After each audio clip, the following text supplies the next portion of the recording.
Alrighty, is this thing going?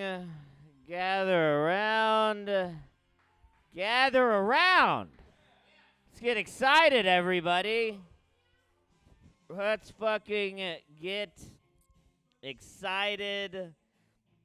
Let's get drunk. Oh, you don't drink. Let's get drunk. Let's get excited. I got a ticket to a concert now on Saturday. The internet's amazing. Let's take the over-under how long those people are going to stay. I'm going to say not that long. Welcome, welcome. But no, if we're all hilarious, then I guess they'll stay longer.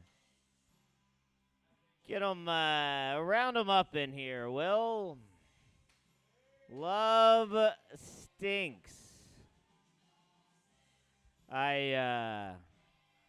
What's been going on with me? Yelled at the heroin lady. We've all been talking too long. Y'all know what I'm going to say.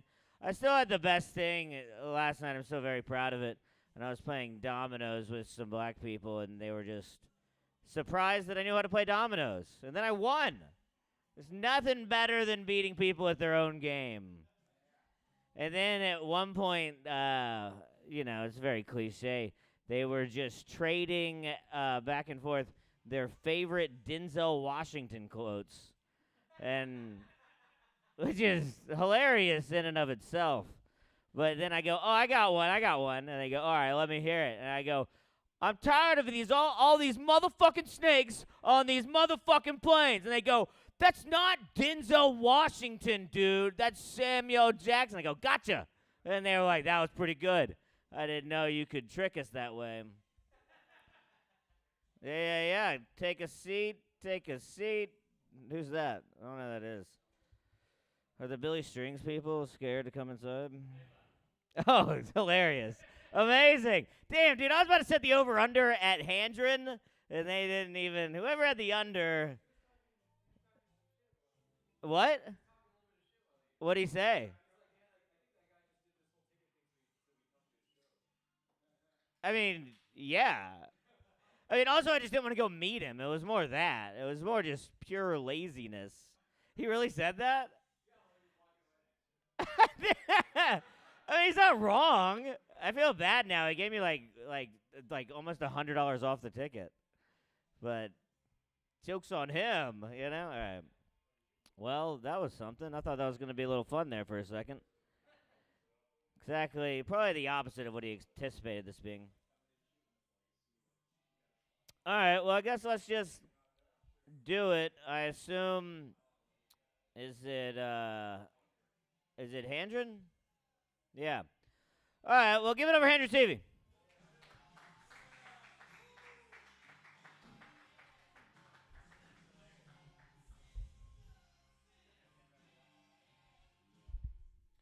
I regret talking to those people. I try to be friends with them. I try to be like, hey, what's up? Where are you from? Now that they left, fuck those people. I hope that he gets back to Eugene, Oregon, and he has squatters in his house. That's what I hope. He's good. Squatters' rights. Good for you. Good for you. I like history stuff. I've been on this binge of watching TikTok videos about lost languages. You guys ever get into that rabbit hole? Yeah, one of them I was looking at today was Ebonics. Remember Ebonics? Remember when they tried to make that a language? In the 90s, they were like, we should teach it in schools. And we're like, improper English? What? It's not a language. I hate to say it's not a language. And I know it's not a language because if I spoke it, nobody would be like, oh, you speak another language. Like, if I was like, yo, Susie, I want to ask you a question. Nobody would go, oh, wow, you're a linguist. I think electric cars are like trans people. You can always tell. You know, you see like some of these new electric cars, they're real fancy and stuff, but you see it and you go, why is that 6,000 pounds? Why is that? They're heavy. They're dense. Electric cars. Um, you know, kids, because of Zoom school now, I don't know, anybody grow up where you have snow days? Anybody grow up in like a northern place? One a year, and like, yeah, and it would be like a dusting. In Maine, we had to have, like, it had to be like 6 inches or more for it to be a snow day. But they don't, because of Zoom school, they don't have snow days anymore. The kids do not have snow days, which means my world record of most jerking off in one day will never be broken. Will never be broken. 56.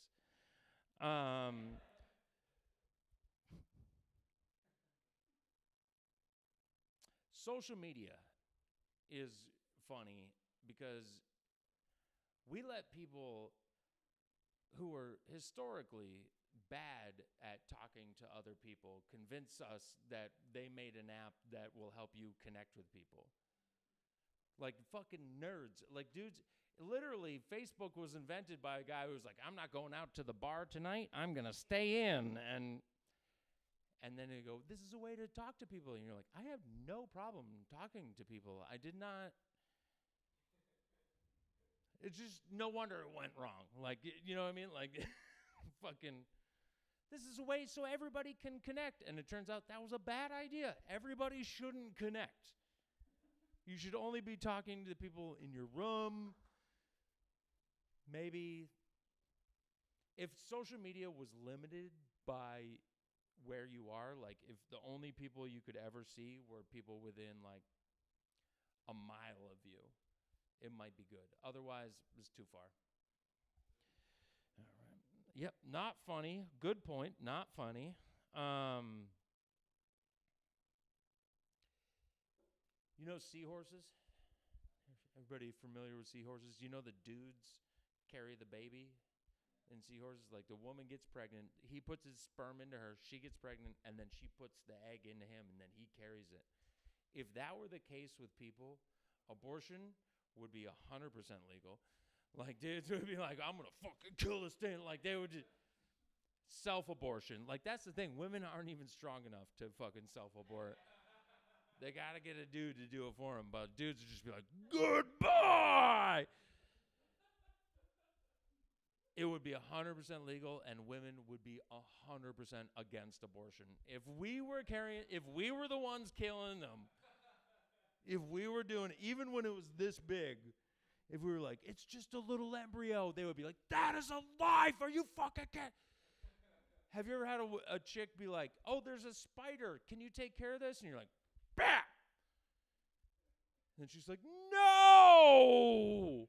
I didn't mean like that. And you're like, what the fuck? It's a fucking spider. Like, I would love to do like a street test where you just have like a little petri dish in your hand and you go, this is a baby embryo. And women are like, oh. And then you go, and just see how they react then. See how there's.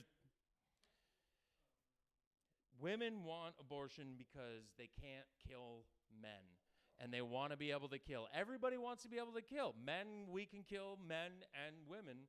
And women, you know, they just go, who were we going to kill? And it's their babies. Think about it. Abortion. Everybody wants to get one. Nobody wants to be one.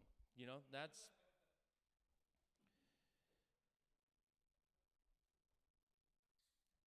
They say there's not a lot of women serial killers.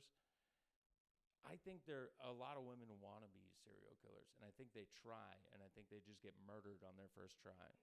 I think they go out to try and kill a dude. They're like, I'm gonna get you, and wrap it around, and the dude's just like, what the fuck is this? And just, yeah! God damn it. But it is dangerous out there for women, guys. Or at least we think it. I have a daughter. I think about how dangerous it is for my daughter walking around the streets. I found this out the other day. Do you know that 1 in 4 women have been sexually assaulted?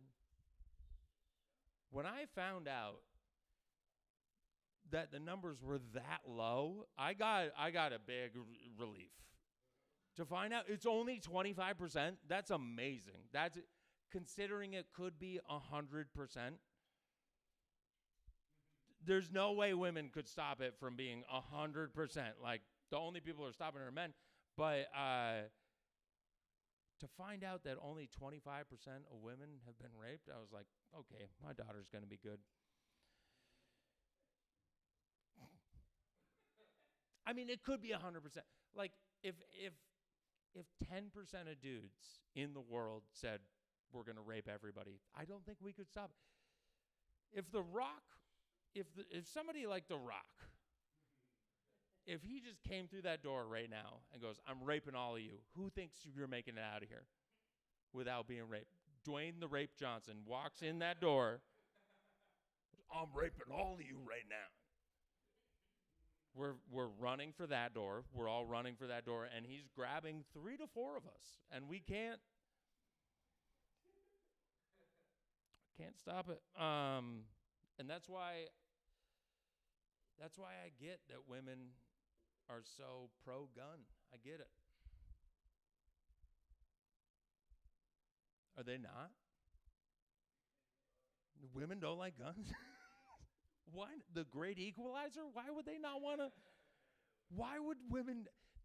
That always blows my mind. Women are like, guns are bad. And you're like, the only thing that makes you safe in the world is. It's like, you're okay with abortion, but not guns. You'll kill the baby, but not the rapist that put it in you. You'll fucking. That baby didn't do anything wrong. Every woman should be pro-gun. Every woman and men should be 100% against guns. We should be like, we got to get these guns out of these bitches' hands, okay? Get things back to the way they were with swords. Swords for everybody. That's what dudes should be pushing. Swords for all, no fucking guns, all right? These women have got crazy with guns. Can you imagine how many bystanders would be shot if only women have guns? Okay, thanks.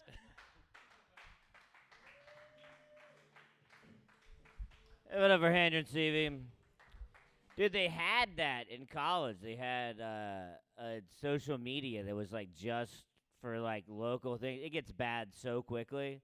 It's just Twitter, and it's just everybody just calling people out by their full names, just being like, she's a whore. And everybody's like, yep, whore, whore, whore. And just a lot of racial slur. They just shut it down at our campus. They're like, it lasted like 3 days. They're like, people are going to kill themselves. The Yak is what it was called. Also, I just wanted to say hooked on Ebonics, but all right. Thanks. Give it over to this next man, very funny comedian. Give it over to Toro.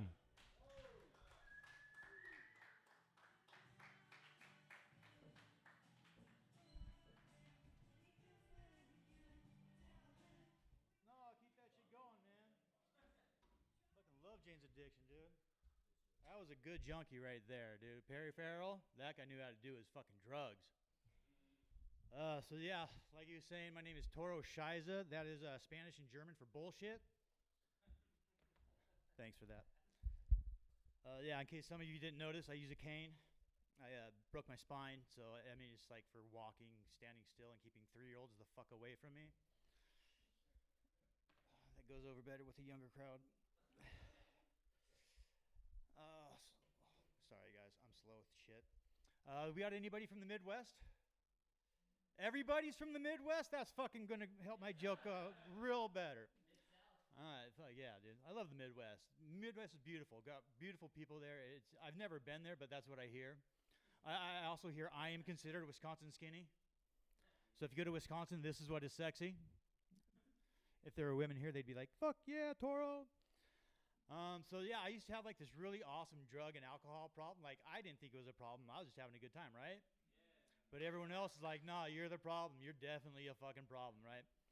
But I was really good at it. Like I was dating this bartender / stripper. I highly suggest that. It was really cool. Excuse me. And she calls me up one day. She's like, hey, I picked up a shift. Come on down. I'm like, cool. Give me 20, 30 minutes. I'll be right there. About 10 minutes later, I fucking show up.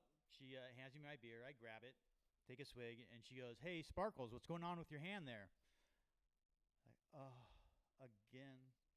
I jerked off with my daughter's glitter lotion. And, like, that bottle and my bottle of Jergens were fucking identical, dude. It's a conspiracy. But she laughed much harder than you guys did at that one. A lot harder. She liked it so much that she got me and her a weekend in Vegas. I don't know if you know this, but when strippers go to Vegas, they have to go to the sheriff. This isn't part of the joke, but they have to go to the sheriff department to register, and then they can go be a stripper, an entertainer, an escort, or a whore. That's kind of lady I date. So she gets us weekend in Vegas, and as we get to the hotel, she goes, "Hey, I got a surprise for you." I was like, "I love surprises. Surprises are cool." She hands me the key. I open the door. She had one of her stripper friends meet us there. So she's in our room, high as fuck, naked, just dancing around the fucking room. That was the weekend I learned that if you let two strippers do lines of coke off your cock, it goes completely numb, and you have an amazing weekend. I mean, it's just fun for everybody. Like they told me their pussies got totally numb. Like you could smack your dick across a wall, dude. Nothing. Still fucking rock hard.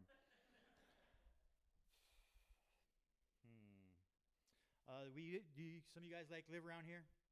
We live in Hollywood pretty much. You live next to rich assholes? Yeah, me too. So I have these rich asshole neighbors. The kind of guy, he's a guy. He's not a man.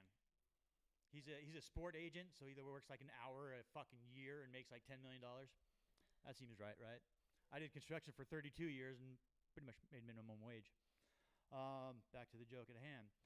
So his wife is out front one day and she's washing down her car. I go, hey Katie, your tire looks a little low. What does that mean?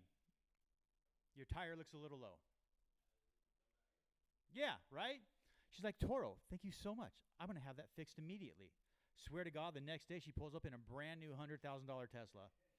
I mean, don't go to your gas station and put 2 quarters in the compressor and put 2 to 3 pounds of air in. I mean, I was fucking with her, but I mean, I made rich people spend $100,000 for nothing. I felt good about that. That was cool. Anybody like blowjobs? That's it? Even gay guys love blowjobs. What the fuck? Come on, guys. We're men in here. So I love them too. I'm an enthusiast, to be honest. And get out your pen and paper. I'm going to help you out. All you got to do is learn how to change a fucking tire, right? So like what I used to do is I see a car on the side of the freeway, like the 5, the 405, whatever, pick a freeway. And I'd pull over and I could change the fucking tire in 5 to 7 minutes, maybe get a hand job at the least, but I got blown like dozens of times. It was fucking awesome.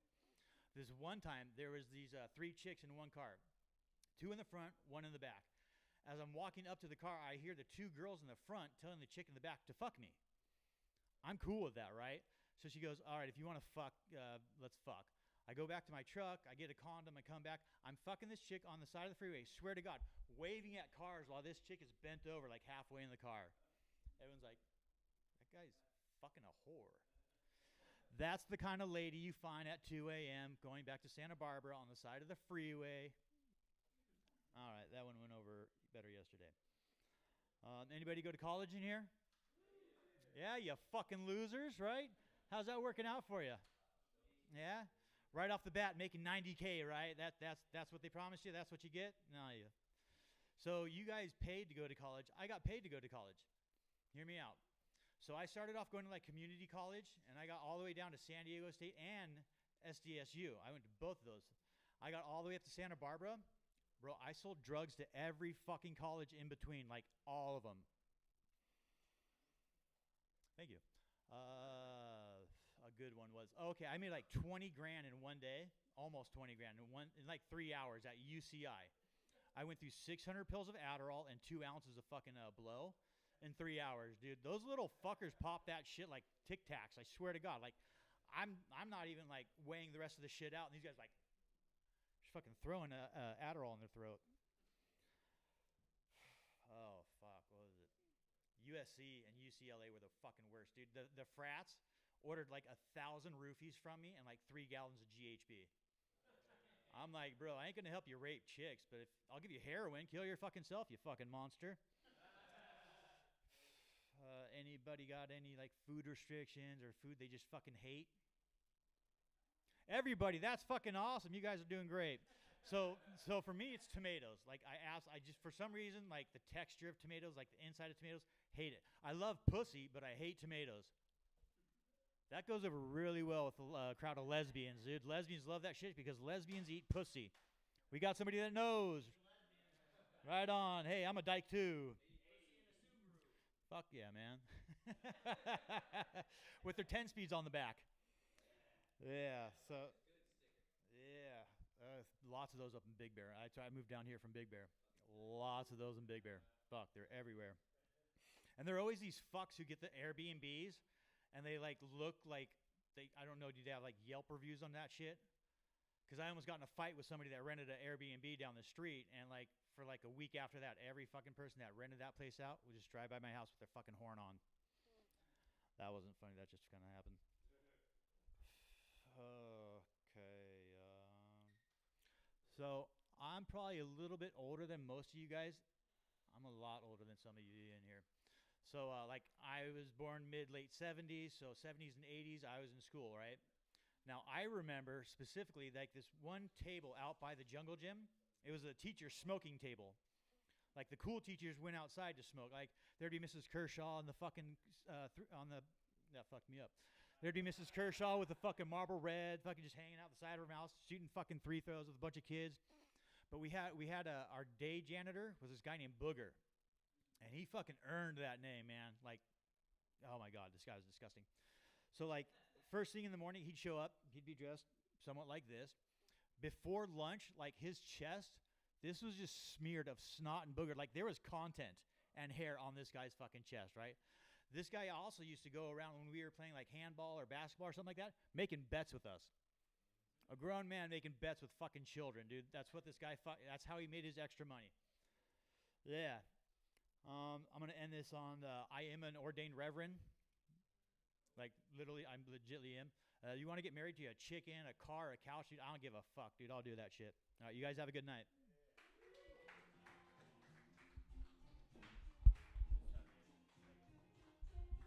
Give it up for Toro, everybody. We're doing it.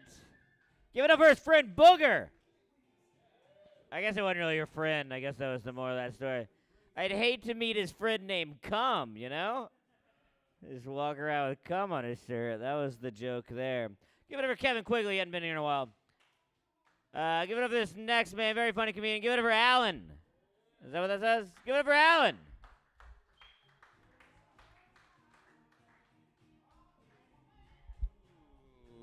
Hello, everybody. Where I go along the music. Hey, everybody. My name is Alan Chow. It's a tough last name, so I guess it's just Alan for you guys. But you know, because my last name is C-A-O, but then like I say, everybody's pronounced it Chow, and just like it's always getting cow instead. But like it pisses me off because like Chow's the compromise because like in Chinese like it's supposed to be pronounced Cao. But then, like, there's a potential. It also means fuck as well if you go Cao. So it's like it's a compromise. So I say Chow instead, but gets lost. Feels like trans identity. Like, hey, look, it's a Chow. And they're like, it doesn't look like a Chow. A Chow's got different features. Nope. See, that one never works. I always try to figure out. I feel like it's the same, but it's not. Last names are not like sexual identity, I guess. All right. Anyways, there's the election coming up, everybody. I'm very, very worried and very nervous about this election because we have Trump coming back, and we know how he feels about Chinese people, so I'm a bit nervous about that kind of reaction. Racist going to get power again. I'm kind of scared. But then of course his adversary, the person facing off against him is Kamala Harris. And that one's got me worried because it feels like the Democrats went to Disney and got a rebooted version of a Hillary Clinton. You know? Now it's a brown, black, Asian version, everybody. Ooh, the kind of pandering only Disney is capable of. You know? But I just feel like it's going to repeat of 2016. It's got a retelling story because we're good at reboots. Fucking Trump's going to come out of a version of his grab her by the pussy and the kind of thing. He's going to come out and win, and then we're going to hear chink more often. You know? either that or we're going to hear a new slur for Chinese people. I feel it coming because like the racists don't say slurs anymore because they're not allowed to, so they use like different code words. So we're just gonna be like hearing like, look at those Timu quality people. Always squinting all the time. We can't trust them. But yeah, China's the new bad guys. I feel like it's not always the new bad. It's always been the bad guys. When they say communists, that always meant like Chinese people. I feel like, but I feel like it's harder to have Chinese pride in this country than it is to have white pride. You know, MAGA really blew it out the water. But the thing is though, like I'm trying to like cope with like the racism, you know, like scare the racist. But like I just feel like I try to love a racist because like I heard there was a really thin line between love and hate. So I just assume every racist wants to fuck me. You know, because like the more hateful like rhetoric I see against Asians, the more boosted my self-esteem is. So it's a win-win situation. So, but yeah. Anyways, I have come out as non-binary. Everybody, yes, non-binary. That little in between, I guess, because I feel like a woman on the inside, but at the same time, I'm not brave enough to come out as full trans because I feel like it's going to give my dad a heart attack and kill him. You know, in that sense, because I can't do that. That's my lifeline, guys. Got a lot of money. Gotta keep him happy. You know what I'm saying? But I really do respect the non-binary perspective, though, because everyone's like, "Hey, what's your gender identity? Are you male? Are you female?" It's like, "Ha, whatever the fuck you are, not you." Yeah, whatever the fuck you are, I don't like you. I don't want to be associated with you. I am so unique. My gender identity is hipster. Can't identify me because I can understand people like hating on this bullshit because like some people think like there's 72 genders. Like, okay, we're just doing D&D at this point, guys. Fucking fairy, like fae gender, like fuck you, man. Fucking faggot fairy. I don't know. I feel like I can say now because I come out as non-binary, so I've joined the club. Means you could join the slurs.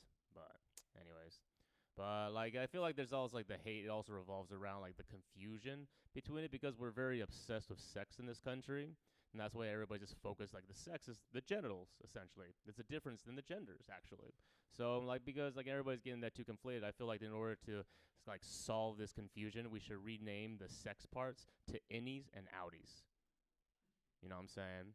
So like when you're born, you got an innie, and then you got an outie, and then when you're an innie and outie, you got hair on it. You could be a male, female, or the fuck you want to be. Because if you're hating trans people right now, I would say hate for the furries. Because they are fucking cummies. At least trans people are still human. The furries are going to be making some arguments that are going to be irredeemable. Anyways, blame the Asians for eating dog. How about fucking that dog, anyways? Dog fucking humor. Anyways, let's see. I tried polyamory, everybody. I tried it. It's my second time trying it. It's like my DUIs. Each one's end in horrible accidents. And, but yeah, I learned just like you have to be the same level of slut as your partner, or else like you guys are kind of just like collecting Eskimo tribes, and one tribe is going to overwhelm the other tribe, essentially. So yeah, my ex was a black girl, and I wanted to look into like why like my relationship didn't work out. So I looked into Kama Sutra and shit, and I learned through that like apparently they categorize as animals like Africans and apparently like bigger creatures like rhinos and giraffes, and then Asians are smaller creatures like rodents and like rabbits and shit. So apparently my relationship with her was like a capybara trying to please a hippo. You know, but it really didn't match up too well. But like she was like the capybara just needed more confidence. And the capybara was like, I think the hippo was being a bit cruel, fucking all of those elephants and fucking big ass creatures, goddamn. Blowing the capybara out the water. But I know it's kind of mean to call her a hippo, but primarily because her like tits kind of look like a pit bull that's gone through like 3 pregnancies. So maybe I could call her Pitbull instead. And I'm a panda, anyways. Just animal analogies because that's the best way to go. Who doesn't like an animal? I'm probably secretly a furry, but I don't know. Who doesn't want to try to be a dog one of these days, huh? Bark, bark. Get some good pets. Simple life. Live a short life. Anyways, this is going longer than I thought it would go. Anyways, I found myself attracted to trans people, everybody. Yeah, I found myself attracted to trans people because they remind me both of my father and my mother. Yeah. So many qualities in one person. What a fucking steal. I'm a greedy, greedy person. I mean, I've been called transphobic for doing that joke, and it's not. I promise you. I promise. Because it's just like, don't blame the trans people for me wanting to fuck my mom and dad. You know? That's not on them. That's on me. Mostly financially, not physically. My mom's hot, but my dad's kind of a nerd looking. Kind of looks like a Chinese Bill Gates, which gets me kind of concerned. But exactly, right? It's like, what the fuck's he doing behind closed doors? Fucking smart guy creeping on shit. Anyways, Bill Gates. That's a minute, I guess. But let's see, what else did I want to talk about? 2 minutes. Well, I'll keep going then. But like, I feel like I'll just finish with this one. I'm going back to China soon, everybody, and I'm born in America, but I was raised in China, so I'm proud of like what China come across because like it was a second world country. Like I didn't have diapers when I was growing up. I literally like shit like a dog and like ate dog too, you know. I didn't really eat dog. I'm lying, but the good thing is like dog jokes don't offend me because deep down I know how to really eat a dog, you know. Because like, I wouldn't eat like a dog that didn't get adopted and getting euthanized. No, that'd be cruel. No, but I would eat a bad dog though, like a dog that like chewed off a toddler's face. I fucking want that pit bull. Pit bull sticks, baby. But in the end, just imagine this though. Just like the Chinese, how hungry they were, how the Asians, how hungry they were. Like imagine you're so hungry that you had to eat your best friend. You know. But then you eat your best friend and find out your best friend is so delicious, you add him to the menu. That's a tragedy, everybody. Anyways, my name is Alan Chow.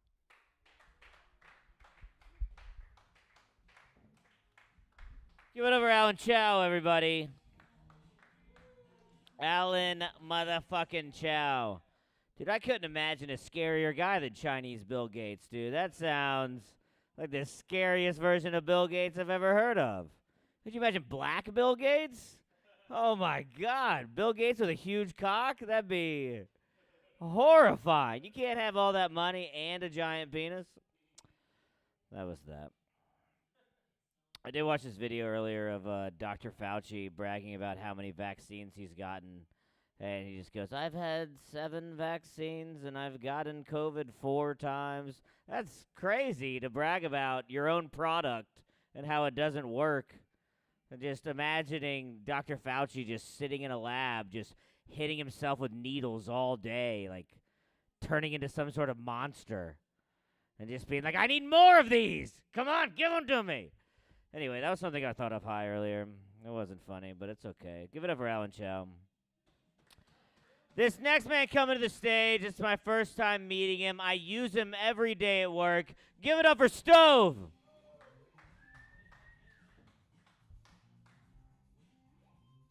Cool. Thank you. It's my first time here, so I want to enlighten you guys on this tragedy I just learned about. 9/11 was pretty bad. I don't know if you guys know, it was really bad, man. Like people were jumping from the buildings. You guys, like, there's footage of it. It's crazy. So why would they do that though? It's like there's a plane right there. I feel like we could have loaded up enough people to get them out of there safely. Airport wasn't that far, but I think it was just a bunch of impatient ass people. Like I'm sure there was one guy trying to fix everything, but they just wanted to get out of there. Another American tragedy I sadly just learned about is that a lot of buffets did not make it through the pandemic. A lot of them. Not. So how are we supposed to eat now, man? It's like the good cheap ones are all gone. Why is it like $50 a person at a fucking buffet now? As a matter of fact, everything food related is so expensive now. Food trucks used to be the cheapest shit you could ever eat, and it was delicious. But now I gotta do like 4 interest-free payments on a plate of fucking nachos every time I'm like at a boardwalk. And there's food trucks that sell fucking lobster, man. What the fuck? Who the fuck is buying lobster out of a truck, man? There's enough fucking pollution in the ocean as it is, and now you're buying a crustacean next to a fucking generator? It's like you're just asking to get sick at that point. Super Size Me guy died recently. You guys heard about this? Yeah, cheer it on. Fuck him. I'm glad he's dead. You know, I spit on his fucking grave. I spent my whole high school life listening to this white bitch tell me I'm gonna die eating McDonald's. And where is he? Where is he? He's 6 feet fucking under. Fuck him. All right, yeah, cheer it on. Fuck him. Exactly. I spit on his fucking grave. All right. Oh man. You know, and I like food, man. Food's fun. Food's good when you eat it. You know. You guys ever think about that? If you didn't eat food, it wouldn't be good. Just putting that out there, man. I mean, I'm just putting that out there. You got to think about it, really. but you know what food fucking sucks though? Cheesecake Factory, man. I hate Cheesecake Factory. And it's like all the waiters there are fucking pretentious as shit. It's like, oh, what can I get for you today, sir? Yo, let me get the bow ties with chicken, man. Come on. It's like, you mean the fafali, sir? You know what the fuck I meant, man. You know what bow ties are. Bring me my microwave pasta, bro. Like, I'm not here to play around. I'm ordering food as a generosity. I'm here for the fucking cheesecake. All right? Earn your 20% tip, brother. You know, I work at Walmart, and it's probably the worst job I've ever had in my life. But you know, it's Walmart. I mean, no one wishes to work there, right? But I check the receipts at the door, and let me tell you something. Walmart loses a lot of fucking money when I'm on the clock. Like if you see me at the front door, don't scan half your items. I'm not checking the fucking receipt. I'm marking that bitch with a highlighter. The other day, someone ran out with like a $1,000 TV. I'm like, how'd you find a $1,000 TV in Walmart? You're getting scammed, buddy. They got a $200 on version over there. Walmart branded TVs for $200. TVs used to be so expensive. Now you could just get a good one for $200. And never mind. I don't know. I started thinking about TVs and prices. I'm losing it up here. I'm gonna stand over here 'cause that light's fucking hurting my eyes. Am I still in shot though?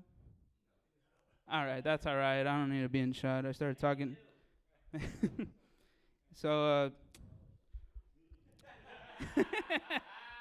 man, that's a good one. Did you guys know that Elvis died? Yeah, it's crazy. I just found this out. I don't know, man. Apparently he's been dead this whole time. I thought so. I thought he would have. That would have been pretty like epic. But no, he died on the shitter. Yeah, like he died taking a shit, man. It was crazy. You know, what do you think his last words were? Oh, mama. Lord help me. You know? Like I learned about his diet, man. He was fucking gross.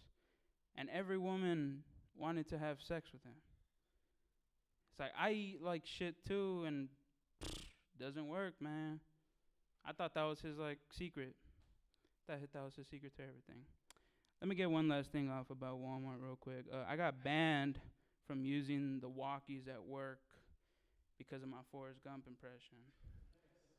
And it's like, it's not my fault. That's like the easiest way for me to bring up like problems I'm having. It's like, Mama always said the Walmart Super Santa lights make me feel sick. How is that not funny? Come on. Like I say, like, yeah, sure, there's customers in the store, but I'm sure one of them found it funny. And, damn, you know, I'm gonna leave it at that, 'cause I am pretty high. So thank you very much.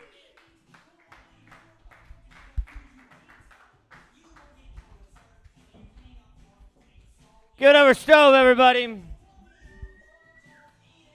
Dude, that's an awesome move at Cheesecake Factory to like read for Farley, and then still call it bow tie, and then like still be mad at them for correcting it. That's next level eating, dude. It's like literally seeing like pin aim, like give me the tubular ones. I don't. It's easier for me to eat than being proper. I just wanted like one other thing to say. I went to the University of Mississippi, and there was a guy that like lived down the road, and his name was Elvis Two. And Elvis too, he was an Elvis impersonator. In his house, he had like the most. He had Graceland too, and everything. And people who went to Ole Miss, you could show up at any point in the night. You could show up like 3 in the morning, and you could show up there, and you would just give him a Coke or $5, and he would just give you a tour of his house. So you show up at 4 in the morning, hit shit face at the Elvis too, and he'd be like, "Yeah, come on, man," and like literally give you. He'd be like, "Ain't nothing but hound dog." It was crazy. And then, like, when I went there, like, a month after me and my buddies went, he got in a dispute with this guy for painting his house over $10 for painting his house, and he shot him in the head. Yeah. And I was looking it up with Spence outside a couple weeks ago, and we all thought that you just give him a Coke, but, like, all over the internet, it's like, yeah, you give him $5 to give you a tour of your house. It's like, damn, we just got a free tour of his house. And he killed another guy for just $5 more. And they didn't even give him any jail time. And then he died of a heart attack 3 days later, which is... Give it over Elvis 2 is all I'm saying. That's all I'm saying. Elvis 2 was a cool guy. That's the most southern shit I've done ever. Give it over Stove, everybody. And give it over this next comedian. I believe it's his first time here, too. Give it up for Nick.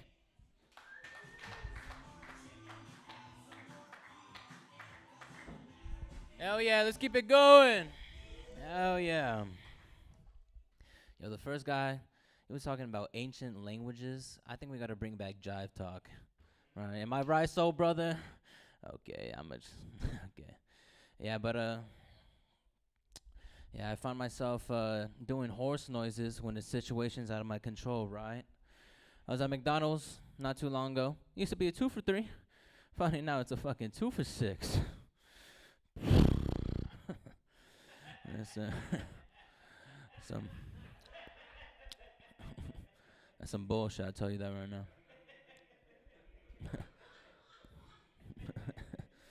Yeah, speaking of animals, they just recently found a zorse in the wild, right? If you guys don't know, that's a zebra and a horse, right? What a lazy fucking name, okay?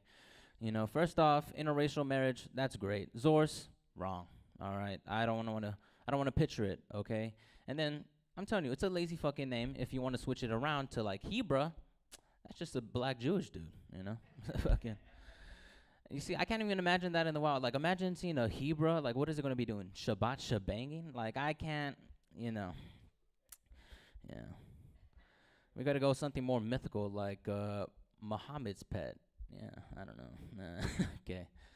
Yeah, we smoke weed in this room? Anyone? Hell yeah. Hell yeah. Smoked weed right before this fucking set, so. Yeah, I actually stopped smoking weed. It's part of the bit.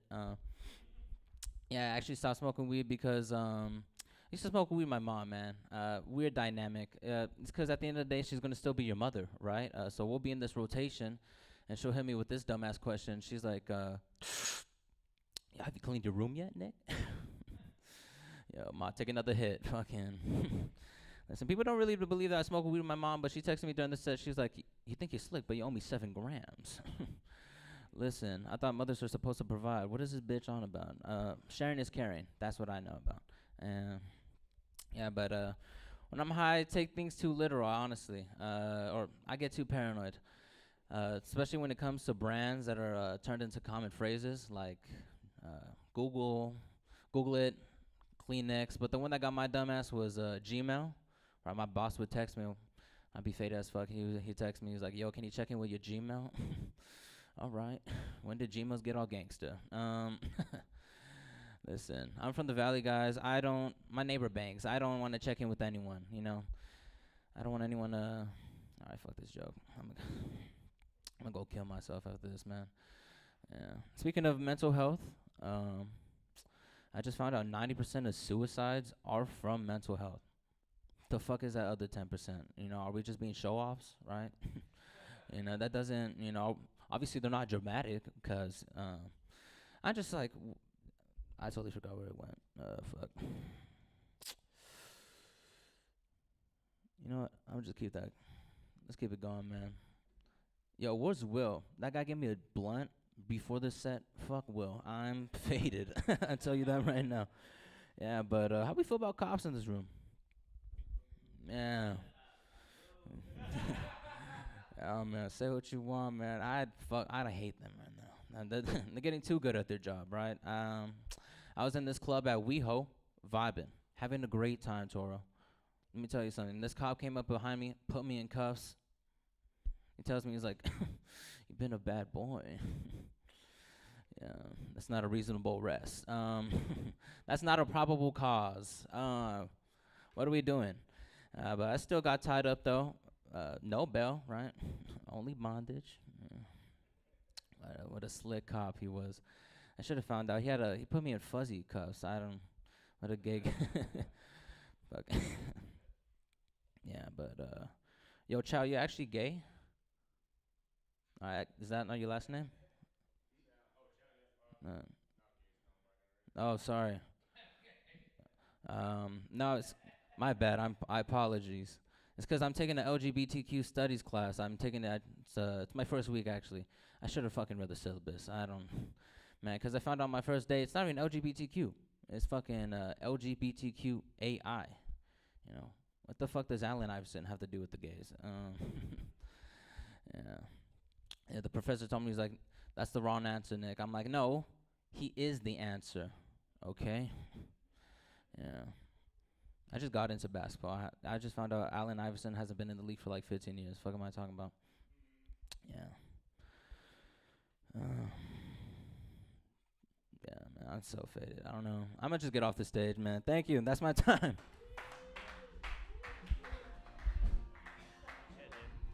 Give it over Nick, everybody. I'm not gonna lie, I'm halfway racist, and I was literally just thinking of all the things a Hebrew would do for the past 5 minutes, like hold their dreidel sideways. I think all black Jewish guys, they'd be like, "You gotta watch out for this Jew, dude. He fucking holds it sideways." Dude, if a black Jew, dude, you're king of the Jews. You're the best Jew. You're the only athletic one. It's like you can't have a big nose and a big penis. That's cheating, dude. You can control the weather and be good at basketball. That's fucking bullshit. Isn't that right, Mikey?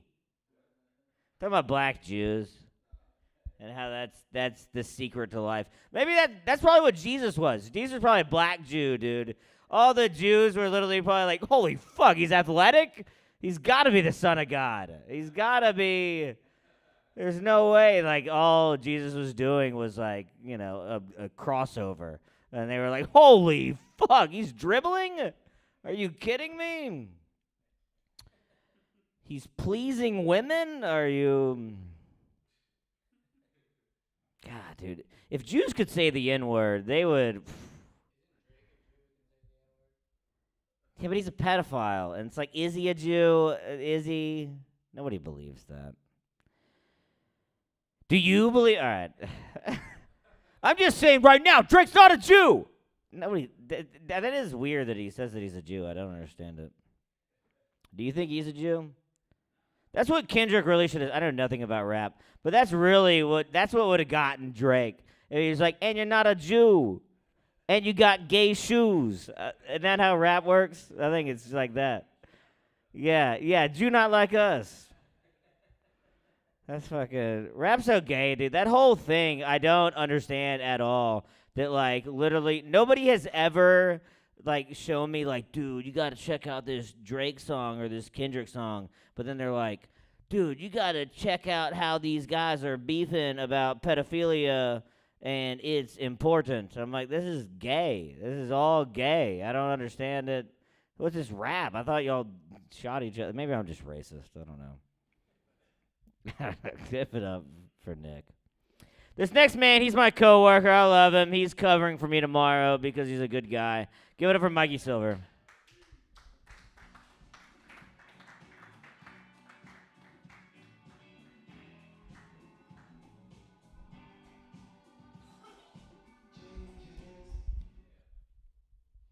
Yeah, Gigi just kept turning rocks into basketballs.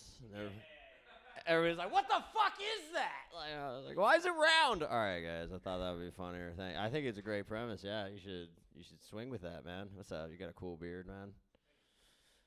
I don't think your name's really Stove. All right, yeah, I don't think so. I don't think so, dude. Like, I don't know, dude. Like, it would be funny though if his parents were like, "Fuck this kid, let's name him Stove." Like, they're like, what would you like to write on the birth certificate for the first name? And then they're like, Fatty, nah, Stove. All right, I'm sorry. You're very big. You're very big, man. All right. So I used to work at Disneyland.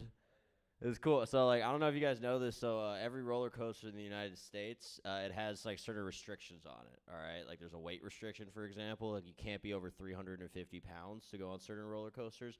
And also, almost every single roller coaster in the country, it has any sort of safety equipment on it, all right? You have to have 2 limbs and, like, 2 arms and 2 legs. The meaning of this is, like, you can't be an amputee. You can't have, like, some sort of, like, fake arm, something like that. And also, a lot of them are designed to hold 2 arms upright, 2 legs upright, so it would fuck with the mechanism. All right, so then you could sue if something goes wrong, so they don't allow it. All right, and my job was to wait in these lines, all right, outside of the lines, and find the people without arms, all right, or who are too big to ride the ride. And I have to single them out, bring them to the side, and be like, "Hey, so you need to hop on this scale." All right, and that's, it's a very in-your-face kind of thing to do. All right, it's a very in-your-face kind of thing to do. And the reason I got fired, though, is because my manager, this really cool dude named Jerry, all right, at one point he pulled me to the side. He's like, "Hey, Mike, you don't fucking work here." And I was like, all right. It's a long setup for that. It was a long setup for that, dude. So I got out of the Disneyland game, all right? But I didn't get out of Disney, okay? I started doing voiceover work for them, all right? I worked on Tarzan. It was awesome, all right? I loved it. But at one point, for the new Tarzan that came out, they hit me up, all right? They're like, "Hey, man, can you do white noises?" Okay? You know where I'm going with this, all right? And I was like, "Fuck yeah, bro, no problem." All right? So I sent him over the clip. He almost immediately called me back. He's like, "Dude, you're just screaming the N-word." And I was like, I thought I had nailed it. You know what I mean, dude? It was crazy. So now I'm blackballed in everywhere in Anaheim and Orlando, Florida. All right, they won't let me in there. They're like, "Get out of here!" I'm like, shit, Crocodile Dundee. All right, guys, we're doing it. And it's a win. I liked how that got. I wrote that yesterday. Did you like it? Hell yeah, this guy fucking hell yeah, that was nice. That was nice right there. You wearing a Deadpool shirt? This guy is the fucking shit, dude. Fuck yeah, dude. Fuck you, Stowe. Be like him, all right? I don't know why I'm going. You're right there, dude. It's just like it's hard not to look at you. All right, man. It's because I don't know. I'm so sorry, dude. Like, I don't know why. Fuck Kevin, am I right, dude? Like, let's go to him. All right, what's your name? Nick? That's a stupid shirt. All right, man. We're fucking in it. Crowd work. What's up, dude? In it to win it. I was talking to Alec today about my grandma and just racism in itself. Like, for example, like, I don't know, like, my family, they're not racist, but my dad is a little bit racist. But, like, not, like, a bad kind of racist. And I know, like, racism shit, pretty much all forms are pretty bad, I would say. But my dad's racism is kind of, like, innocent. You know what I mean? Like, for example, when I was a kid, we went to a pool, all right? There was a man drowning in the pool. My dad dived in there to save him. He happened to be black, all right? The dude is flipping out, all right? My dad's like, "Hey, you don't need to panic, bro. I'm a Navy diver. I got you. I'm saving your life." And the dude's like, "I am the lifeguard." You know what I mean? So it's just like situations like that. My dad's like, "You could swim?" Like it was like stuff like that. Like my dad, like he would never, like if my dad was in a position where you can hire someone, right? Let's just say he worked at a beach, okay? And someone applied for the job and they're black. He's like, "There's water," right? He'd say some shit like, that. That's my dad. Like, that's the kind of guy he is. And then, like, I was thinking about, like, my grandmother, for example. Because, like, have you guys noticed, like, as people get older, they get ruder, all right? Like, they start not really caring as much. There's more pain in their body. They're just like, "Fuck this. I'm in pain. Fuck you." That's really what they say. So a lot of situations happen is, like, as grandparents get older, they start getting more racist, all right? And they don't really start getting more racist. They just don't really care not to say the racist things that they're thinking about. So I started to think about my grandma, all right? My grandma was from Gas City, Indiana, okay, which is not a good place, all right? It's not a good place. So I'll give you like a basis of this place. So in 1965, there was a census of Gas City, Indiana, and there was one black person that lived there. There was one black person that lived there. And then 2 years later, there was no black people who lived in Gas City, Indiana, all right? The next family of black people that moved there wasn't until the 80s, all right? 7 black people moved there. It was 2 families of 3, okay? And then in 92, they weren't there anymore. You know what I mean? So that's the point I'm trying to get across. It's not a good place. It's not a good place. But, like, my grandma was a really cool lady. My grandma was awesome. She came here. She came to California when she was about 18. She got accepted into UCLA, all right? Didn't go back to Indiana ever. She never went back there, all right? She was like, I'm out of this place. But my grandmother's racism, it was kind of like something like this. As she got older, she'd be like, you see that beautiful black man? I'm like, what? All right, yeah, I see the black man. She's like, I bet he has a giant penis. You know, like, it's just stuff like that. It's like, is that bad or is it a compliment? Who knows is the point I'm trying to get across. This guy's fucking laughing. I got stoved, dude, and I insulted him for the first 2 minutes. All right, guys, and he still laughed. That's what we call in this industry skill. You know what I'm talking? All right, man, dude, fucking, you got tattoos. I got tattoos. I miss it. Like, I miss the days when, like, getting tattoos was, like, scary. You know, like even getting pot now is not scary at all. Like, you go to a weed shop, there's just like a pretty bud tender. It's never how you really want it. Like, I remember first time I ever bought bud, I bought it from a dude named Soner, all right? Which is a pretty cool nickname, I would say. It was like, what's up, fool? You know, like, hey, what's up, Soner? You know, and then you guys know, like, the handoff, right? Where you slap hands, you give the money, they give you the drugs, simple, right? Nobody taught me that. Nobody teaches you that, all right? So basically for 15 minutes, I just kept high-fiving him until he's like, take the drugs, dude. You know, it was uncomfortable. Like, it was odd. But, like, I was scared, bro. Like, I was scared. Like, now, again, you go to a weed shop. It's just like a pretty lady. You go in there. She's just like, what kind of high are you looking to get? And sometimes I try to stump them. I'm like, I'm trying to get a high that makes me stop thinking about dying constantly. And then she's like, oh, I got you. Try to live to forget OG. It's fantastic. I'm like, you bitch. You know what I mean? Like, you bitch. And, like, even, like, tattoos. Like, first tattoo I ever got, I was 15 years old. It was in a garage. There was a bunch of guns everywhere. There was a dude with a big old 13 on his face. He's like, hey, fool, you should get the hood on you. I'm like, no. You know, like, it was, like, stuff like that. Like, I'm not going to do that. But it's just, like, that was, like, I was scared. You know what I mean? Like, I was, like, after it was a horrible tattoo. I'm not going to be like, this is bad. You know, like, you're not going to say that because you're startled. You're scared. It's like, nowadays, you go to a tattoo shop. It's not like that. Like, I have this one dude, he used to tattoo me over in Anaheim, okay? And those who know, Anaheim's not the best place. Crimeheim, or what's called Crimeheim, as they call it, right? I heard someone say that earlier. It's bad. Anaheim is bad, dude. It's not. Yeah, a lot of crime in Anaheim, okay? Yeah, it's rhymes. But there is. There's quite a bit.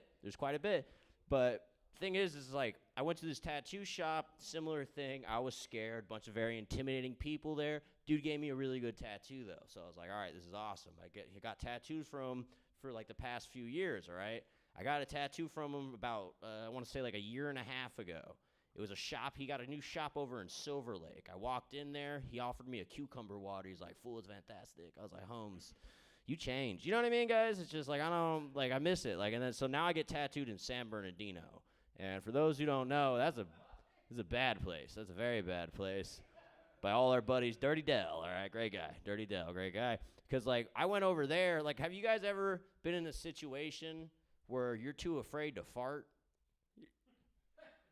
Because we're 6 hours into a tattoo, and I look this man dead in the eye, and I'm like, hey, I don't want to disrespect you or anybody here. He's like, what's going on, fool? I'm like, well, I have to flatulate. You know what I mean, guys? It wasn't the best. He's like, you can go outside, fool. I was like, all right, dog. High five. You know what I mean? Like, it was weird. Like, at one point, like, we're going in the back, and I'm not uncomfortable with guns. I like guns. Guns are cool, but don't point them at me. That doesn't feel good. Like, I don't like that. He's like, hey, fool, look at the barrel. I'm like, why? I know what a barrel looks like. Why you gotta do that, man? You know, I don't have a gun. He has a gun. I'm uncomfortable. You know what I mean? But, like, at one point, I like Crocs, all right? I like Crocs. I'm wearing Crocs. Yeah, you know the deal. I'm wearing Birkenstocks now, though, because I got a raise. All right, dude. But still, though, like, I'm wearing Crocs, and he's like, oh, you like Crocs, fool? I'm like, yeah, dude, Crocs are awesome. What, you got, like, a Connect for Crocs? He's like, nah, but I got a crocodile. I'm like, why? Where am I? You know, like, it was just odd. I was like, so why do you have a crocodile? And he's like, well, if someone owes you money. And I was like, that's not an answer. That's not an answer at all. You gotta elaborate on this. He's like, well, Imagine, right? Someone owes me money. Yeah, I could shoot him. I was like, okay, you're just admitting to murder. All right, awesome. You know, it's just that's okay, cool. I don't know you like that, dude. I'll testify. You know, like it's just odd. But like it's like, yeah, someone owes you money. I put him in a room with my crocodile. Everybody's gonna pay. They don't want to be in the room. But then I was really high as well, so I started explaining to him how easy it actually is to beat the shit out of a crocodile, all right? You punch that bitch in the nose, and it's pretty much done. You grab it, it doesn't, all the force a crocodile has is closing, not opening, all right? So if you hold its mouth, you could just fucking leave. Like, and then I was like, so what happens if someone beats your crocodile? Do you just forget the debt? He's like, I haven't thought about it like that, fool. I was like, all right, man, I gotta get out of here, man. This is weird. Zod. Alec gave me the light.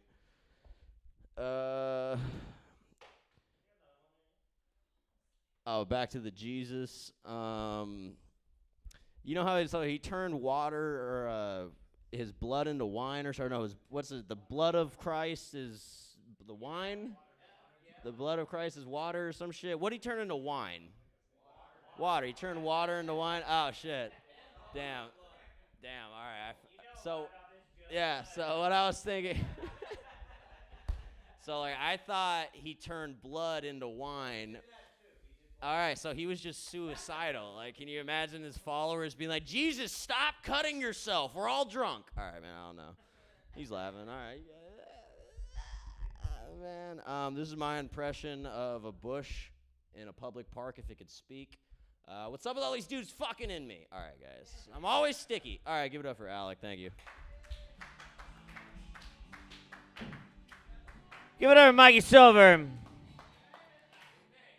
Damn, Mikey, wouldn't that have been funny if like that's like gangsters like intimidation tactics because Crocs are so like white and suburban that they literally just like, all right, instead of a crocodile, we're just gonna put these terrible white shoes in front of you. They're like, please put the Crocs away. It's too white. All right, I'm high. Somehow I walked a guy with a cane. I don't know if I've ever walked. I've never walked somebody who had a limp. That was a slow walk. What? I don't know if we have time for that because I want this next. Maybe after this next guy because he's been waiting for a long time. Maybe after this next guy because he's been waiting for a long time. That's it. Give it over Mikey Silver one more time. Give it over this next comedian. Give it over Keith Kelly, everybody.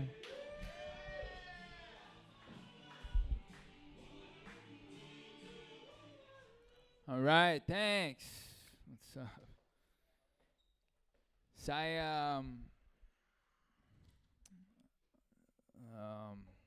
damn. I just got too late. I just replaced my Brita filter. I'm all about the Brita, you know. My girl was making pasta tonight. She's about to dump out the water. I was like, nah, put that in the Brita. I'm gonna make iced tea with that, you know. So I just found out too my Wikipedia page got deleted. It's like, you know how long I spent getting all my baseball stats on there? Cited all my sources. Olympics just passed. I actually tried out for the Olympics, but I failed the drug test. I was like, oh, come on, I can't help it. Acid helps me swim faster. You know? Just see everyone as sharks.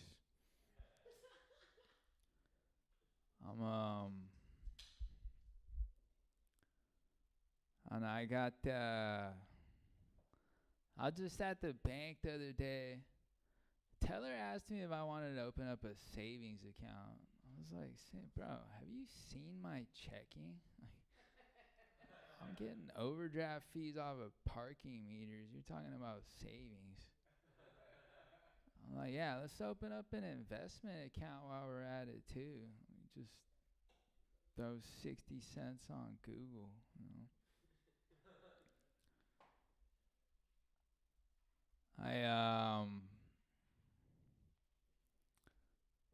You know who's winning in 2024 right now, or horses?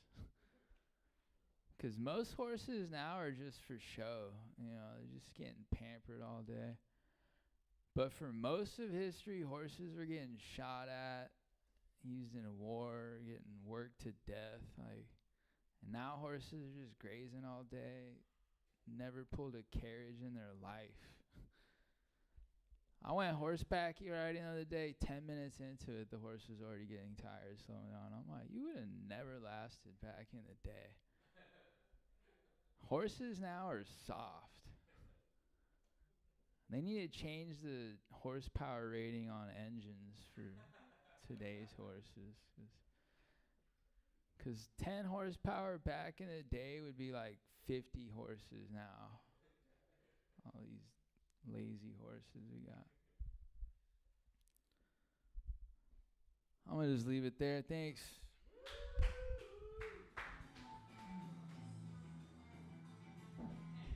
Give it over Keith Kelly, everybody.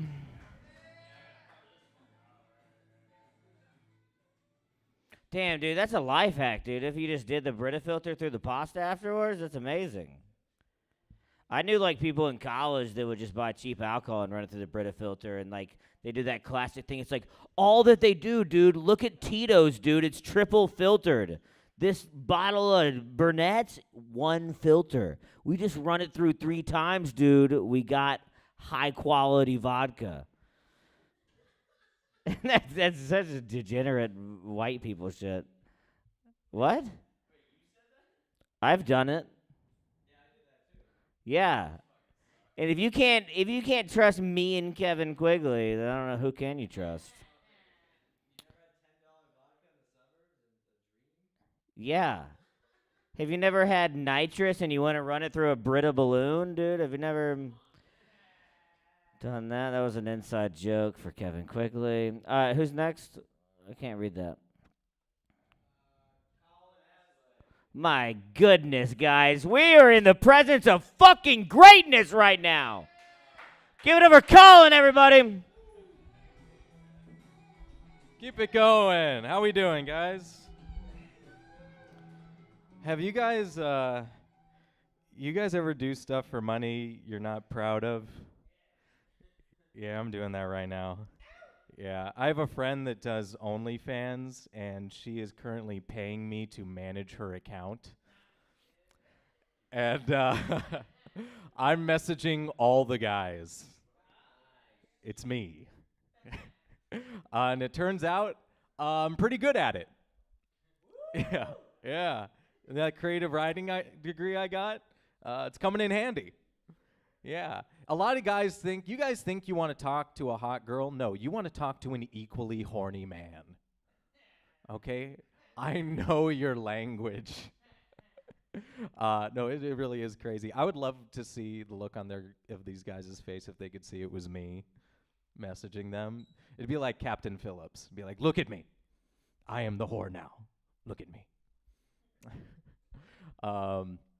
Yeah, no, so some of these guys, they like ask for pictures and videos and stuff for pay-per-view and stuff. And so I have to message her to make the pictures and videos and then send them to me and send it to the guys. I'm starting to feel like a short order cook. And just like, all right, I need 3 bikini pics, hold the side boob, 2 dildo videos, and 1 cream pie, extra cream. One guy was trying to haggle on the price. He's like, $10 for an ass pic, that's too much, fuck you. And I'm like, fuck you. So I sent a picture of my ass instead. And he's like, oh my God, I just came. So then I sent a picture of my face right afterwards. I'm like, gotcha, bitch.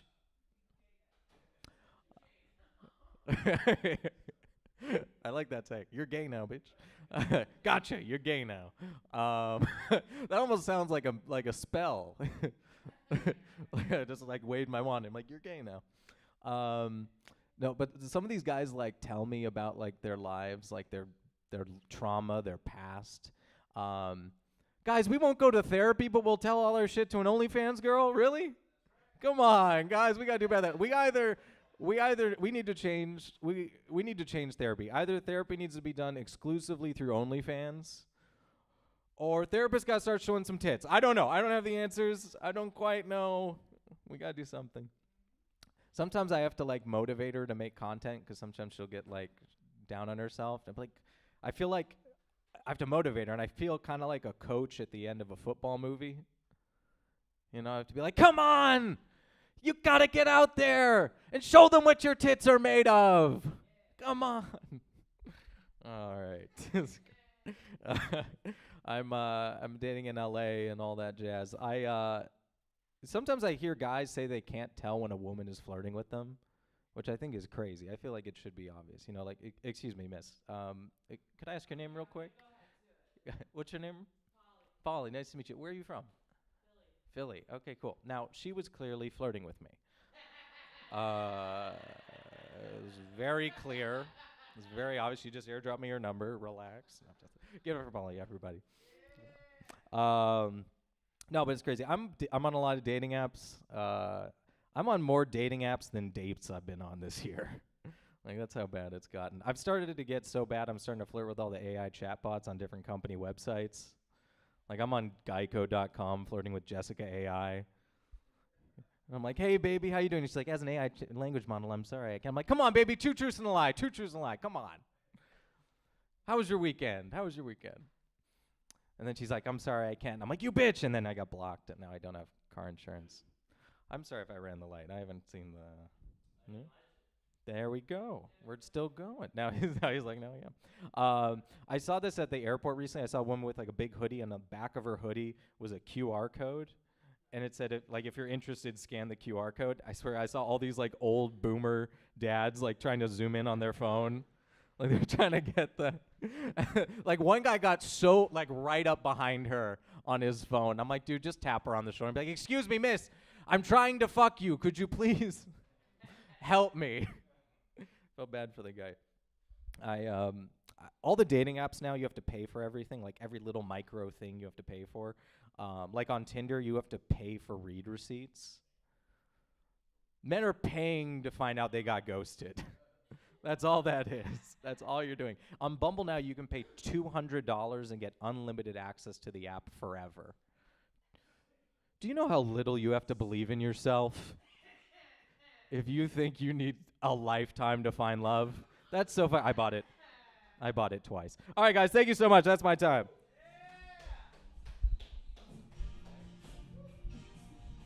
Good shit, dude.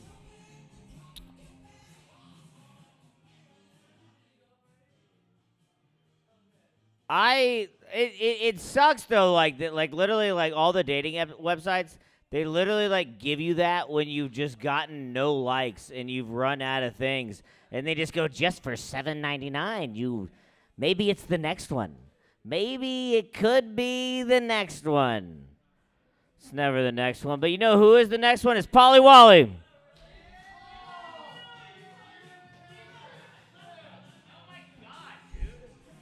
Spence Griffith.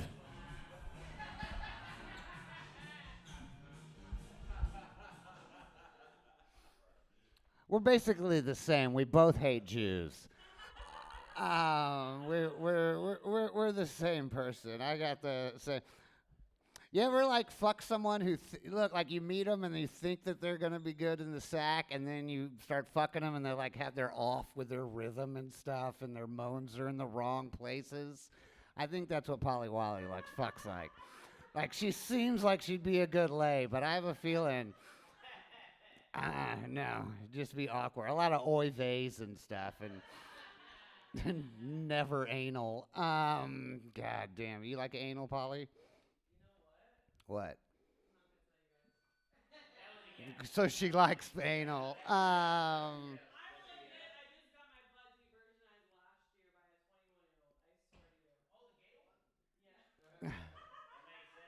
That makes sense. I 100% believe gay people fuck you. Gay guy, you absolutely look like a beard. I 100%. I bet most of the cock you get is gay. Oh my God. Probably. I believe that. I kind of feel like you've only done it in the butt. Like yeah. That was the first, only one time, and you loved it. It's pretty exciting. Oh, you're into old looking people? I get you. I like my butt virgins way virgin. Oh, God damn it. Huh? No, I can't deal with young people. I can't even imagine talking to a young person. The only reason we talk is you're an old woman in heart. Deep down, you're just an old Russian woman. Old Russian women? I believe it. Hell yeah. It's so you can be the hottest girl in the group. Is that you have you have the thinnest mustache in the group? Yeah, I believe it.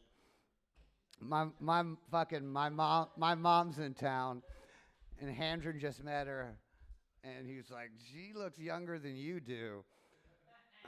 That's why I still fuck her. Why? I'm gonna fuck her if she looks older than me. No, my mom has never done anal. Uh, like there's I'm not gonna go into the reasons why, but me and my brother both think she doesn't know what her clit is. And we like I don't want her to die without finding out about that. You know, like I've seen a girlgasm, it's fucking amazing. And but I can't also tell her like rub at the top. Anyway, she's never messed, huh? I'm not. My mom is the sweetest woman. I don't think she knows what the clit is. No, they're Episcopalian. Yeah. We just went. Okay, all right. Hold on. No, Episcopalians are just rich Christians. Oh yeah. Yeah. Episcopalians, the only difference they are with the rest of Christianity is they go, you know that part where God said it's easier to get a camel through the eye of a needle than a rich man into heaven? That part was bullshit. Yeah, my mom is. Don't fucking say my mom's done anal. Just had a meal. This was the plating. The plating. Did you see that plating? How much? How much do you think that cost? That was $250. That plate, right? The food. I didn't get to even keep the plate. No, she didn't make that. I don't have any pictures of my mom. I mean, not any with her face. So I'll go to her OnlyFans real quick. Yes. Well, no, not all the time. I don't tell her I'm gonna fuck her. I just say it when it's on stage and it'll be funny. Oh, I'll say it when she's in the audience. Oh God, she's coming to a show tomorrow. It's, huh? For an old lady, yeah. I am a fucking great lay, is what it is. I'm such a good kisser. It's ridiculous. Yeah, I don't even need a roofie if I kiss you once. It's good. I got a crooked dick also, which is, like it's got an elbow in it. Because you don't want to pet a cat like that. You want to get in there. It's right. That's where the little thing is. I'm 45. I've been on a vagina or 8. Not that I know. Not that I've named. No, I don't have it. There might be one, but we didn't get the test done. But the girls in high school, we put her in. We did. She went to a place for pregnant teens, and we got to pick the like parents and stuff to adopt the kid. And I was the only boyfriend that stuck with this fucking bitch. And she was a bitch. And all the other girls there, all the guys had left. But I'd show up, and all the girls they made me stuff in arts and crafts time. It was great. There was a crack house right across the street, so I had a really good time. Yeah, we gave the baby away. Like we picked the parents and stuff. No, and I'm not on the thing. It might have been. She was fucking a couple people. I mean, his birth certificate says my name, but it might not be. I don't care. Huh? I should what? More. I don't care. That kid. I'd be a great dad. Yeah.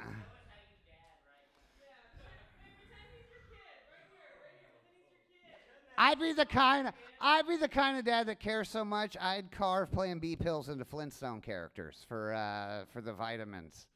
Do they still make Flintstone vitamins? Yeah, see, that was cute. Yeah, I'd wear a. I know. Keep that. If you were my son, my wife. First of all, I'm not fucking fat people, so clearly she cheated on me. Yeah, like she's definitely thin. Yeah. Well.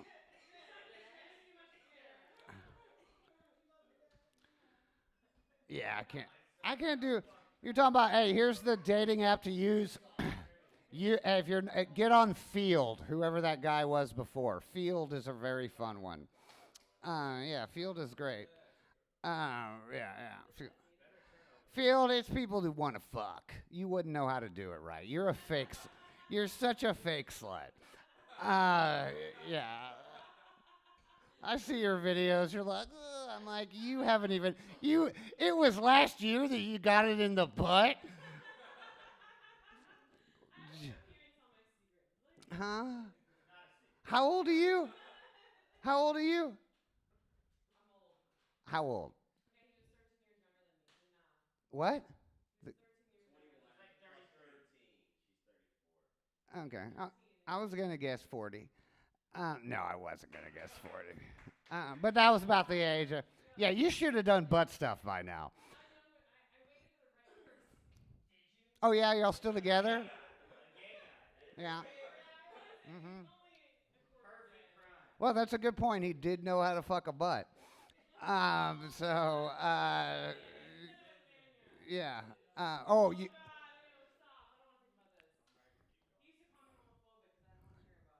Yeah, no, you are. Don't worry. Yeah, don't worry. No one's thinking you're accepting of people. Uh, except for Jews and gay people and trans. Yeah. I don't. Anybody here ever been? Do y'all remember Dylan Sullivan, big fat gay guy? Dylan? Yeah, gay as shit. Yeah, he's in Texas now. Back when he was here, he goes, "Hey, you want to go to a bar with me?" And I'm like, "Hell yeah, let's go drink." He's like, "It's a gay bar." I'm like, "I don't give a fuck. I've gotten laid at gay bars with ladies." And he goes, "It's not that kind of gay bar." I'm like, "Oh shit, where are we going?" It's called the Bullet. It's out in North Hollywood, like right by the Good Night. And we have to like walk down this alley and shit, and we get in there, and there's screens all over the place, and they're playing football and hardcore gay porn. And just hardcore. And I looked at both of them, and I realized I have the same amount of interest in both. Like football and gay porn. I'm like, yeah, I get the skill, but I'm not going to learn your names. I'm like, yeah, you're doing something good. They had a sex tent. Yeah, a fucking tent for fucking. That's the coolest thing ever. No one. No, I don't think I give off. I've been to quite a few gay bars. I've never been hit on. Yeah, like I don't think I give off a gay vibe. Maybe. Must be nice. You're getting hit on a lot at gay bars. I get hit. Like gay bars are great to fucking. No, gay bars are great to get laid. Not the Bullet. There was no women there. Because women go out and they're like, oh, I won't get hit on. And then they get drunk and they're like, God, I need some cock. And I'm there. I'd go, I'm not into that. Yeah, well, I mean, I guess if he tried to rape me, I'd punch him. But oh, I don't know. It depends on how he did it. If he was funny about it, I'd be like, no, I'm not into that. If he was like a rapey about it, I'd punch him in the face. Yeah, I touched Kenny Lyons' wiener on this stage. Yeah, I don't give a shit. If I was at a regular gay bar, I wouldn't probably laugh.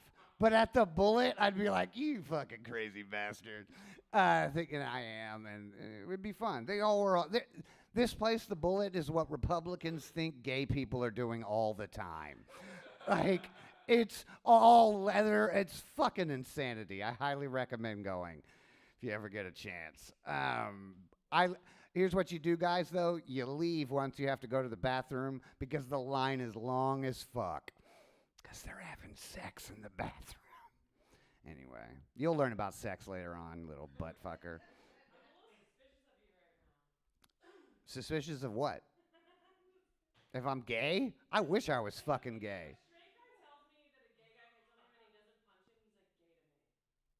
Why? I don't know what he did. I don't punch anyone before I understand what's going on. I don't. Oh, okay. Well, you're not a very bright person. You don't see nuance in the world. I get it. I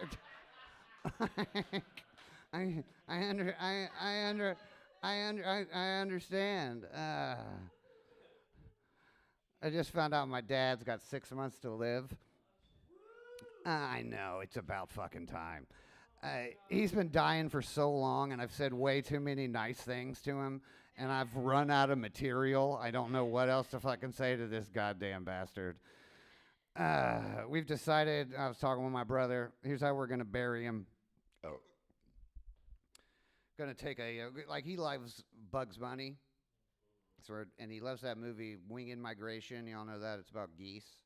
So we're going to take a rabbit and shove it into a goose, and then take the goose and shove it into my dad, and then my dad into a horse, and then ride that horse into an elephant and bury it in an unmarked grave.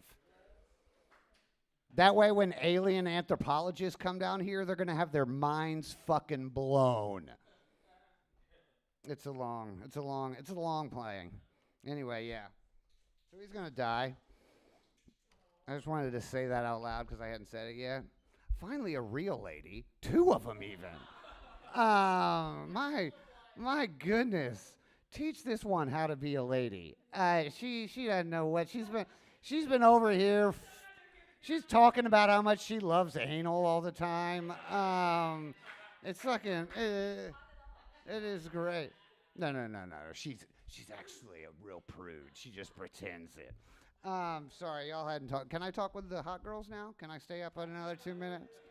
My dad's dying. I really need some. I need some love. I had a steak for $250 tonight. I'm pretty hot, looking hot right now. That's what I'm talking about. My mom did say I need to get a will. And then she insinuated that she needs to be the recipient, which first means she's keeping up with my finances, which I don't understand how. And I've decided it's because she doesn't understand how much I must have because I keep getting laid. So there must be some money there. Anyway, she's here in town, and she's probably going to kill me. I'm not going to keep writing it. I'm kidding. Let these ladies have a good night. Are y'all comics? Are you a comic? Oh, I couldn't see that far. Oh, yeah, hell yeah. Oh, man, tonight's the night. I've just been waiting for you to bring some ladies to take home with me. I'm going to kill you, put y'all in my trunk. Don't worry, you'll die also.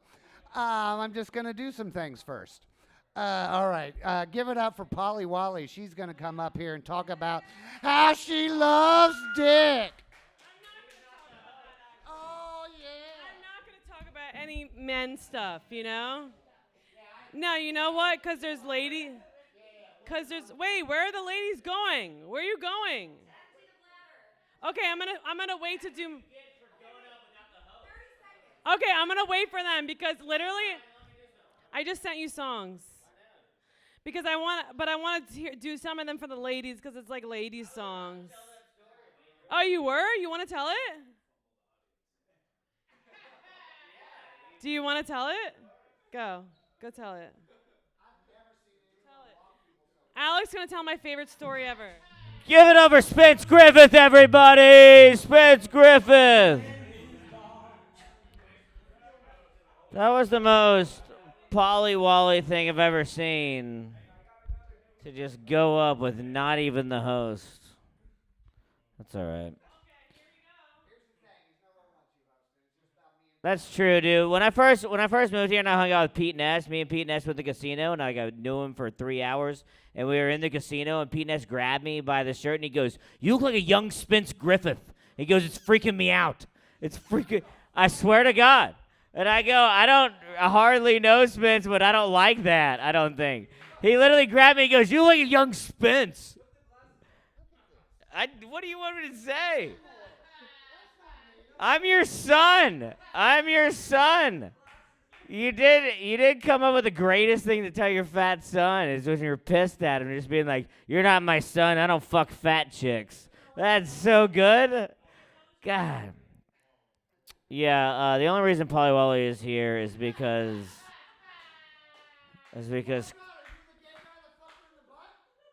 No, wouldn't that be cool though? That would have been amazing.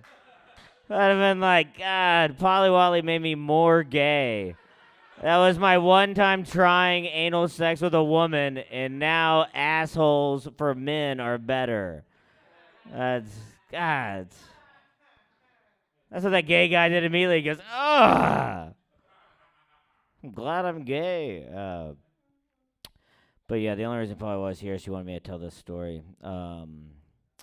When I first moved here, in a week, 2 weeks into me living in California, I was living in Costa Mesa, and I went to Newport Beach, and I was like blackout drunk, and then my phone died, and I had no way to get home.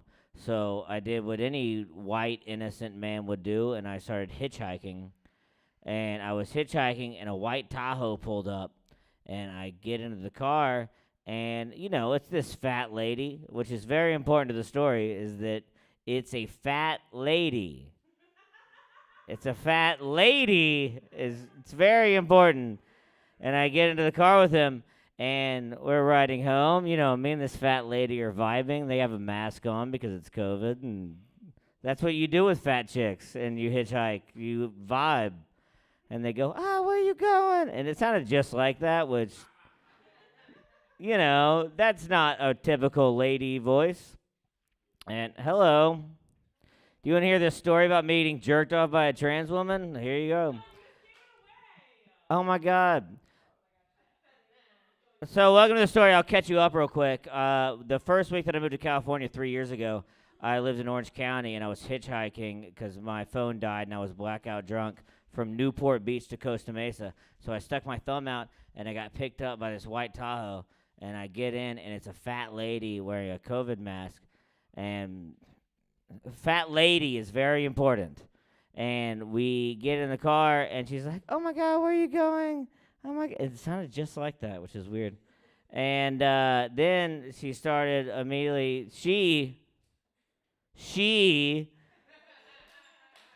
it's very important, the she started immediately rubbing my thigh and was like, and then what does any fucking respectable drunk white man do when someone starts rubbing when a girl starts rubbing your thigh is you get an erection. It's just gonna happen.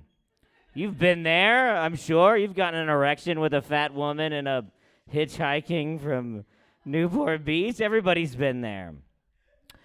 So I got a hard penis, and I'm giving directions with a hard penis with a calloused hand stroking your cock a woman's hand stroking your cock. She said she did construction. You know what I mean? And so we get home, and we get to my apartment, and I'm like, tried to convince her to go to my apartment. I was like, "Come on, fucking, I'm in California, 2 weeks. Nothing's gay about this." let's go inside. And then they were like, no, I can't do that.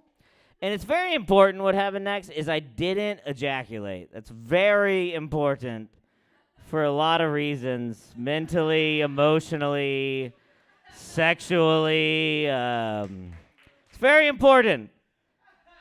Hardest I've ever been in my life, but never came. It doesn't matter. And I got home that night, and all my friends, I'm from Memphis, and I call my friends back home. I'm like, dude, been in California 2 weeks, got jerked off by a fat lady, dude. This California rocks. And then fast forward 7 months, literally 7 months, I find myself in a similar predicament in Newport.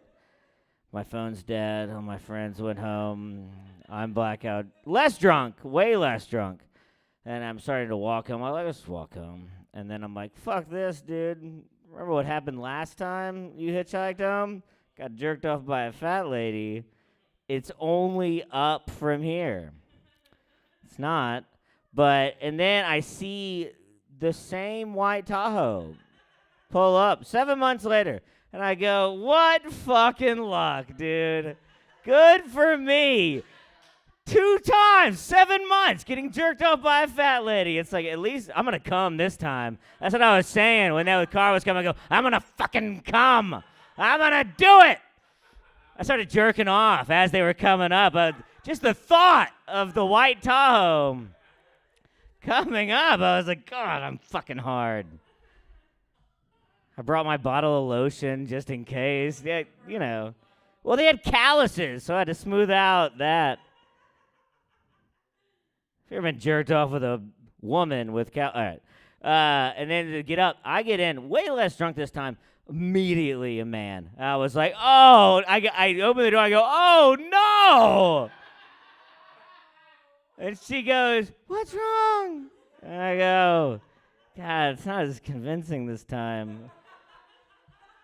But I got in, and then I immediately just started yelling at this person, saying, I gotta know! I gotta fucking know! And the worst part, I was 10 minutes into yelling at this person, realizing I never gave them my address. They just remembered. They just remembered how cool my penis was. And they were like, it's written right there on the top. So I'm just screaming at them. But I needed the ride home. I wasn't going to get out. I was like, take off the mask. I have to know. I have to fucking know. And then we get to my apartment. And I get out of the car and like in the parking lot of the apartment. I go, please show me. And then pull it off the mask. And believe it or not, it was a man. I know. Who could have seen? But I didn't come. And that's very important. It's very important. But then I hung out with all my friends 2 months later, and I didn't fill them in on that part of the story, and they were like, "Whatever happened to that fat chick that jerked you off?" And I was like, "Whatever happened to her? Cool stuff." And then I told them, and we were one of our other friends, this girl who's super liberal now. She told him the story, and my friends, all of us were dying laughing. And she just goes, rape isn't funny. I go, it happened to me, and rape's hilarious, dude. Are you kidding me? That was the best. Okay, are you a victim? Didn't think so. Give it up for me. Give it up for her. Getting raped by a man, all right. I did the story. Give it up for Polly Wally. Isn't that the best story you've ever heard? Aren't you so glad you got to hear that story? Oh my God, Alec, you have to do that. You have to do that story on Showtime. I think it would really hit it. You got to go make that viral. Okay, Alec, you got my music? Yeah, which one do you want first? Okay, ladies, I'm so glad you're here because I need some lady energy for these songs. I'm going to do some funny songs for you ladies. I think I'm going to start off with my Okay, you settle down, okay? You sit down, you raccoon face, okay? I know you must have a lot of money that you're slamming all these girls. What do you do? What's your job? Your eyes are glowing. You really do look like a raccoon. You really do look like a raccoon right now, because your eyes are glowing right now. You know what? It's so great to hear you talk about your mother, to know you're like a real life human. I love it so much. I really do want. That was really great, Alec. I'm really impressed. I'm really glad I came out for this. Thank you so much. Let's do I Know Stupid. That song. Let's do that song. Guys, ladies, I was at the pool. I was at the pool with my 10-year-old friends. I hang out with a lot of 10-year-olds. You relate, Spence. And there was this daddy there, and this daddy was there with his kid, and he was checking me out. And my 10-year-old friends were like, yeah, he's staring at your tush. And I'm like, yeah, I know.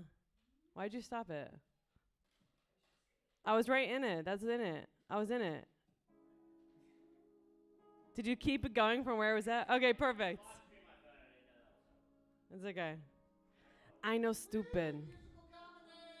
Shut up, dick. I'm not starting over, but that's a story. I know. This is where it goes. See, now I messed up. I got to get into the flow of it. Hold on. It's coming.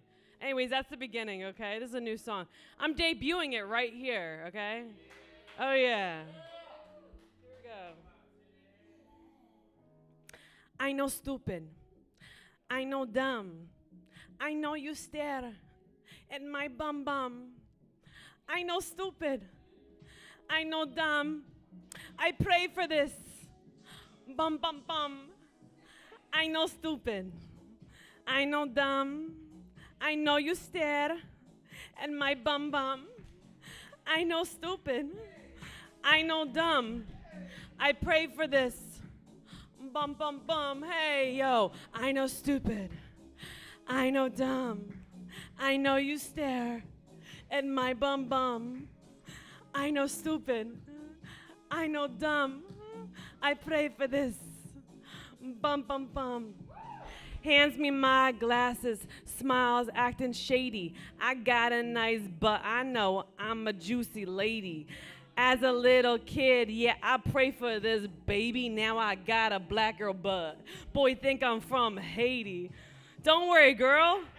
You can get it, Katie. Forget that BBL. Just pray on the daily that someday, one day, just maybe, God will ship you a tush from the Navy. I know stupid. I know dumb. I know you stare at my bum bum. I know stupid. I know dumb. I really did pray for my butt. I'm not kidding. I really did, guys. I prayed when I was like 13 for a butt, and I swear to you, I woke up with a bubble butt. It's like amazing. That's a new song premiered right here. Right here at Accidental Chaos, Spence. For my ladies. Okay, let's do another new one. Okay, so I just want to do some new ones. I'm so excited. Does anyone know the song Mr. Sandman? Mr. Sandman. It's my remix. Hey, come on, Spence. Dance. Shake your booty. Oh, hey. Hey. Hey. Hey. Oh, yeah, I like these moves. Hey, I did this in a nursing home in Bakersfield today. With Coke. With all the old people that were like trying to like not let me leave. We have to tell you about that. Coke's gonna tell you. Yo. Hey. Yo. I be with my cat. She my only lover, and I'm lonely. I'm lonely. This a lonely summer. I'm ready to get another. He gotta be younger. 'Cause my kitty cat wants a younger brother. Yes, she wants something to smother. Give her what she wants, yeah, 'cause I love her. That's right, yo. I'm a cat mother, yo. Kitty cat. Kitty cat. Yeah, she getting mighty fat. Kitty cat. Kitty. And I like her like that. Yo, kitty cat. Break it down. You, Spence, I want to see you shake it. Can you get down low? Kitty, kitty, cat, kitty, kitty. Hey, Mr. Sandman, bring me a dream. Bring me the furriest cat I've ever seen.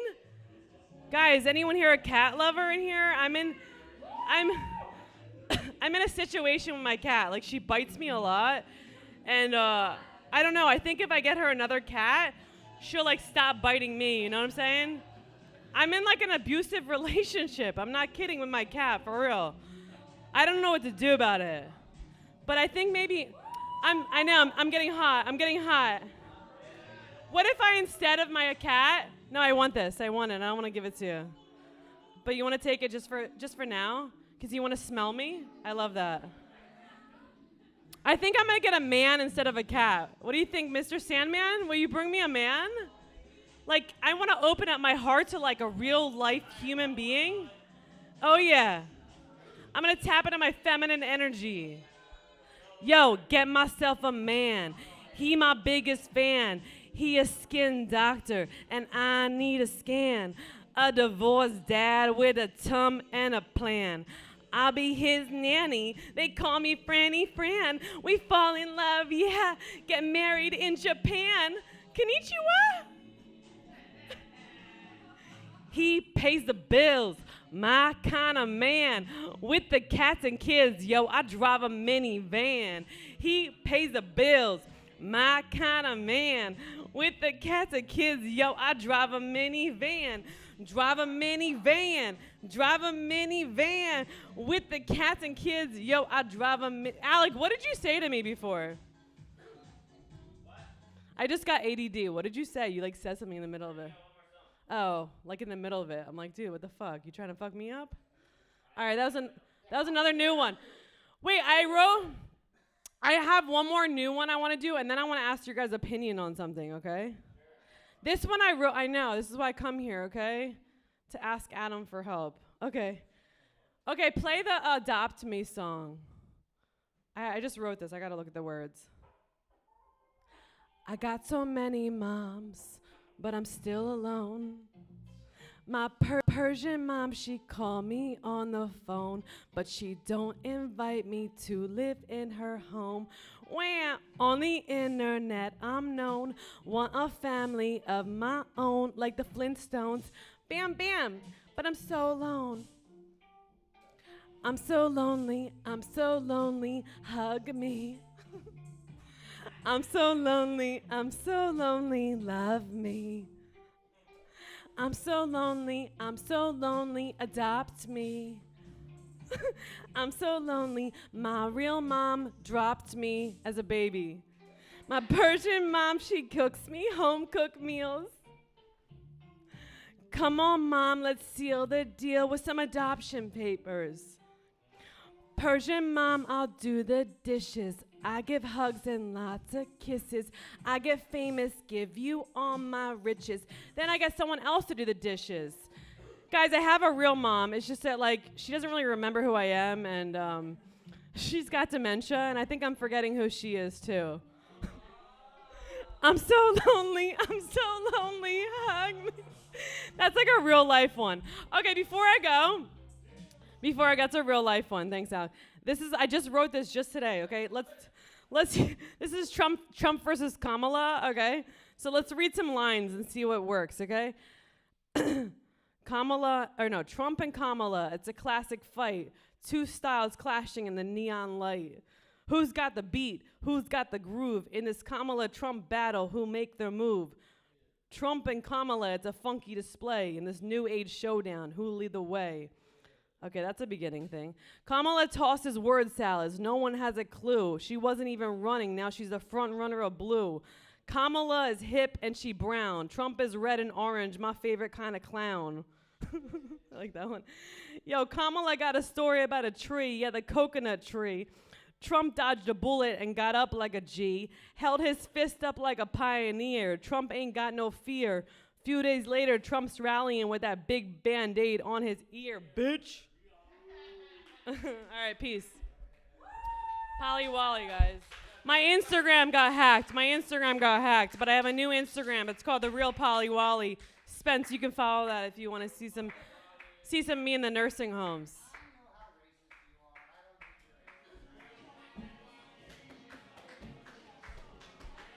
Give it up for Polly Wally, everybody. Wouldn't that be the perfect girl to try out your gay sexuality on? That's perfect. I've been working on my Kamala Harris impression. Does anybody know Kamala Harris? I've been working on the impression of her. We did it, Joe. We did it. We did it, Joe. What? That's pretty good, right? What? Yeah. If you record this. We are live, everybody. We did it, Polly. How are we here? Give it up, Polly, one more time. Give it up for this next man. Give it up for Kevin Quigley. What an intro. What an intro. What an intro. Hey, guys. How's it going? I'm wearing my Sunday best today, okay? I don't know if you guys see. I'm wearing a bit of an edgy T-shirt. Bit of an edgy guy. Got a little bit of edge on it. It's okay. This is great. This is actually what I get off on. I love it when all the hot girls in the room are having side conversations. No one gives a fuck about me. What? No, guys, honestly, I just came from the gym, and I'm wearing an outfit that looks like something you would wear if you committed a crime or were on the run and you had to stop at a Dollar Tree to dress yourself to avoid the authorities. And I thought, why not? I'll just come to Accidental Chaos. I'll do the mic. It's kind of a shit show. It's kind of a shit show. And then there's 3 beautiful women here for the first time ever. I don't know what's going on here. I've been out of town. I had 2 models sitting right where I am last week in my show. Wow. One of them was a stripper. I leave for 6 weeks and the whole fucking... Welcome to the big league. Sorry, guys. Technical difficulty here. Ah! All right. Everyone doing well tonight? Will? I just came from the gym. There was a guy doing weird aerobics in the sauna. How come they're always doing that? Everyone's trying to relax, and then there's some hardo who's just like, hua, hua, hua, hua. What are you doing there? This is not...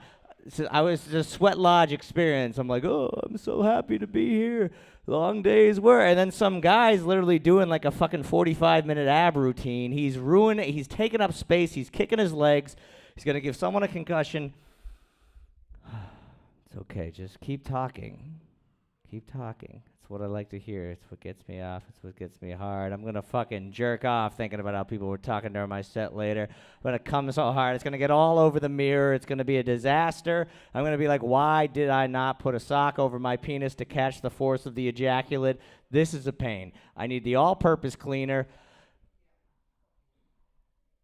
Okay, we're going to bring it back down, guys. I just got back from a music festival. I did, and I got to this music festival. I lost my voice on the first day of the music festival, a combination of hippie germs and heat, and that may have been a factor. We don't know. We're redacted on that. Okay. So, anyways, I lost my voice, and right off the bat, I know I'm not getting laid at this music festival, which is probably for the best anyway, because you don't want to have mutual UTI tent sex, but. You applaud for not having mutual UTI tent sex? What's the... Okay. Okay, it's okay. I was drinking a lot of cranberry juice anyway. But I lost my... And this thing is because, I know, women like a guy, a strong silent type, They're like a guy with a deep voice. Like a guy maybe a little raspy voice, maybe a little gravitas. But a lost voice, it doesn't work at all, okay? You have a lost voice, you sound like somebody's aunt who smokes in the house, right? Did I tell you about your mother's miscarriages? No, it's just, it doesn't work at all, guys, okay? I can't be like, yeah, do you wanna come back to my tent? Single. It just, I need some honey and green tea. Okay, we're plowing through. I can't make fun of other people's taste in music, I'm not a big DJ guy, They say I'm not a big DJ. I'm not a DJ guy. I've never been a DJ, but I am a man who owns a laptop. And, and, and, Oh, yeah. wo- and women have slept with me and regretted it. and my parents aren't really proud of me. So it's like I'm right there. I'm almost a DJ, you know. They say I started doing comedy like 7 or so years ago because I couldn't figure out how to play any instruments, and I figured I had to get laid somehow. And that was a huge mistake. That was terrible. I'm dressed like I'm going to the fucking high school gym class, and I'm the person who walks the mile. Like, I'm not doing well, okay? I should have learned how to do photography instead. Those guys get laid all the time. It would have been a much better use of my time, okay? For people who here's the getting laid occupations: photographer, personal trainer, and of course DJ, number one, okay? There should have been a lot of questionable poon, those DJs, but you know, it's not all it's cracked up to be, right? Because if you're a DJ, every single time you have sex, you have to do so knowing that you're about to be Eskimo brothers with the girl's father. You know, getting poppy, sloppy seconds. What can I say? That's the DJ life. As you can tell, I harbor deep resentment. No, I can't make fun of those people though, because my favorite band is Fish. I've seen them 42 times. It's not. I mean, it's questionable. It's a questionable life choice. Okay, they play endlessly. There is no beat. People are always talking shit. They're like, you don't dance to the beat. White people don't dance to the beat. Yeah, we dance to the melody, you fucking retard. There's 4 instruments on the stage. The guitar is much more prominent than the drums. Why do we have to beat through this? I don't know. In those settings, people take like psychedelic drugs a lot. And when people take psychedelics, they think that their minds are all expanded, but they don't realize like they're in a cult. Like, you're in a cult. They're like, they take psychedelics, and they're like, yo, man, like, people who are religious are so whack. They think God cares whether or not you eat pork. I'm like, yeah, but you bought tickets with obstructed view for $1,800 because you believed that was a good deal. There's something there. We're working on. I just got back from the festival, and I'm a little overslept. All right, guys, here's a question. I was reading it. I saw one of those flyers for a missing person the other day, and it was like, you know, she was last seen wearing a white blouse and blue jeans and sporting a brown purse. And that's how they said it. They said sporting, which is kind of fun. I think back at the precinct, they were like, yeah, this woman's probably dead, but keep it light with the rhetoric, please. They said, if you see her, please contact the Glendale police. And I was like, okay, I'm going to write down that number. But here's the thing. Anyone here ever find a missing person?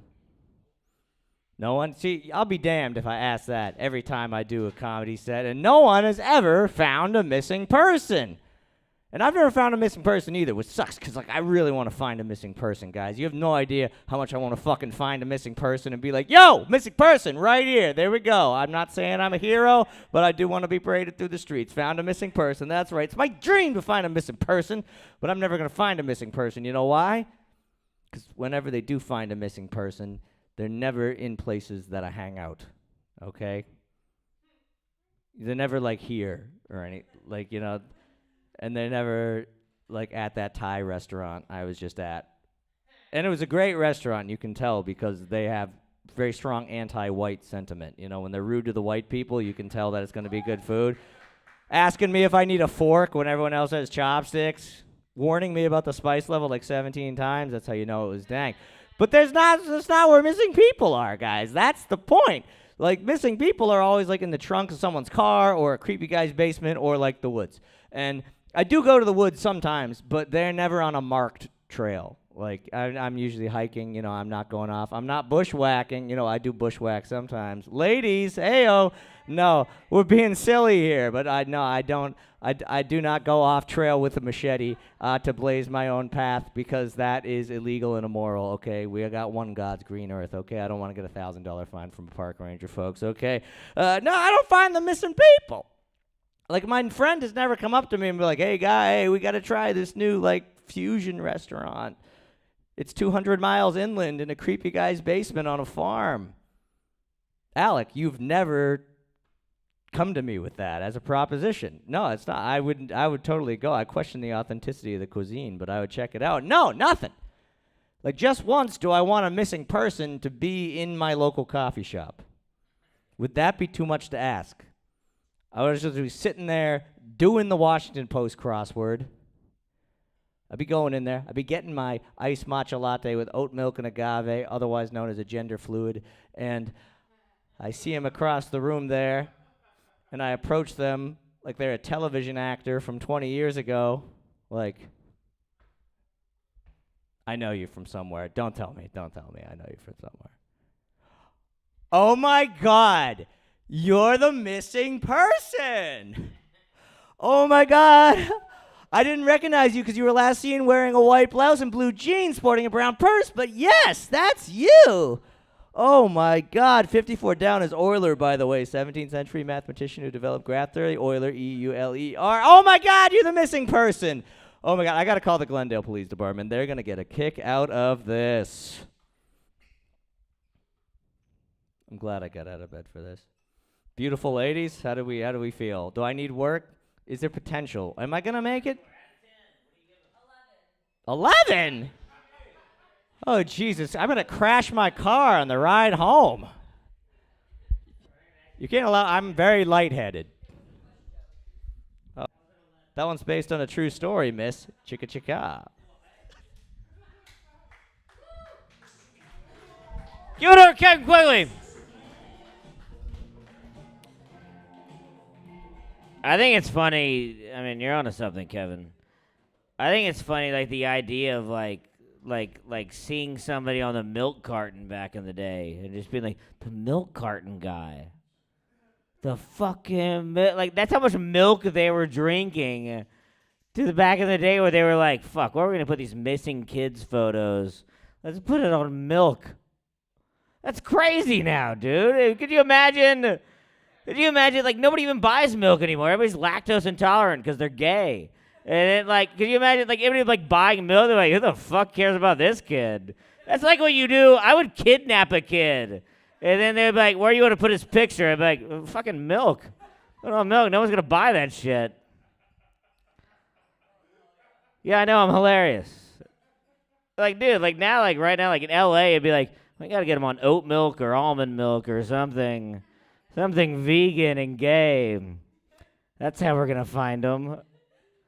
You imagine like you get like an avocado toast and there's a picture of a missing boy on it. That's how you get LA people to care. Put it on a paper straw and just I fucking talked to a girl the other day and like it was like at work and she had fake tits and she goes, "You're drinking out of a plastic straw." It's like you have fake tits. I don't know how long those take to biodegrade, but, like, that's probably worse for the turtles. That's fucking... Anyway. Shout out to my mom. All right. Is Colby in the room? Colby's in the room. Give it up for Colby, everybody.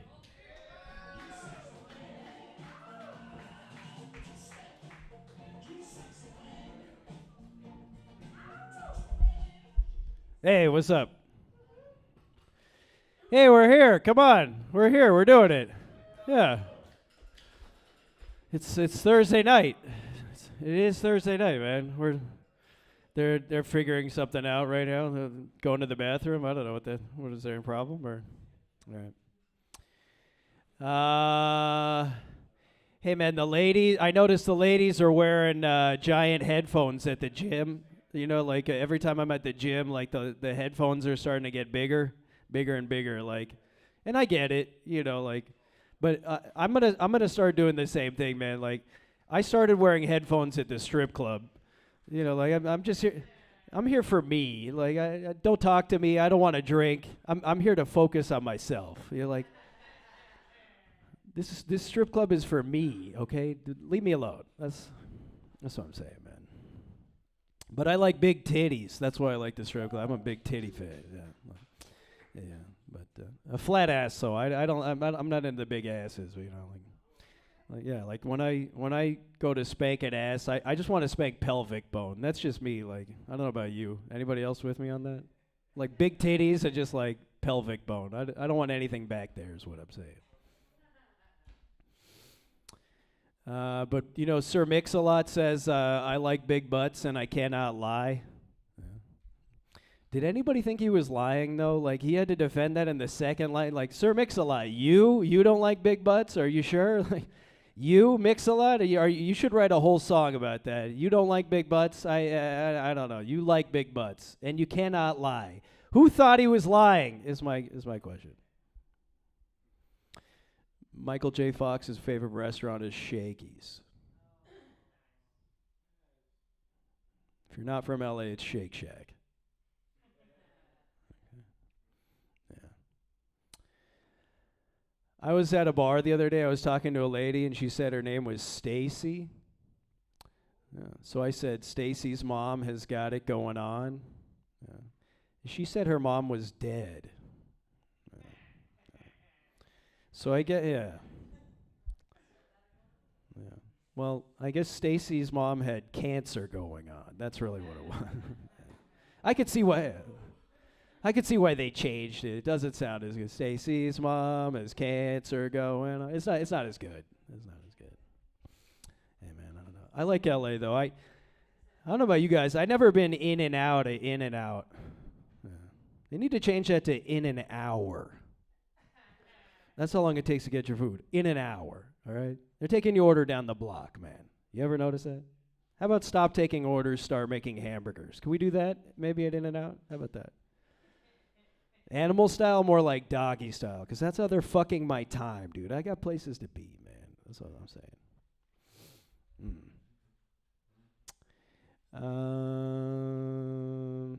Well, I started, you guys ever heard of FetLife? I started going on fetish dates.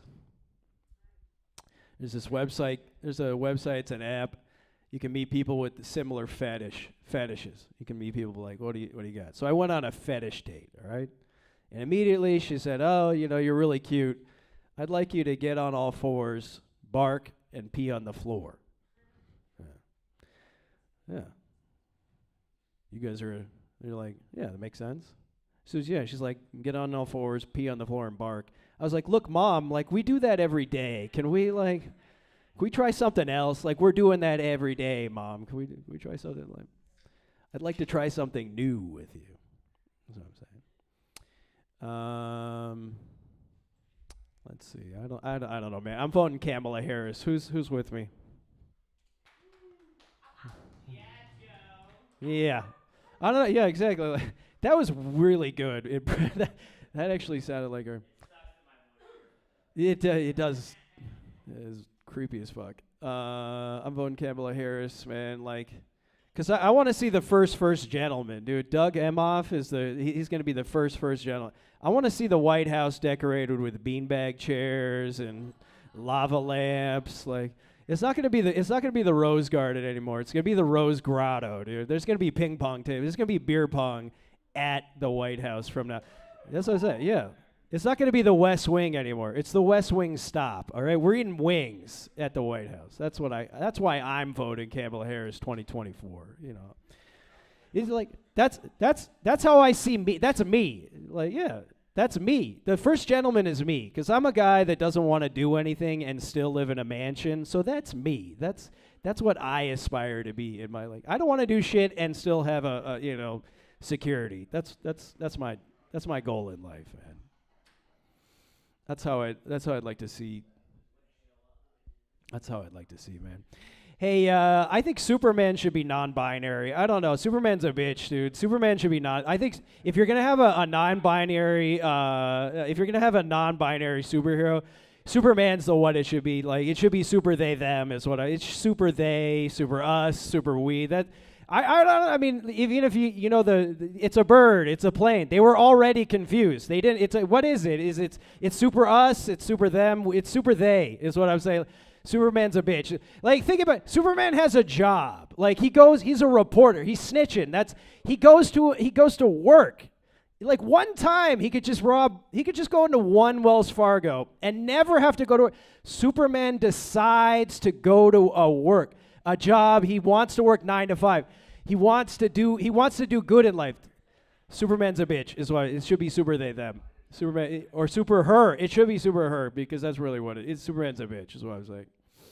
Like, if I was a billionaire, the other thing is, like, if I was a billionaire, there would be no Batman. Like, there would be no Iron Man. If I was Tony Stark is what I'm saying. If I was Bruce Wayne. There would be no Batman. I would just be chilling as a billionaire. It never makes sense to me. These comic books are terrible, is what I'm saying. Well, I'm growing out of it. Hey, what's your favorite fast food? Anybody got favorite? Someone call it out. In and out. They take forever. What else? My mother. Ooh. She is delicious.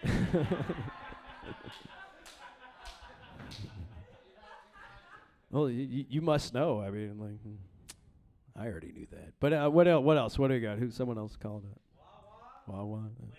Wendy's. Yeah. All you all are wrong. It's Jack in the Box. Jack in the Box is easily the best.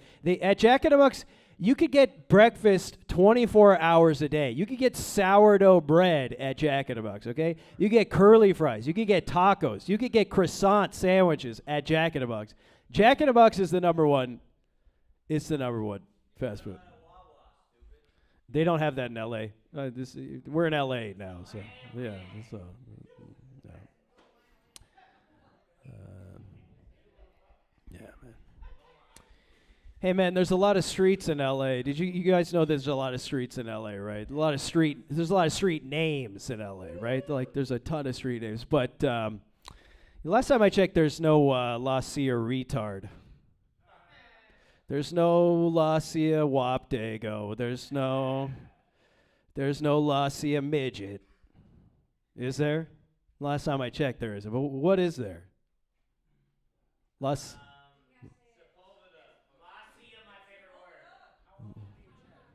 I'm just saying. There's La Cienega though. La Cienega is a street in L.A. I don't know. I think that's sneak. I think it's pretty disrespectful, man. We should get them to change La Cienega, man. Because I'm saying there's no La Cienega Kike.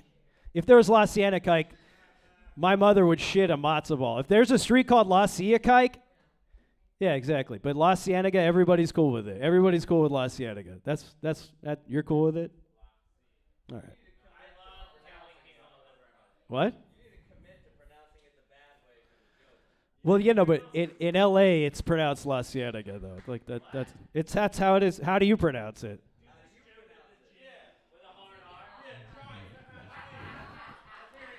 It's La Cienega. It's like,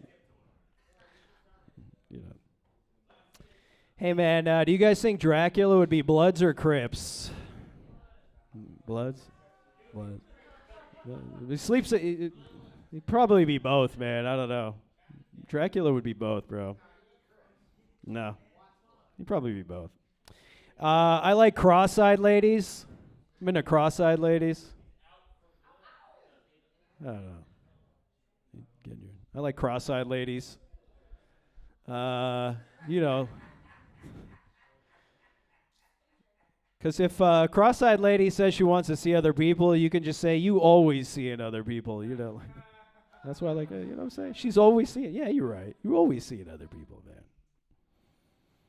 All right, well, this was fun for me. I had a great time. Let's get the host back up here. Thanks so much.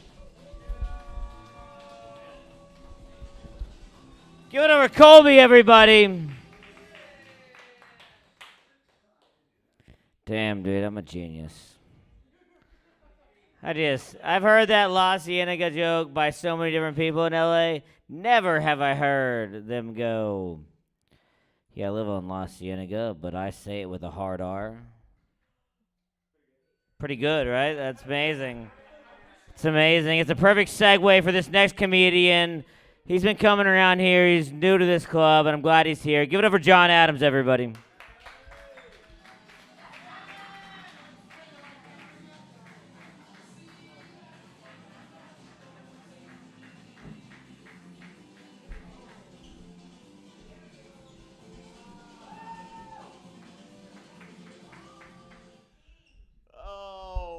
Hard R comic. That's me. That's crazy. Like, he ain't even like try to hide it. That was dope. I love you too, Alex. Love you too, man. The hard R comic. Oh, did I put a S on it? My bad. trying to work through some stuff. No, the Olympics just ended. They usually the Special Olympics is going on right now, right? Or they just ended or something like that. Paralympics. Paralympics just ended. That's not retarded people though. It's just Paralympics. Right, and that's and that great segue, Spence. I was at McDonald's. I was at McDonald's yesterday, day before yesterday, and family walks in, Latin family. I'm assuming they were Mexican. They walk in, and like one of the we're fucking California, bro. It's like, so I walk in, and the last kid, he was probably like 18, 19. He was like a teenager, but he had Down syndrome. And I'd never seen a Latin person with Down syndrome before, man. You know, seen white people with it, seen black people with it. Never seen a Latin person with it. And I started thinking, you know, we just finished the Olympics. We have all this exceptionalism. Now we got the Paralympics, Special Olympics. And then I just thought, man, what if the whole world was like handicapped? What if like everybody had some something? You're missing an arm, you know, mentally deficient. Can you imagine what it would be like if the doctor had to tell your parents that they're about to give birth to you, this normal kid, like you a normal kid? The doctor comes in and like look at the test. Like the doc walks in and he's like,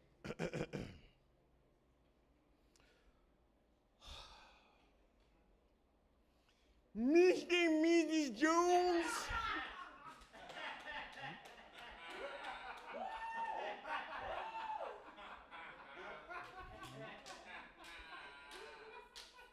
I have some good news and some bad news. The good news is you having the baby boy. The bad news is our test showed that he's going to be 100% healthy and gifted. And that's when the pops, like, he goes off. He's like, no! Like, mad. He's mad at his wife. He's like, I told you. I said, smoke another cigarette. You said no. I said, drink another glass of wine. You said no. I said, do a little meth. You said no.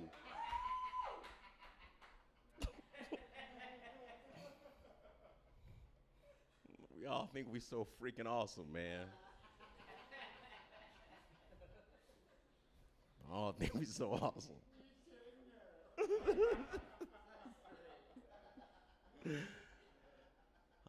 Oh man.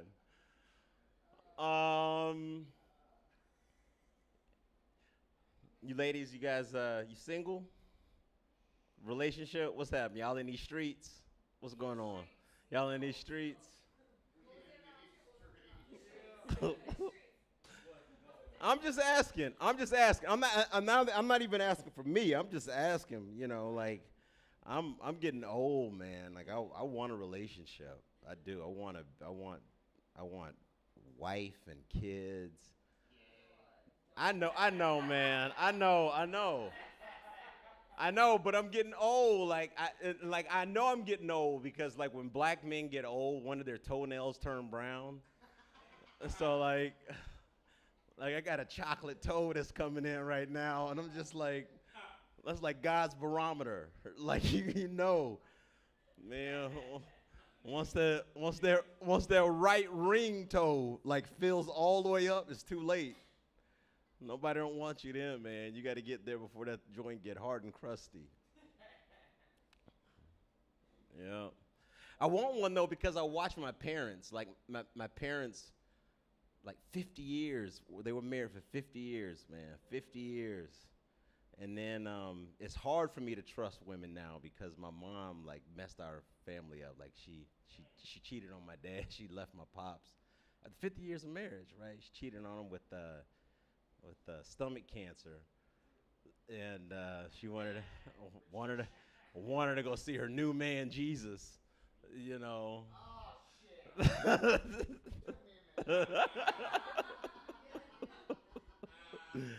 I appreciate it because Spencer's got a dark sense of humor. If it took him a minute, that means I got to work on that joke a little bit more. I know, that's what I'm saying. That's what I'm saying. If it took Spencer a minute, everybody talking about moms, if it took Spencer a minute not to think the worst, then yeah, I gotta work on that, man. Man, yeah, she was the dopest, but like I wanted to be a hero for her. Like, let me ask you ladies, what if you could have any superpower, what would it be? Any you what I don't teleportation. What about you? Telekinesis. So yeah, I just want to be all up in. What about you, bro? Okay, so here's the difference, right? Great answers, right? Great answer. But here's the difference. Here's the difference. I see how your powers are gonna be used. You whipping all around the place, saving people, doing X, Y, and Z. You want to use your power to pop up on your man, and then you want to see what it is that your man is thinking. Like women, like it's so easy. It's so easy. Men, we want practical powers. We want to just be able to run into it. We just want to run into a building and save a life. That's all we want to do, man. It's moving things with your mind, yes. Yes.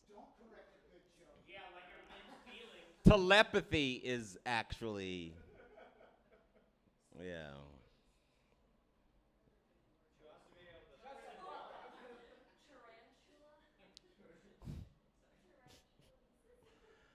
Um, man, what else I want to talk about? I love this room so much because for the longest time, and I'll be candid with you guys, like I've always been like afraid to walk into a room and not have like 6 things already prepared in my head. Like, oh, I'm gonna talk about this, talk about that. Let me see.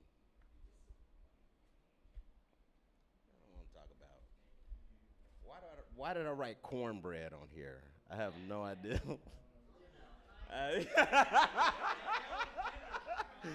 Spencer, we know. I'll talk about this. I'll talk about this. So, I got you. I'll make it quick then. So, I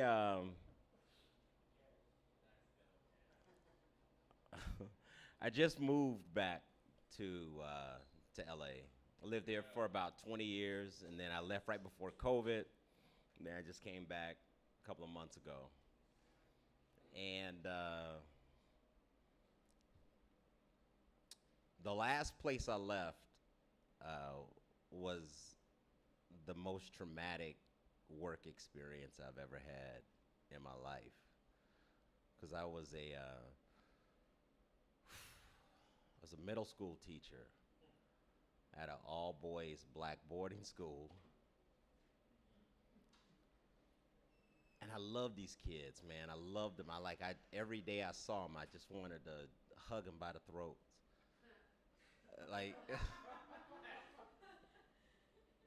this was my chance to make a difference. This is my chance for me to feel like, oh man, I don't have kids. I'm not married. This could be my legacy. I'm gonna like give these kids all my wisdom. You guys ever seen a movie Lean on Me? Yeah, this is my east side. This is my fair east side. Like, I'm like, they gonna write songs about me. I'll have a monument outside. And then these little nigglets started stealing popcorn out of people's classrooms. And my desire for a song went from something like that. I went from Joe Clark to Uncle Ruckus from the Boondocks, right? Like, yeah. And so after about the third or fourth time one of these kids did some foul stuff, I just found myself looking at him. Uncle Rocket, don't relate yet.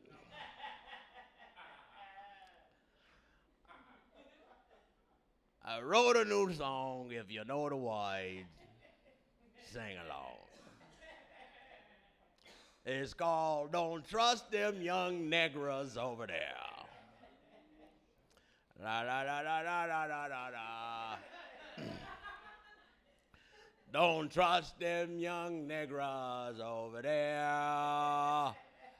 School trips teach America ain't fair. The school's a pipeline to college, but they crave gangster knowledge. Don't trust them young negras. You guys have a good night, man. You guys have a good night. Give it over to John Adams, everybody. Dude, I'm so glad that you told that story. Me and John Adams and Handrum were talking out the other day, and like he was telling us how he did that, about how that McDonald's joke he's been doing, that was one of his first jokes that he wrote. And he was like, I did it in front of a crowd the other day, and they were like, I don't like the retard voice.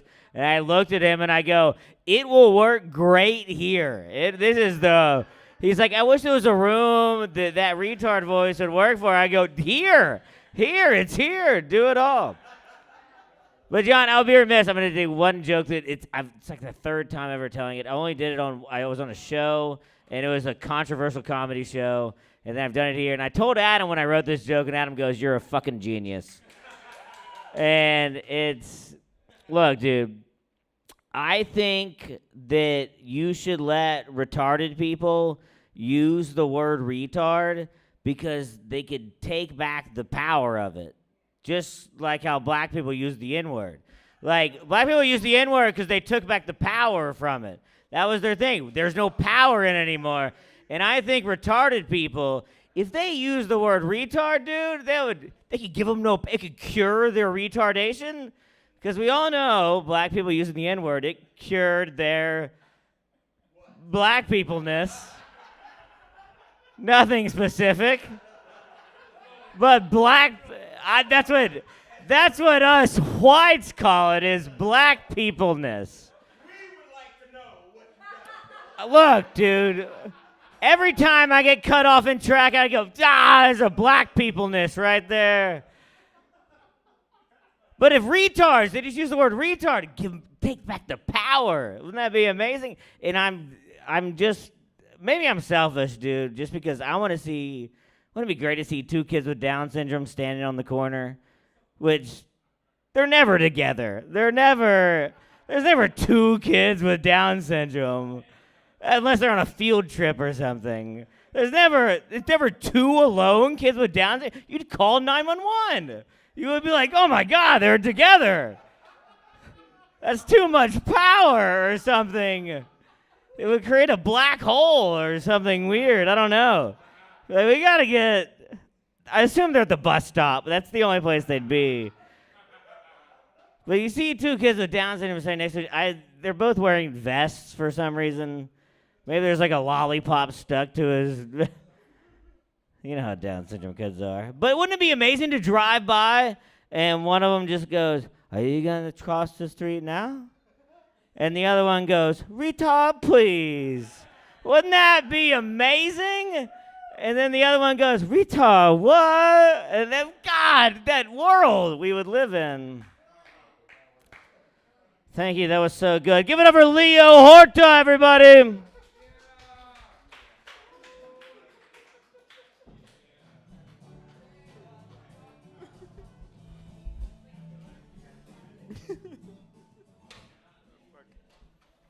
Retarded what fucked me up.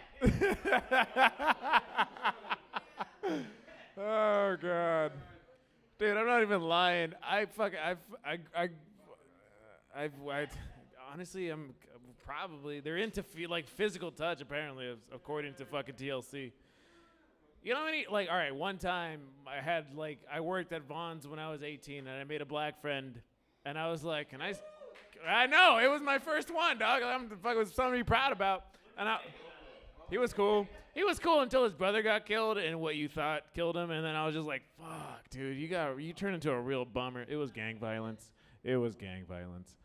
Anyway, dude, he fucking got me one time. I was just like, can I say it? And he was just like, hold on, I got to do an application with the NAACP, and when that comes back, we'll see if you pass. And I fell for it, and he started laughing, and I was just like, Ronnie Jackson, you son of a gun. Anyway, I got like fucking 3 real fast minutes, I promise. All right. My buddy asked me the other day, he was just like, hey, you ever run into your ex on accident or on purpose? And I was just like, you think, you dumb bitch, you think I do it on purpose? I fucked that joke up so bad, my bad. Anyway, fucking, my ex-girlfriend wasn't very nice to me. She cheated on me. Yeah, no, dude, you want to make it fucking worse? She also fucking went on to be a cop. Yeah. Everyone says fucking ACAB, all cops are bastards. Well, one's also a fucking whore. So, yeah, think about that. Yeah, no. She was also a bully, dude. She gave my fucking dick a nickname, bro. Yeah, I know. It was mean. She was Mexican-American, so mean nicknames is part of the culture. But she was like, hey, I'm going to name your dick Tillamook. And I was like, Tillamook? Why? Because it makes so much cheese. All right, I know. That joke sucks, but I just like hearing people be like, ugh. Thanks, buddy. I appreciate that. You want to hear some real shit, dude? All my ex-girlfriends and my current one hit me. Yeah. Fuck you, Ray. I used to think my current one's white. I used to think it was because they were all Latina. No, I think it's just because my mom didn't hit me, and they're like here to pick up the fucking slack, dude. Like, I don't understand. Like, the first one, I was like, I think I'm getting abused. And then the third one, I was like, I think it's my fault. Like, shit changed. Ugh. My current girlfriend, I think, is the love of my life. I think that's good shit. No, I realized that because the first time she ever fucked me, she made me come really fast, and that had never happened to me before. It was weird, dude. She got on top of me, which is a weird way to start sex as a man because you want to feel strong. But she was just like, lay down, like, take a load off. And I was like, all right, for sure. I laid down, dude. She got on top of me. She, like, fucking shook around real fast, made me come. It fucked me up, bro. It fucked me up. I look like a kitty cat when you first wake him up from a deep sleep. I was like, that shit it changed my fucking life. She makes good money, dude. She works in marketing. That's crazy. You know what marketing is, dude? It's just like you being like, I like this shit. I think someone else will like it too. I got into it. I started thinking about what my product would be. I started looking at all the weird dildos online, and people want to fuck like Shrek and the Hulk and stuff. And I realized, like, for men, pocket pussies can model things in real life. If you look at animals, who has the most fuckable mouth? It got real quiet in here, but you're thinking, not an octopus. They got a beak. Yeah. You got a lot of sea facts. You like sea animals, don't you? Of the 3 conversations, I thought it was fucking horses. It's not horses. You think so because they got big fucking lips, fat asses, and flat teeth. They got flat teeth and big lips, dude? That shit's wacky. No, it's frogs. Because they're kind of shaped like a pocket pussy, right? Yeah, you think that fucking tongue is just for attacking. It could be for loving. That's okay. A slug. A slug would be good for like a titty fuck. I'm sorry, Spence. What did you want to say? Which one do you want to fuck? I think frog is the best answer I've heard so far. It's but it's deep reach, dude, and it gets tight. You got that ribbit action. What the fuck? The cons is the smell. Nice. All right, that's really that was the 2 minutes I had. Thank you. I don't want to do anything else. Spence, the first. Think about it. Crane? That might be the worst one. A crane would stab you in the belly button and it has no tongue. A Venus flytrap would be cool if you're into like if you're like one of those guys that gets like sucked up in the BDSM suits, a flytrap would fucking kill. All right. That's really all I got. I'm done. Alec, thank you. Thanks for the bump. Give it over, Leo Horta.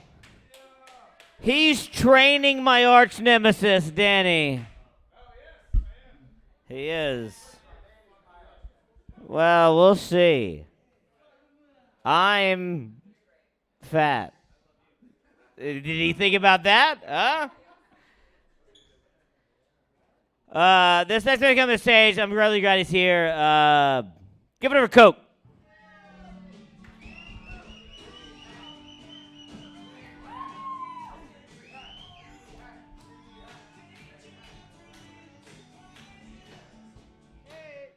Hey, give it up for yourselves. How we doing, Accidental Chaos? Give it up for your host, whatever his name is again. Give it up for your host. I can't remember his name because I'm a superstar now, guys. I've done it. I'm in a movie. I'm gonna be in a movie. We'll see. I hang out with a lot of crazy rich people, you know. And sometimes this guy was like, "Hey, you're a comedian. I'm gonna get you a role with this producer, and he'll put you in a movie." And I thought it was funny today. I'm talking to this producer on the phone, and he's telling me the character you're gonna play is a film director. It's gonna be a film director, and we want you to pick a name for your character in the role of the movie. And I sat there and I was like, man, it'd be funny if I pick one of my friends' names and just put it as my name in a movie. So I was like, Malik B. Malik B is gonna be my name in the movie, and then I reconsidered and I went with Alec Feinstein, everybody. I'm gonna play Alec Feinstein, hopefully in a role of the movie. It will be hilarious. Huh? Oh yeah, I'm a film director in the movie. Good Jewy film director. Yeah, Malik B I don't think I could pull off, but I was considering that. Man.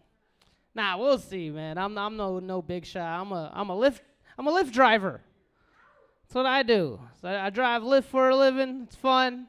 Sometimes, you get lucky. A lot of people think I fuck a lot through Lyft. It's like once, twice a year. You know, it's crazy though, because sometimes you get thrown into situations. And a few months ago, I was driving and I picked up some women that were drunk home from West Hollywood, and I took them home to Koreatown. And it was these two beautiful women, and they were really drunk, and they're like, you know what? They're trying to flirt with me because they're like, oh, you speak Spanish? And I'm like, I'm from South Florida. No, basically, I can't. But they're trying to shitty English their way, hit on me, and when I dropped them off, the younger one just grabbed me and started making out with me. I'm like, oh my God, this is amazing. This is how I want all my dates to go, Like, this is great. And then the older one got jealous, pushed her out of the way, and grabbed my penis, and then started making out with me too. I know, it was a very exciting moment, But in that moment, as she was doing that, though, all I could think about was Alec Feinstein. Because as they're doing that to me, it's because I was scared of her having a penis, like when he was raped. I was nervous. I was like, what if this could happen to me? I don't really know. They seem like women, but I don't know. I've seen all the horror stories of my friends, and I was nervous. I was like, what if, Adam showed me these motherfuckers pictures of the girls that on fucking, what was his friend that turned into a woman, or something like that. And he's like, she's hot. It's crazy. You can't tell. You know Kenny. So I'm not going to lie. I was nervous. I was like, oh, my God. What do I do, My homophobia caught up with me.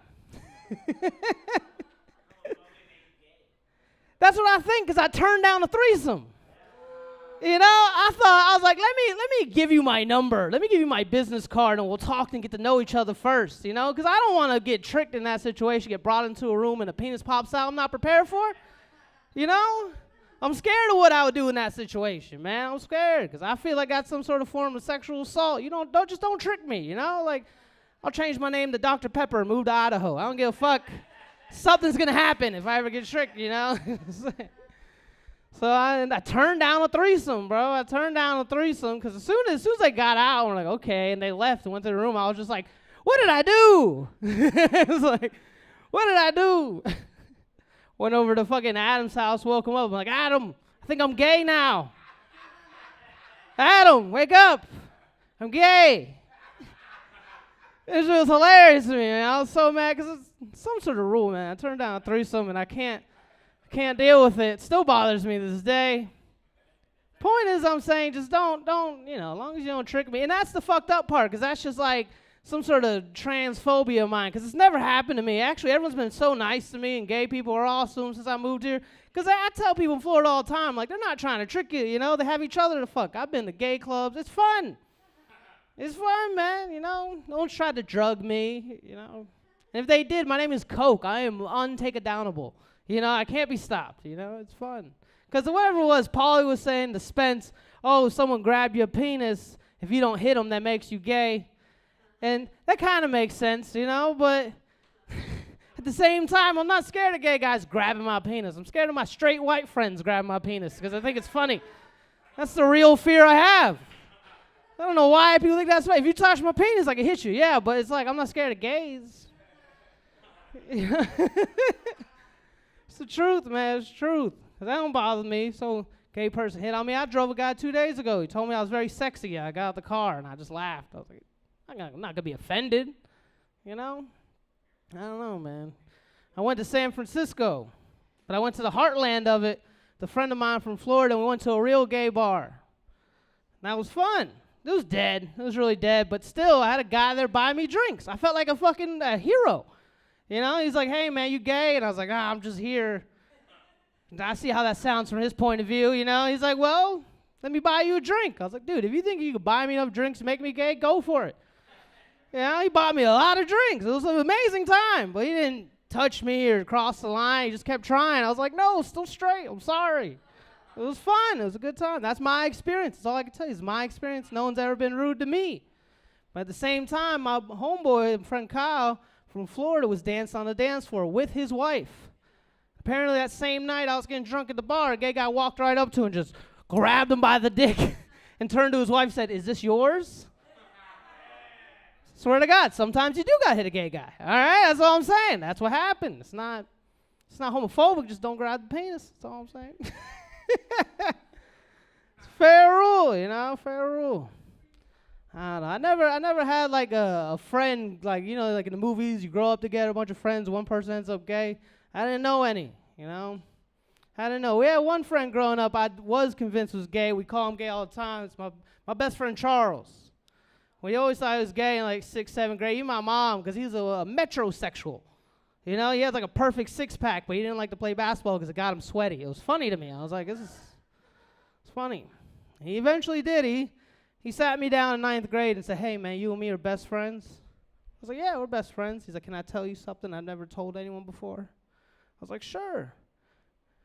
Truth be told, it took him like 4 hours to get it out of him. I wanted to go home, but he just like, I don't know how to explain this. And I was like, here it is. He's gay. I knew it. My mom knew it. We all think he's gay. And he's like, thing is, since I was a little kid, I've always been attracted to feet. And I was like, that's funny. Not what I thought originally. But he knew. That's what it like made me believe in gay people more as a kid. You know, back then I was like, I don't know. I was only like 9th grade. I was like, maybe it's a choice. But he's like, I knew since I was 5 years old. I really like feet, and I'm ashamed of it. I'm like, that's probably what being gay is like. You know, made me empathetic, seriously. But I was empathetic with Charles until he fucked my sister's feet. You know? He fucked my sister's feet. They didn't tell me all in high school. I found out a few years ago. I don't know how to internalize that. I gave her like athlete's pussy. You know what I'm saying? It was weird. She told me like I already knew. I'm like, what? I didn't know that. That's why I talk about it so much. Just fucked my sister's feet, man. Every time I go back there, I can't be mean to him. He's my best friend, and he's been through a lot, you know. His mom died on Christmas in 7th grade. His dad's dead. He's had nothing, nowhere. It was always funny to me because I'm dark humor, but like we tried adopting him. His life sucks. And apparently he's in love with my sister. My mom was like, you can't make fun about it. He's in love with her, and she doesn't want to be with him. She wants to, you know, keep her feet clean. I was like, I get it. I was like, Mom, you can't tell me not to make fun of Charles. He fucked my sister's feet. It's a weird argument we had earlier. So I do make fun of him. Anyways, guys, that's really all I came over here to say. I'm having fun. Give up your amazing host, Alec Feinstein. We made it. Accidental Chaos. Bam, bam, bam. Give it over Coke, everybody. What Coke failed to mention is that when I was hanging out with him one night, he literally told me, he goes, Dude, I went to this gay bar, and he goes, I didn't do any gay stuff, but he goes, we were just there to dance. And I literally looked at him, I go, that's gayer than going there for cock, dude. You just went there to get down?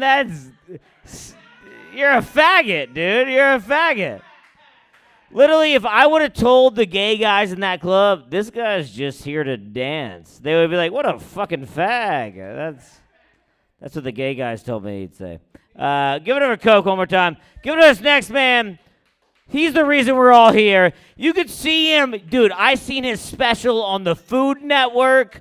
I saw it on CMT. I saw it on BET. Give it up for Tigray. Give it up for motherfucking Tigray.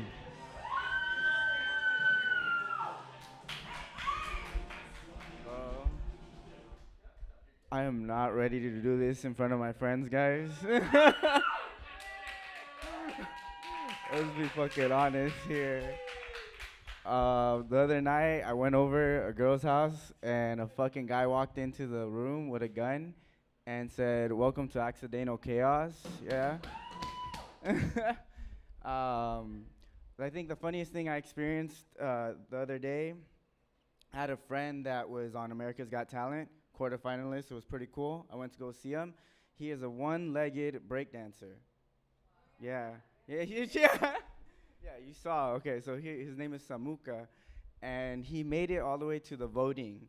And he was hoping he was going to make it through because he's crippled, and he has a sob story about, like, cancer and everything. But he didn't make it through. But the funniest thing he said to me was when they were going up there and, like, there's, like, I guess a couple rounds, and they choose 2 people at a time. So it was Samuka and some other girl. And they're doing, like, a drum roll, and, like, the person that's going to stay through is Samuka. And my homie on stage, or, like, on live television, one leg, he does this weird dance like this. And then he explained to me on the next round, when they did it again, they picked 2 people once again. And they said the person that is leaving is Samuka. And then they asked him, how did it feel? And he told me he with his crutches and everything. It's like someone pointed a gun to me, disabled. And he was and he was already fucking he's already missing one fucking leg, and I'm like, bro, this dude got jokes. But that's what we're here for, comedy. If we can't make fun of ourselves, right? I fucking don't really got much. Oh, the other b-boy that I brought here, he was also a world fucking dude. He is from Israel, and I took him to the Hollywood Strip because he just wanted to. They say mark a V on it, not a check, because they don't know what a check is. So they say we put a V next to it,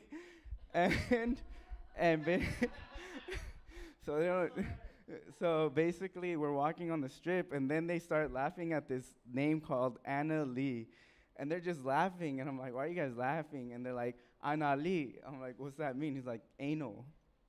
Okay, Anna Lee, and they're just cracking up at a star. And then they told me, I told them, you guys should teach me something. And they're like, well, everybody wants to learn the bad words. What do you want to know? I'm like, actually, just tell me something nice to say to a girl. And so they said,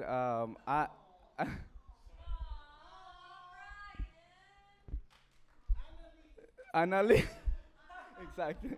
And then so one of his friend came up to me, he's like, look, something you could really say to a girl is at motete design. And just say that. And I'm like, okay. And he's like, it just means like you are truly beautiful. And Israeli, Hebrew, one of those. I don't know, one of those. I think it might be a Hebrew. So basically,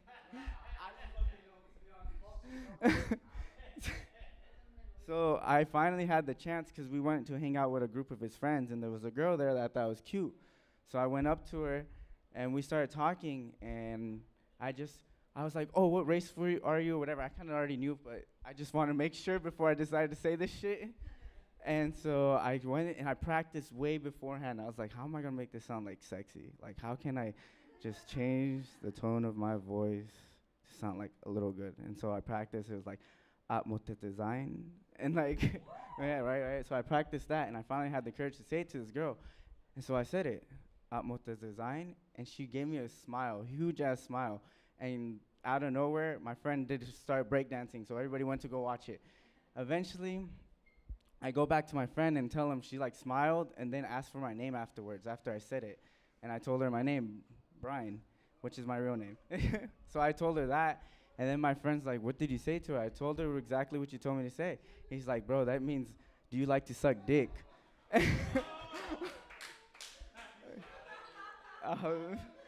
Anna Lee. And I'm like, bro, I'm about to go right back and scream Anna Lee, see if she smiles again. But, bro, I haven't been thinking of sets or whatever. I do want to say this, though. Mike Silver, I know y'all know who he is. Mike Silver's been going to fucking other places I go to. And he goes up there, I fucking swear you, Mike goes on stage and to the bartender and to the host, looks them dead in their eye and says, the other day I went out with people from Accidental Chaos and they asked, hey, what's up with Tigre? Why does he always leave $20 as a tip? And I'm like, or why does he always give him $20? And I'm like, bro, you can't be fucking telling him that.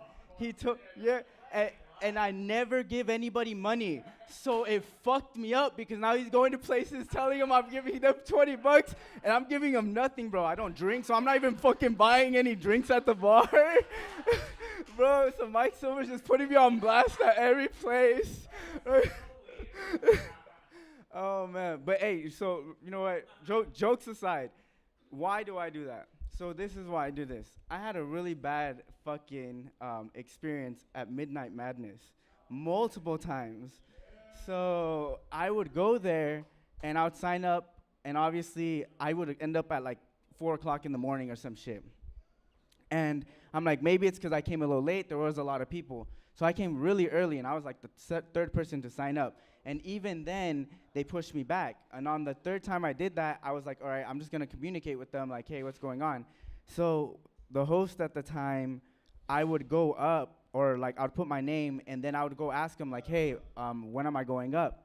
And he would tell me, oh, the next two people. Next two people go, my name doesn't go up. I'm like, hey, you said after the next two people. I'm like, oh, did I say that? I said you were after, like, Josh or whatever. Josh would eventually go up, and I wouldn't go. I'd let 2 people pass again. And then I would go back and ask him, like, hey, you said I was after Josh. He's like, I didn't say that. I'm like, what the fuck is going on, bro? Like, this is fucking crazy shit. So it really fucked up my morale at that point, and I really gave up for a very long time on, like, even trying this again. And I found this place. I found a place called Look Zoo, and then someone introduced me. Ray's one of the people. He's here. He's the one that mentioned it. He's the second person that has mentioned it.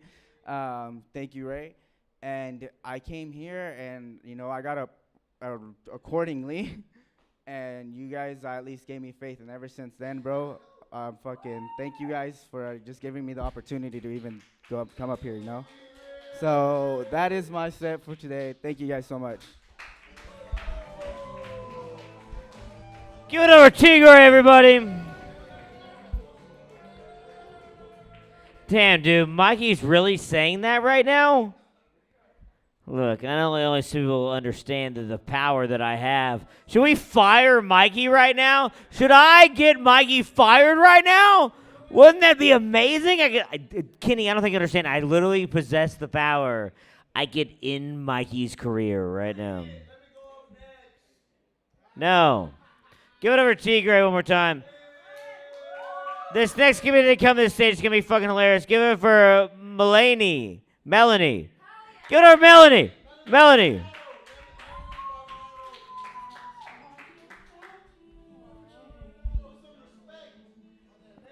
Thank you so much, Kenny Lyon. Thank you. Oh, man. I know I look cute. I do. I know it. I tried today. I tried. I was like, I know how to look cute because I used to work in retail. That's right. Retail is the only job where you get paid to get all dressed up as if you have somewhere to go. But it doesn't pay you enough to go anywhere. It's the type of job where you walk by a coworker and you think, what an idiot. How'd he get hired here? And then you're like, wait a minute, they hired me here. Man. We all agreed upon our like store idiot though. Like we had a nickname for him. We even called it was included in his nickname. It was Eddie the Idiot Stock Boy. Okay, he used to spell like, you know, like okay.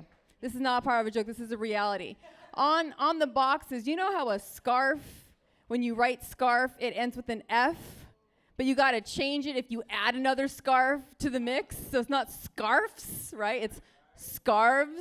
Nah, at our store it was scarfs, okay? It was all, that was Eddie. That was Eddie's job right there. He always butchered it. But man, I used to wonder, is it nature, is it nurture? Like, how did Eddie live so long yet stay so dumb? And then I thought, and then one day I got my answer, and it's society, and I'll tell you how it happened. He walked through the door all proud, like he has some kind of new information. He goes, hey, did you hear what happened today? And I said, yeah, they killed Muammar Gaddafi. No, stupid. Lindsay Lohan was late for court. I said, okay, and they killed Muammar Gaddafi. Who's Muammar Gaddafi? And I said, oh my God, he's that dictator guy in Libya. They've been like searching for him. They found him in a hole like Saddam Hussein. They pulled him out. They're throwing rocks at him as we speak. I said, Eddie, don't you watch the news? Duh. Where'd you think I heard it about Lindsay Lohan? I was like, the news. Man, I don't care. I don't mind if people believe in far-fetched things, right? That's just like, that's your prerogative. But I do mind when they treat me like I'm stupid because I didn't know about the far-fetched thing, like I should have known better. I went to a yoga studio on the second floor of a repurposed building in New York City. Okay, it was just a room like this. And I walked in, didn't know. A woman rushed up to me and she said, stop. You can't wear your shoes in here. This ground is sacred. And I was like, sacred? Like back in the Bible when God first talked to Moses? Like, lady, this place used to be a whorehouse. The only burning bush that happened here was chlamydia. I know. Kenny's like, oh, did you? I was just, okay, look, this is not a joke that I ever wrote, but I realized driving here that you can always tell how fun a city is by if they have like STD billboards up.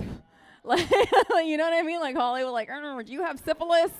Like, we can, have you been tested for HPV? It's all over Las Vegas, right? Like, you can tell when a city is fun by them billboards. Man. Oh,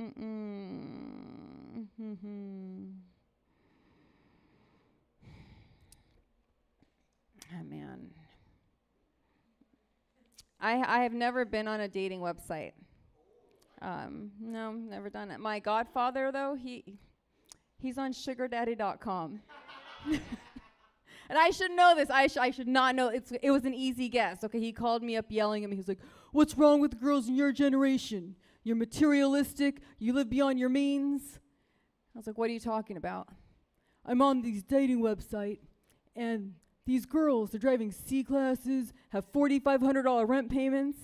It's like, time out. You're on a dating website, and the girls are providing their expenses? Are you on sugardaddy.com? And he said, shut it, which means yes. And like, here's the thing, like, they operate like a legitimate website. Like, you fill out a profile, the sugar babies fill out a profile. Okay, except the sugar daddies get a whole notes section. Okay, and how do I know this? I'll explain, okay? I'll explain. Because I'm a good goddaughter, and I take him to the doctor if he needs to go and cannot drive. Okay, I'm a good goddaughter. So he gets in my car, and he's already pissed off about something, I can tell. He's like, you know how I'm on that dating website? I said, you mean that negotiating website? He goes, I said no Russians, and the first one they sent me was a Russian. That's what he wrote in the notes section. 2 words, no Russians. That's it, okay? 2, that's it. And I said, then don't go on the date. I already did.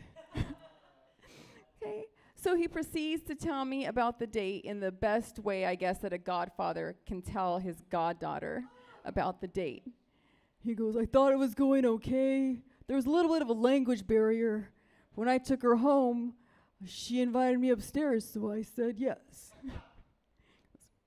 So we were fooling around when I thought I heard the door to her apartment start to unlock. I pulled back and I said, do you live alone?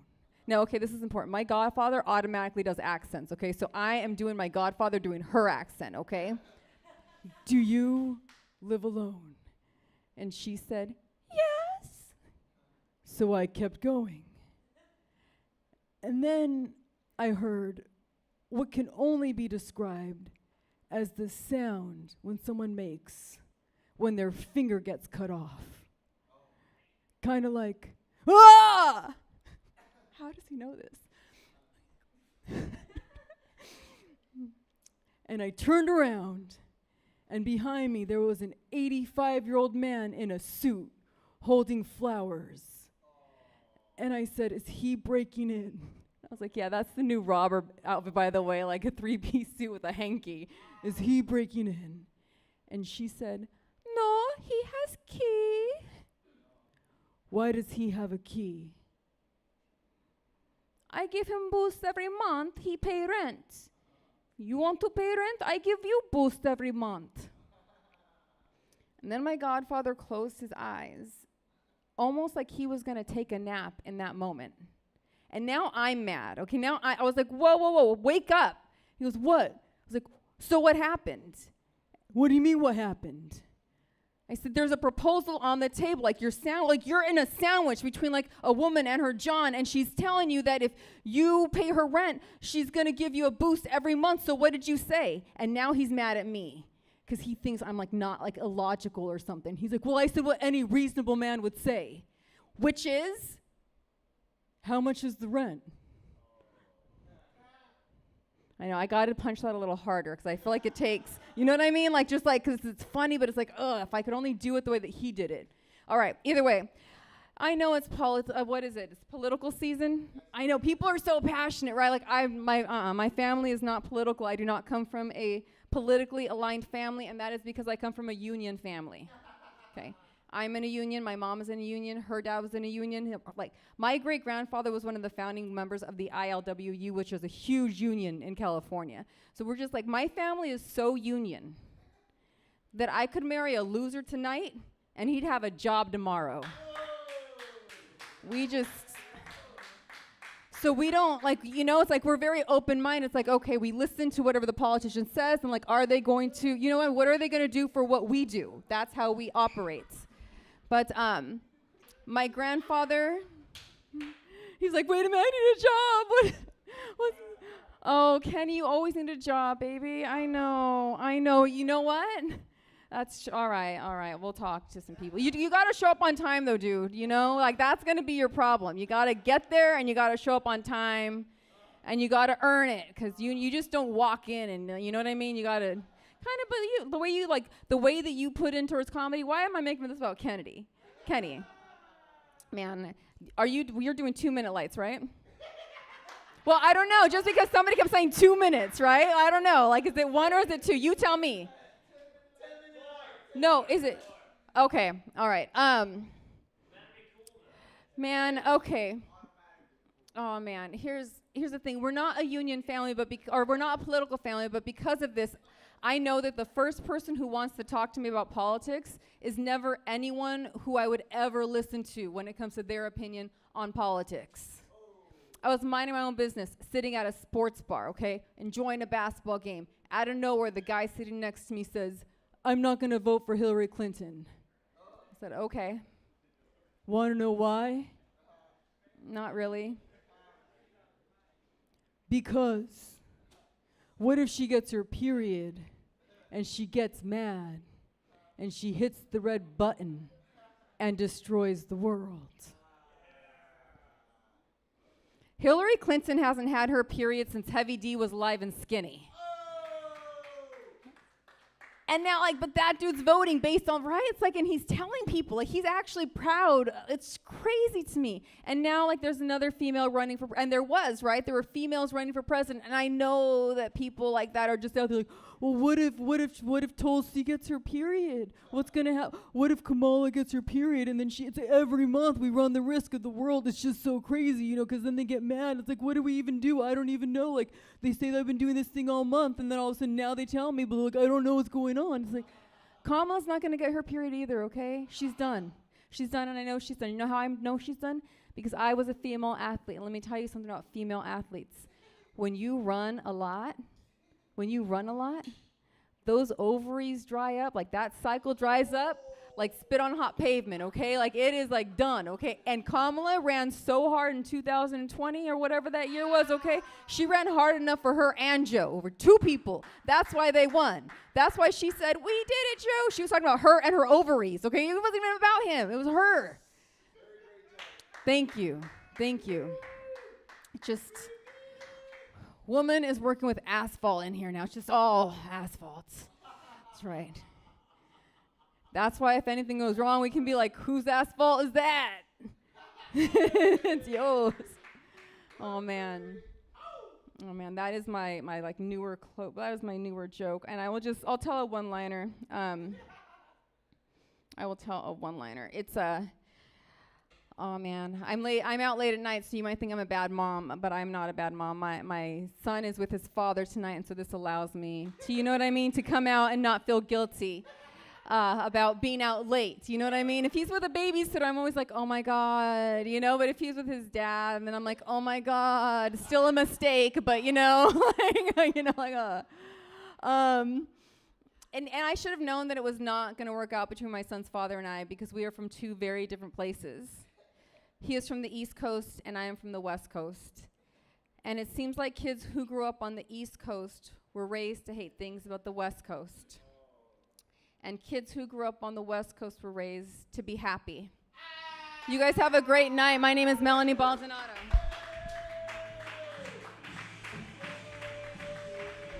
Give it over Mulaney, everybody! Give it over Mulaney. That's how you fucking do it, Kenny. Settle down now. Give it over Mulaney one more time.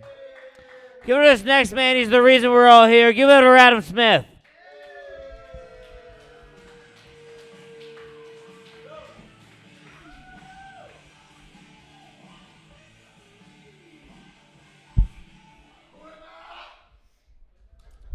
Get over out. Room's hot. Room's hot. Room's hot. We got some good up for Melanie. We got some hot ladies in the building tonight. Get over T-Grave. Fucking for bringing the ladies. Wow. I'm and then another lady right here. Big way Kenny line. And Miss Stacy, of course. A woman. Who used to be a lady. No,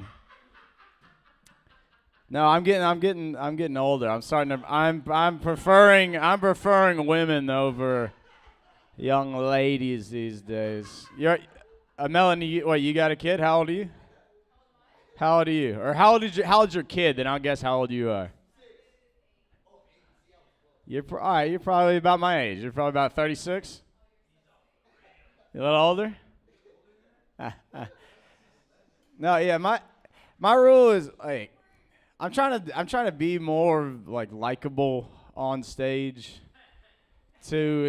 Not to the guy. I don't care if the guy's like, like think I'm cocky or a douchebag. But I come off a little cocky on stage and scare the ladies away. Because I don't say anything misogynistic, but it's more I'm just I'm very respectful, to women. How old are your friends, T-Gray? Oh, okay, that's fine. Yeah, my rule is like a decade. I feel like if I don't. It was about when I turned like 30 that I kind of came up with that rule. I was like. I was like, I can't be 30 and then like giving underage girls like a beer, right? So that's why I had that that rule. It was like a decade. I was like that's just seems something to be in your 30s and be like, do you have a fake ID? So I was never into younger girls. Like I say, T. Gray just informed me. How was the bathroom trip? Not a bad bathroom, right? Did it have toilet paper this time? Excellent. See, that's the word we're picking up here at Accidental Chaos. Yeah. Y'all should have came back in the day. It was like, yeah, you get a roll of toilet paper with every beer you buy at the bar. and you know, I thought, you know, what's your name? You bought the seltzers? Valentina. Get over Valentina. Valentina came to the bar, and usually this is just to fill you in. What's your name? Alex? Excellent. So Valentina and Alex, you have to know, this is actually a record for the ratio of women to men. You know, right here tonight, mark your calendars, August 22nd. We are at a 4 to 8 ratio. Yeah, not bad. Yeah. This is the only time there might be 3 human beings better looking than me in the bar at the same time. And I don't actually believe that. I'm better looking than everyone. But again, all girls, at the end of the day, every girl is better looking than me, you know, because I'm trying to fuck y'all, you know, not y'all specifically, but in general. Or if you want it specific, that's fine. But I'm not, again, like I said, I'm trying to be more likable on stage. I'm just, it's not my fault that, you know, like all right, let me see how I phrase this. I'm really bad at doing self-deprecation. Wait, no, hang on. Let me rephrase that. Let me rephrase that.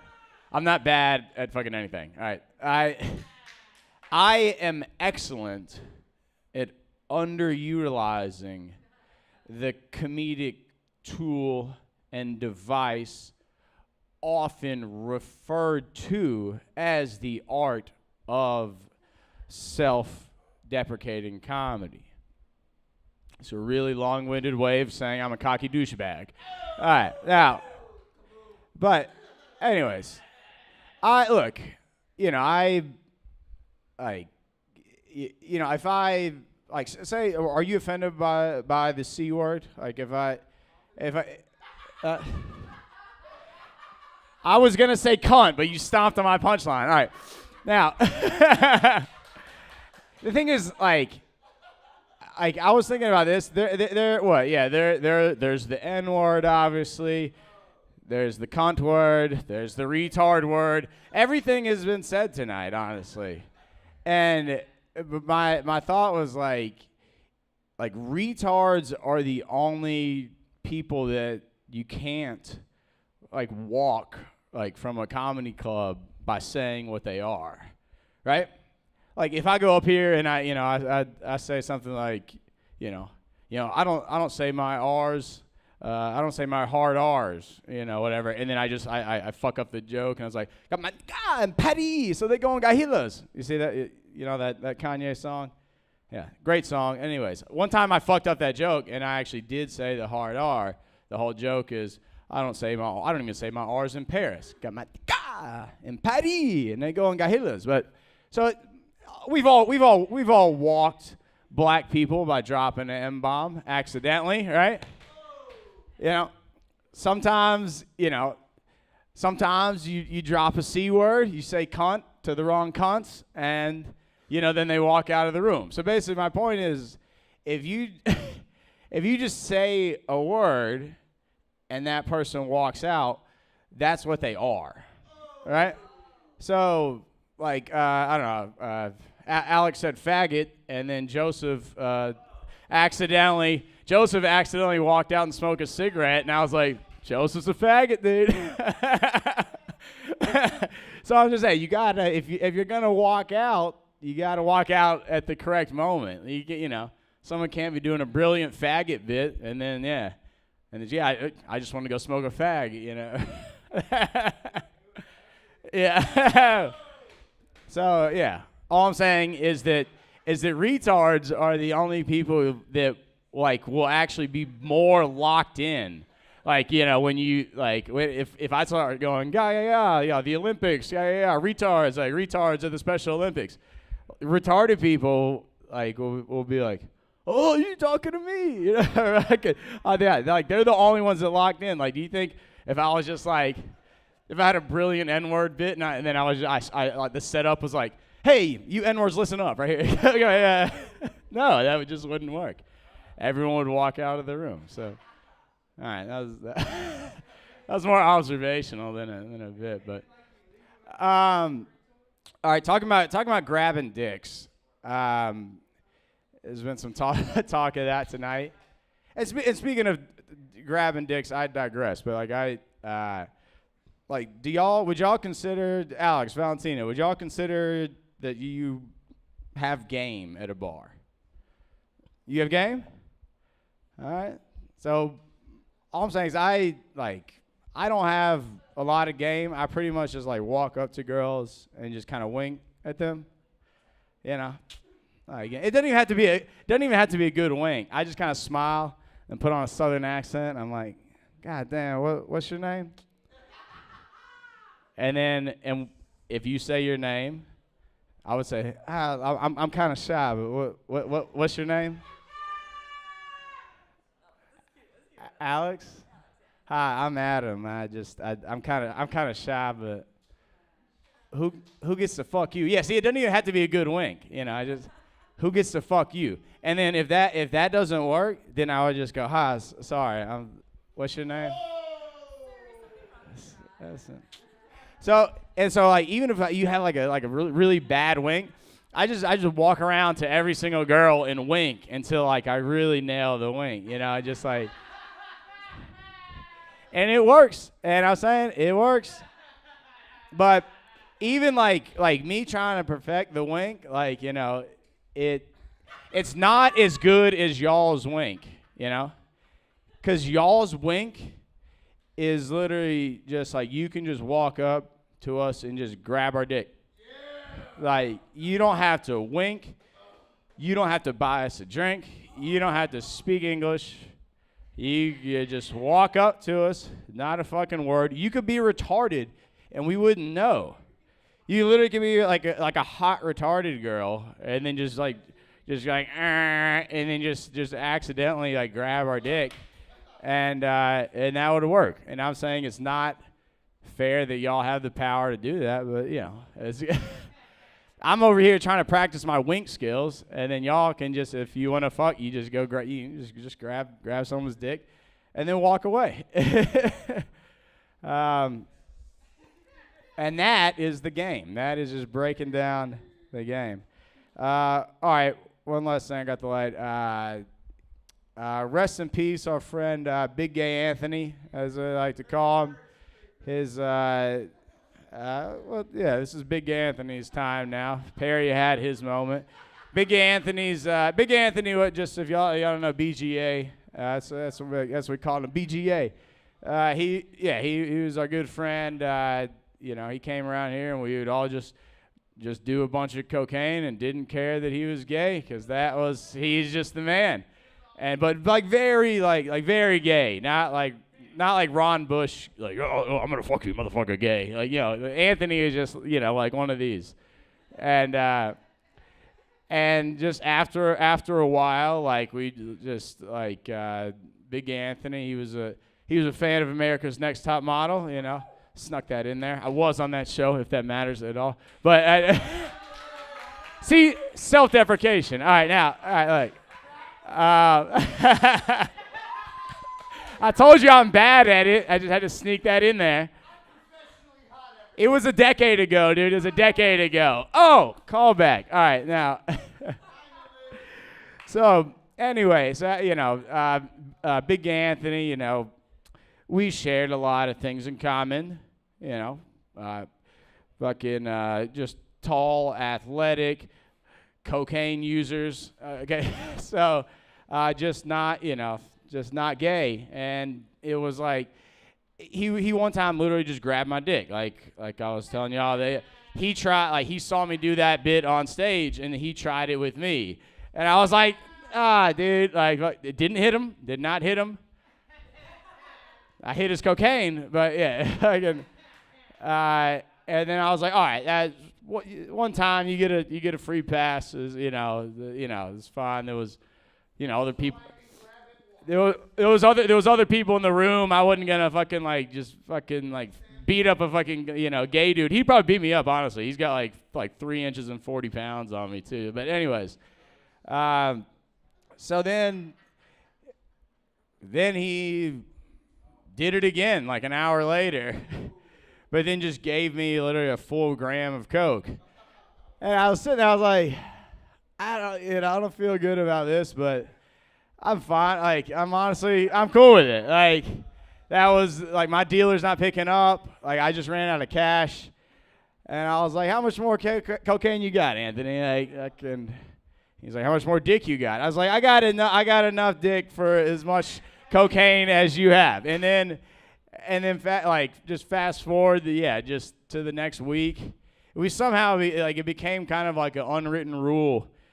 I had the discussion with Coke. I was like, is this gay? He was like, it's somewhat gay, but, like, I also would like some cocaine. I was like, all right, no problem. I got you. Hang on.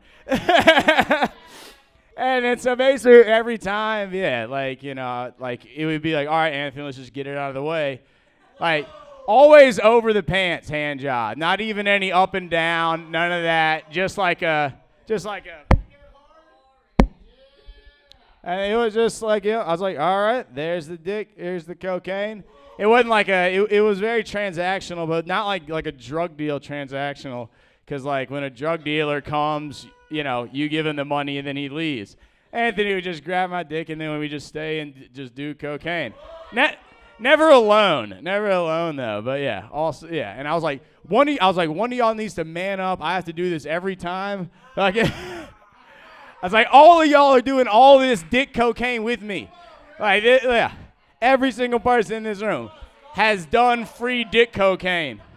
I'm the only one stepping up to the plate. Kenny charged me $40 every time I won a gram. Jesus Christ. Which I don't do or condone anymore. This is now a safe space area. Yeah, no drugs, unfortunately. I don't consider weed a pussy-ass drug. Yeah, shout out Daniel Tosh. Grow up and do cocaine like an adult is what he said, I think. This is how safe of a space Accidental Chaos is. We make hot girls pay for drinks now. Isn't that it used to be like if a girl came in, I'd be like, here, take all of the alcohol. Actually, here, you can just have the whole bar. just take whatever you want from back there. Now I'm like, yeah, $5 for a seltzer. We got to pay rent, bitch. No, I'm kidding. Y'all are beautiful. Thanks for coming. Thank you. That's our time. I'm Adam Smith. Good shit, dude. Give it up for Adam Smith, everybody.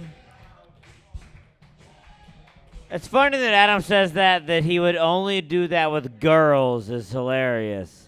It was literally anybody that walked through the door. You would go, here, come on, take the bar. Take the bar, as much as you want to drink. As much as we can do to lose. Give it to Adam Smith one more time. Give it over to this next comedian. I'm very glad she's here. Give it over to Miss Stacy. Miss motherfucking Stacy!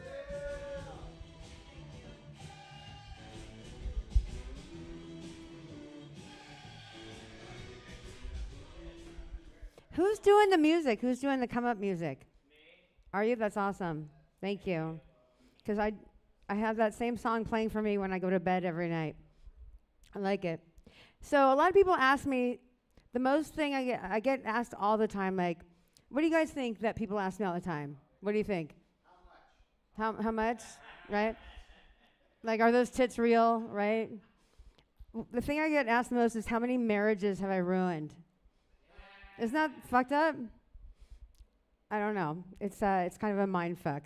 I haven't ruined any marriages, and I haven't been in my own marriage, which makes me think, like, the other question people always ask is, what's wrong with you? You're single, never been married, no kids? And I'm like, you can only have so many abortions out here and whatever. It's the way it is, right? I had a stamp card. Now you just get a pill.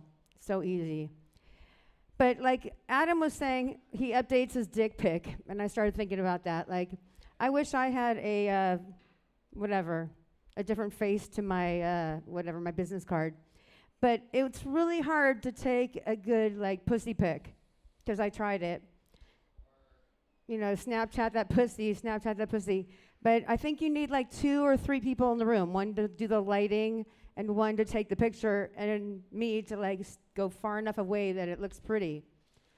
Because up close, kind of crazy, right? Wouldn't you guys agree? Usually it's dark when someone looks at my pussy, right? Pussies or dicks? What's prettier? Yeah, whatever. Right. Yeah. So the other day, someone asked me if I knew of someone who would babysit because they wanted someone to babysit. I'm like, fuck, I don't want to watch your kids. That's why I didn't have any. But you ever have a babysitter or know that babysitters, they're like 13, 14, 15, 16-year-old kids, right? That's what I did when I was like that age. Which is the worst age to have someone alone in your house with your kids because they are horny as fuck. Men, girls, I don't care. They're in like, 10th, 11th, 12th grade and you're babysitting? I was once at a house so fucking horny looking around someone else's house thinking, what can I fuck? You ever look around a house and say like, look at that doorknob, it looks pretty good. Is it just me? It's all right. Right. They always say, don't have anyone over, no boyfriends or whatever. I'm like, okay, well, I'll just fuck your doorknob then. Fuck your doorknob. But I always think of like a superhero, how I was doing superhero shit. Every time I like have a load in my mouth, I grab it and I fling it. That's like some fucking Spider-Man shit right there, right? I call myself a superhero. But I don't like to swallow if I don't have to. If you're not looking, you turn your head the other way, it's fucking on your sheets. I'm just saying. That's why my invention, that one day Shark Tank will come and buy it for that little dispenser that gives you nice hot towels for your jizz. Right? You guys want to invest in that? I seriously think it's a great deal. Because everyone needs something to wipe their shit on. Fuck you guys. You don't have chicks just fucking swallowing your loads and fucking taking it all the time. That's fucking bullshit. We can only take so much. I mean, and I've taken a lot, right, Kenny? Anyway. So have you. I don't. Okay, whatever, dude. Anyway. Thank you for throwing me off my fucking A game. So, I think my invention of a fucking jizz rag machine on the side of your bed is the fucking way to go because it's for the environment. Because women wipe the shit that you jizz in their mouth all over your stuff. You may not know it, but it's on your sheets, it's in your fucking shoes. Trust me. Especially if like we're not gonna see you again or we don't think we are. We're gonna pee in your shoes if we have to as well. You don't wanna let us use your bathroom, we will. But I was thinking about the Hott girl. You guys remember that chick that was like fucking going strong until Trump got his ear fucking shot? So I started thinking, she's onto something, and God bless her. Because it's not a Hott. Usually it's a Hott and Hott 3, Hott 4, because it doesn't take like one spit. But you know she doesn't smoke weed, because you can't even come up with a fucking Hott with a dry mouth. That's what I was thinking. She probably doesn't party, smoke weed. What a bitch. So I like that I'm getting older because I don't have to give a fuck about what people think about me. I actually haven't. But I always say, like, if you want to bake a cake or whatever, you need yeast. I got that, right? Yeah, all right. It's a thinker. It's a thinker.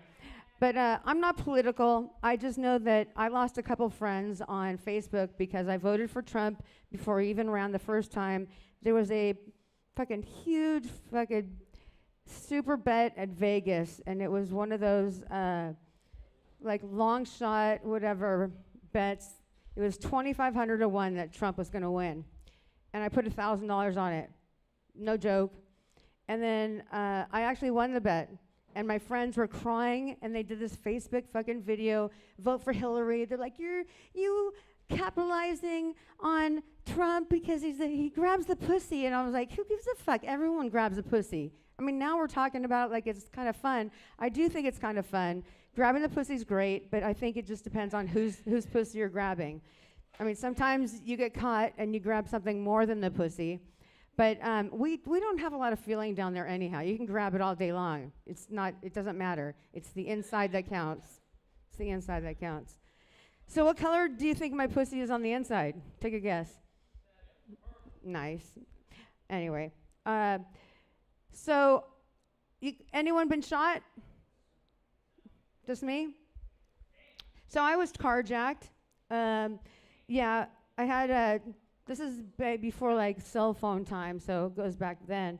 I had a date with a guy from Glendale, Armenian guy, first date, and he rolls up in his 935 slant nose Porsche at like 4:30 in the afternoon.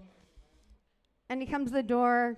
My roommates say, "Oh, have fun." I go to his car, and then up rolls the car of two black guys. Just happened to be two black guys. I'm not making it up for the story. But they asked us what time it was. And of course, then we like look at our watches and we tell them, and then both of them are out with their guns to our heads. And they asked him to give up his car keys, and this motherfucker said no.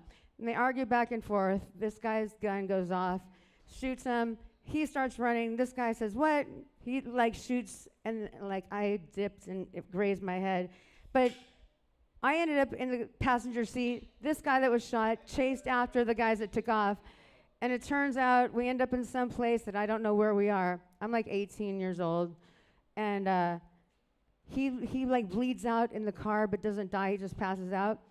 I learned how to drive a Porsche that day, and I'm grinding it in every gear. I've never driven stick. And true story, when I dropped him off in the ER, the only ER I know, they said, "We need $500 or a credit card." And I'm like, fuck, I don't have either. And I just pushed him out of the car. But that's our healthcare system. You guys like that? Yeah. But then they kept me there because I was a victim of a crime. Like right now, victim of a crime.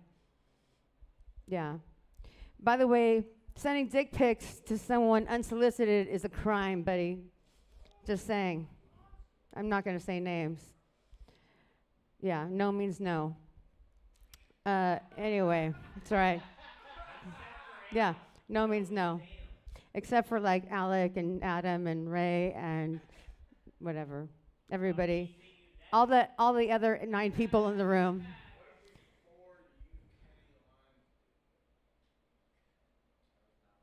Yeah. But I love how like the millennials and the Gen Zers of today, they get their weed, they swipe, it's delivered. Do you like, indica or sativa? We had to dig for change, right? Didn't you guys have to get your $10 and all you got was swag? You didn't get a choice of anything, it was swag. And it stank and you smoked it and you were happy, right? The youth of today, they're so unhappy. Anyway, entitled fuckers. They get to swipe on a vagina. Oh, I don't like that landing strip. It's a little off center.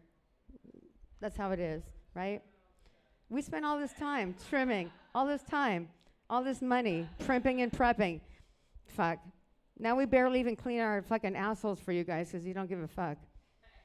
Anyway. I love this place, Accidental Chaos. Thank you, guys.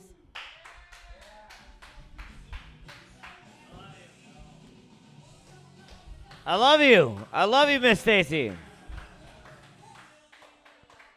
He's a mama, I'm so hard to handle now, mess around. I love Miss Stacy, dude. I know you say people like that whole ending. It felt like a slap in the face. Felt like Miss Stacy, I'm so fucking pissed off that you literally said I'll never see you naked. It's not like you said maybe you'll see me naked. That'd have been fine. I'm a young man. I'm 29 years old, Miss Stacy. You're telling me for the rest of my life? Never. Not even a chance?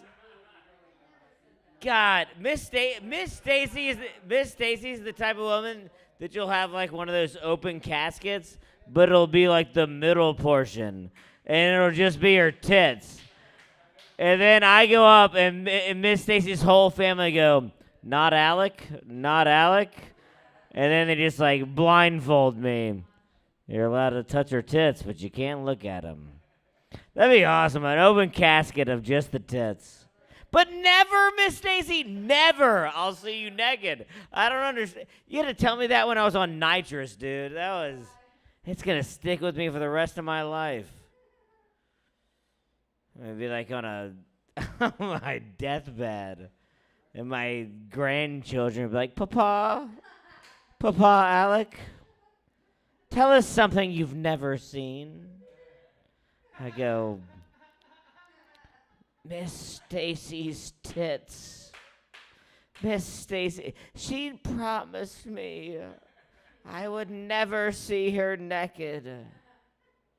My kids would have to find the treasure of Miss Stacy's tits or something. I don't know. That's a movie. Give it over, Miss Stacy. Give it over to this next man. He's fucking hilarious. Give it over to Ray Cameron.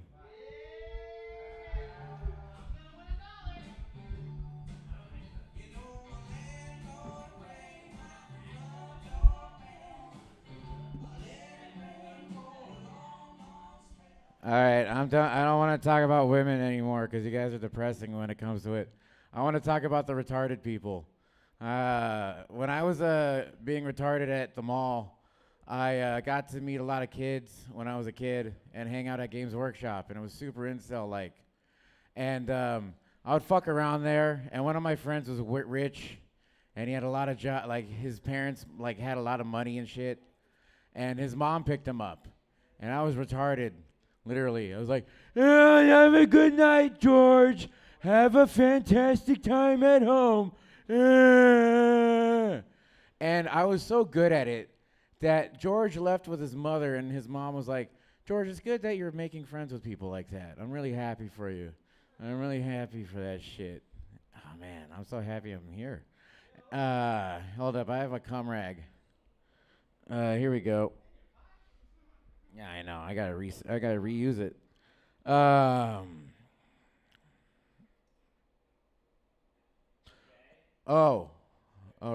did the act like a retard. Okay.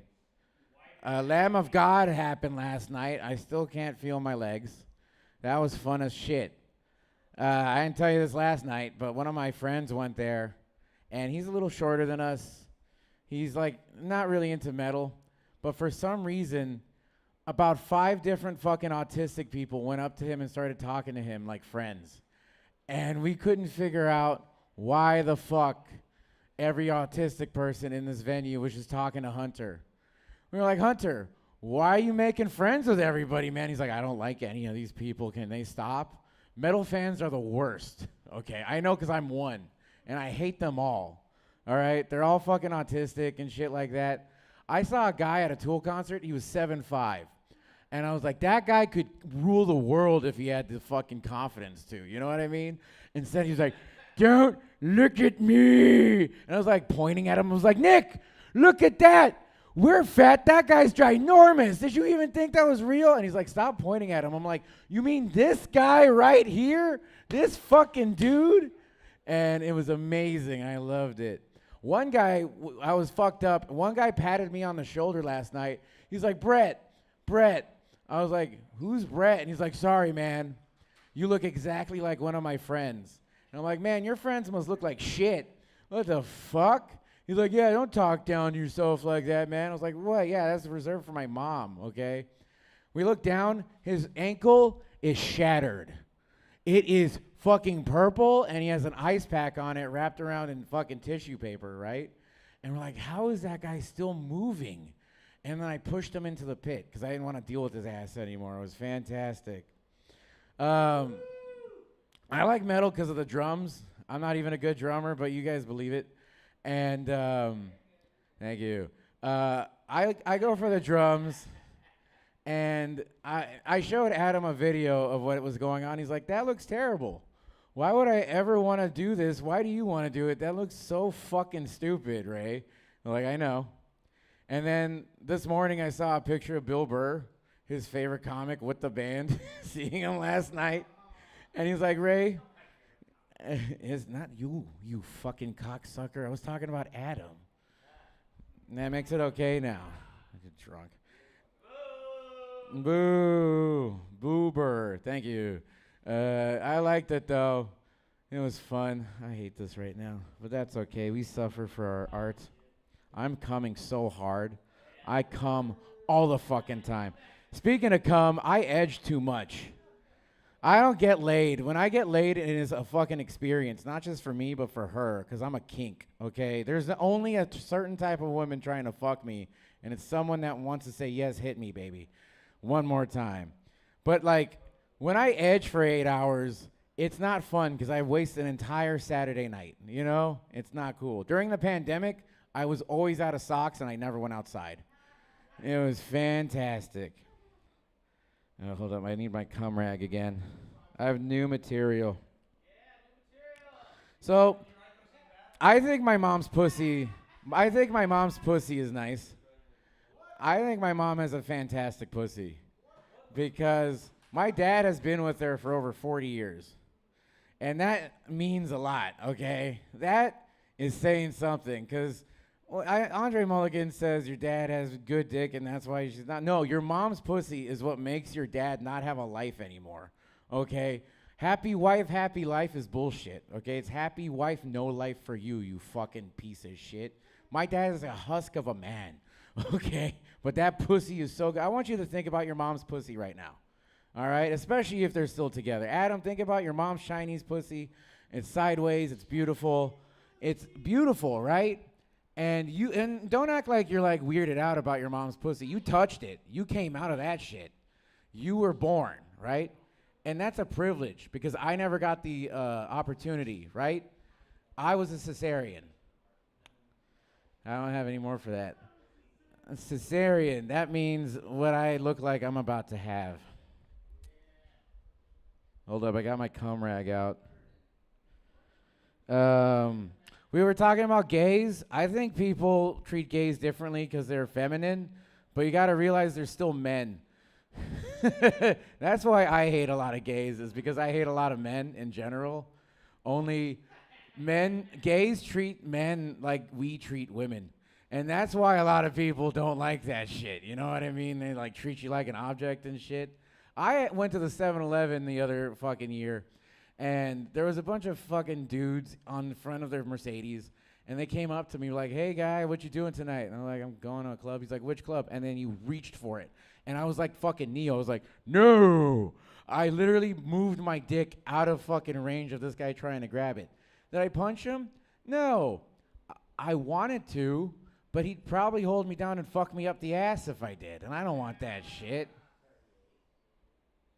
Fag is the best word to use because you can call any type of man that word and they get mad. It's amazing. Especially me. No. No. One time I was in Newport Beach. That's where I started comedy. And when I was there, one time it was like my first time from Memphis, and I was like, fuck, what am I gonna do? I went to a comedy fucking club not knowing anything, and then my phone died because I was drunk and I didn't know anything, and I had to get a Uber ride, and for some reason that I forgot, the Uber ride had to kick me out. So I started fucking hitchhiking, and I got picked up by a Bronco, because that's what it is in my head, a white Bronco like OJ. And then a guy that looked like Schmalpy with longer hair and a dress on was like, hey, that's all I picture. I just picture Schmalpy. Yeah, and and Schmalpy's beautiful. Don't let him say anything. And he had a pretty little dress on. He looked like, you know, some like sundress or some shit, whatever your favorite color is. And he was like talking to me, and interesting because she was like 6'3", right? Which is a common height for women, right? And he was big and buff, big shoulders, beautiful woman. And I was kind of horny because I'm drunk and I don't remember anything anyway. And I was like, how can I repay you for giving me a ride?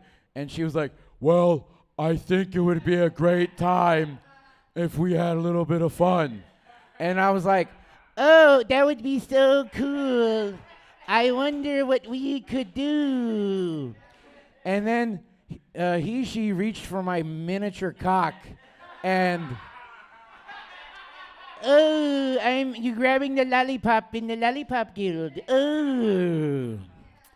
And he missed it because my dick is so small that where you think it would be, it's actually in my asshole at that time.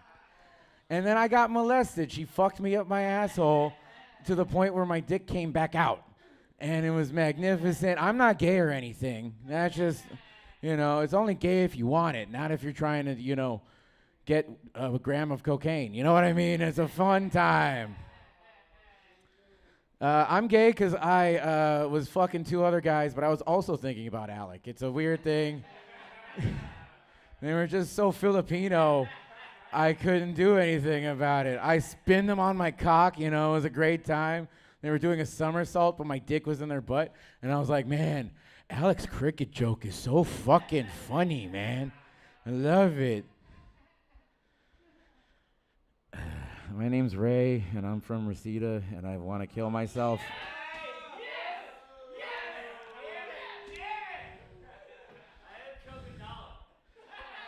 Okay, you would have gotten $1 every single time. That's the whole, I've stated that every time. You're like, Ray's going to do that thing he said. I bet you on it. I bet you $1 that thing Ray's going to do, which he always says he's going to do.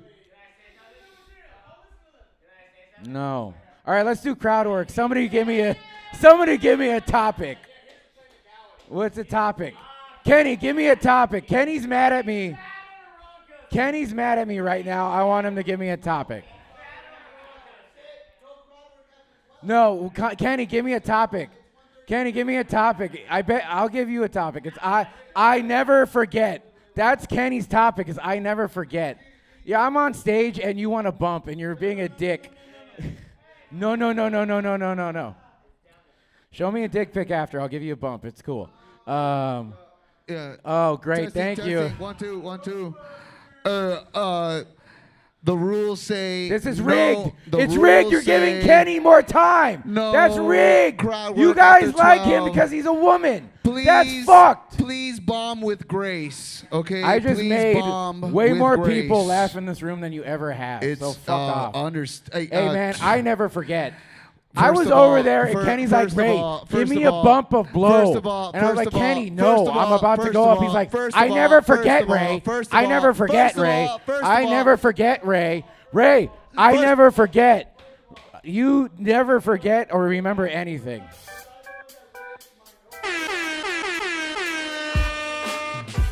I didn't do that, so you forgot. You forgot who did that. Hey, it's rigged.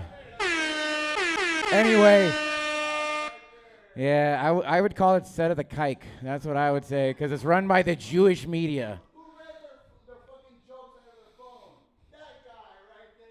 Yeah, but like he thinks I care.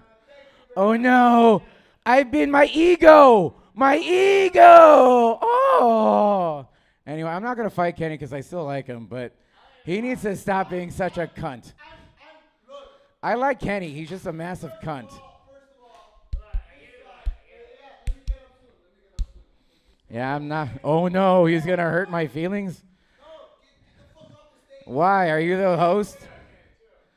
No, man, Adam. He never forgets. I'm doing my 20-minute special right now. This is Comedy Central presents Never Forget. Nah, man, I love being threatened in the club by this guy right here. I love that shit. I like it when I'm in the club that I promote and I tolerate so many of you guys. And because I won't give a guy drugs, he's going to threaten me. That's what I love. That's the crazy I want in comedy, right? You all want that gay shit and saying retard and stuff. I want to be threatened by this guy in a club and he thinks he's okay and okay with doing that. I'm okay with that, and I want him to say all he's going to say because I'm not going to be here for that. Have a great night.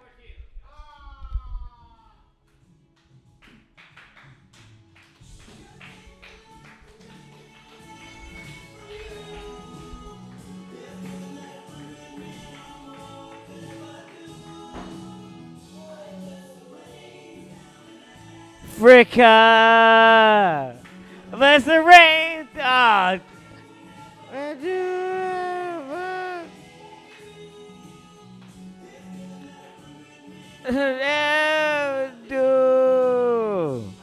So rains down in Africa. Everybody with me now. That's the rain.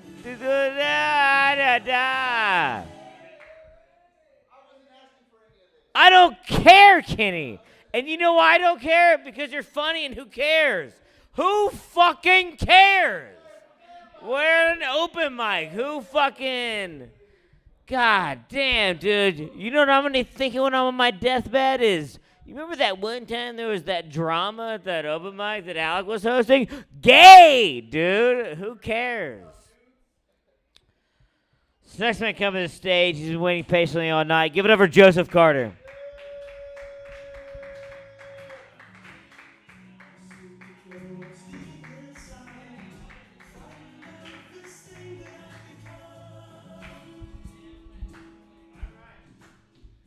Man, it's getting heated in here, man. Yeah. Man, hey, you're a lawyer, right? Yes. Hey, it's legal to fuck a retard? Yes. So like, no, I'm saying like somebody with Down syndrome, 18 and over, you could smash. That's crazy. Oh, so it's not then. Cause I thought it was. I thought you couldn't do that, man. Damn, bro. That'd be weird, man. Like I bring home a chick to my parents, and they're like, man, what's wrong with her? You know, I'm like, oh, she's retarded. Oh shit, man. But could you have like regular kids with them?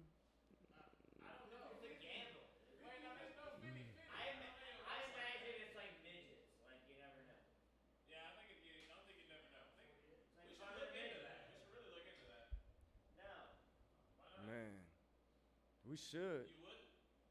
Well, I mean, that's kind of like cheating, though, man. That's like cheating. Like, what do you? How do you fall in love with a? I don't want to say it like you know, like how? Nah, I ain't see that. She fine though. Damn, nah, I didn't see that. I didn't see that. But that just seems like. It seems like grooming the whole time, doesn't it? That's like cheating, man. Like. Wait. Man, like, what if you, like, you don't meet no stockbroker with Down syndrome? You know what I'm saying? Yeah. Oh shit, but she ain't got no Down syndrome, man.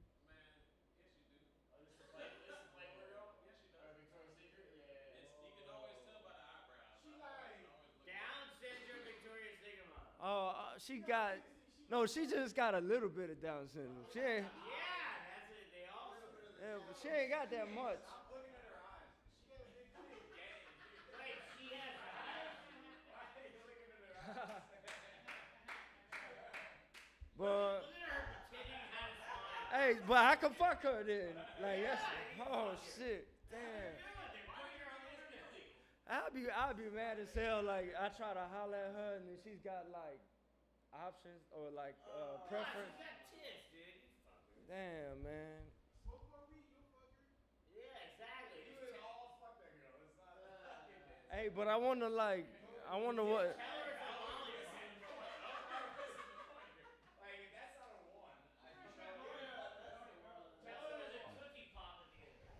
You think she like knows shit like history and stuff like that? That's kind of crazy because you know she didn't graduate with a high school diploma.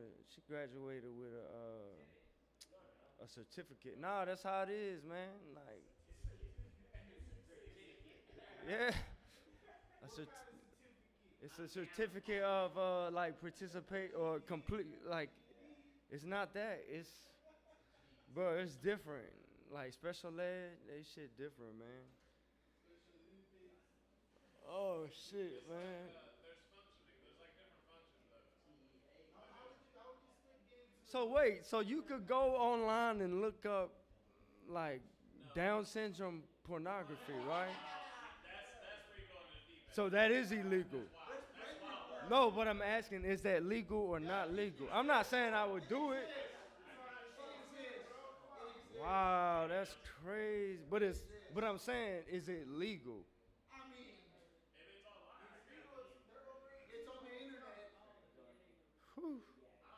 Cause like Down syndrome is like it's like date rape for life.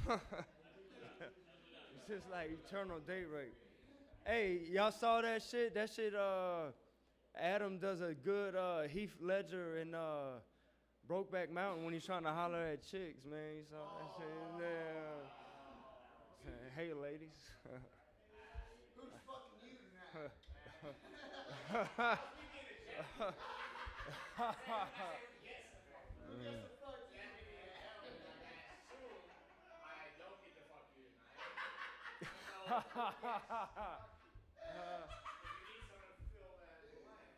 Yeah, show you right.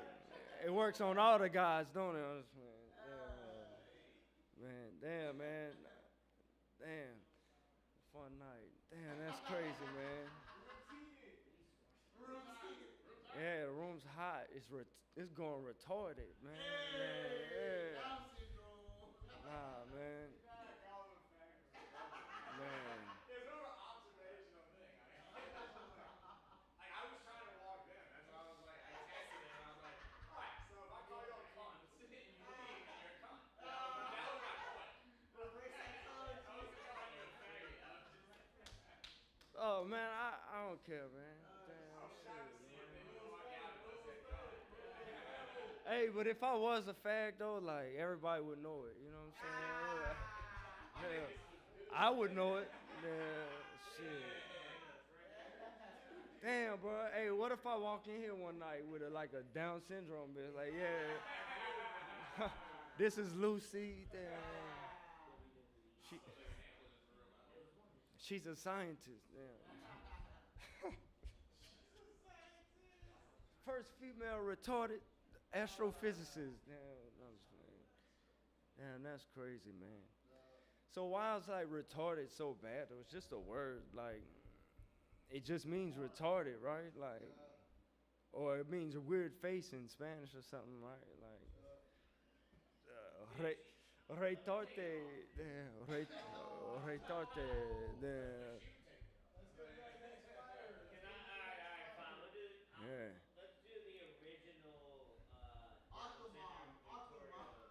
But she looked pretty-ish. Helen Keller? Oh shit, son.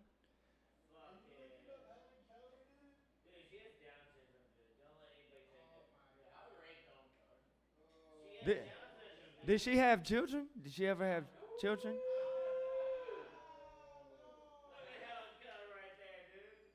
Hey man, I saw a pregnant lady. I saw a pregnant lady in a wheelchair the other day, and I was like, damn. I wonder was that her choice or not? You know, like damn. You guys do something crazy? Sure. Yeah, shit. That shit got. Oh shit. You fucking an autistic penguin. Yeah, that guy. Ron Bush fucking these white women. Oh! Ron Bush fucking these white women, dude. What?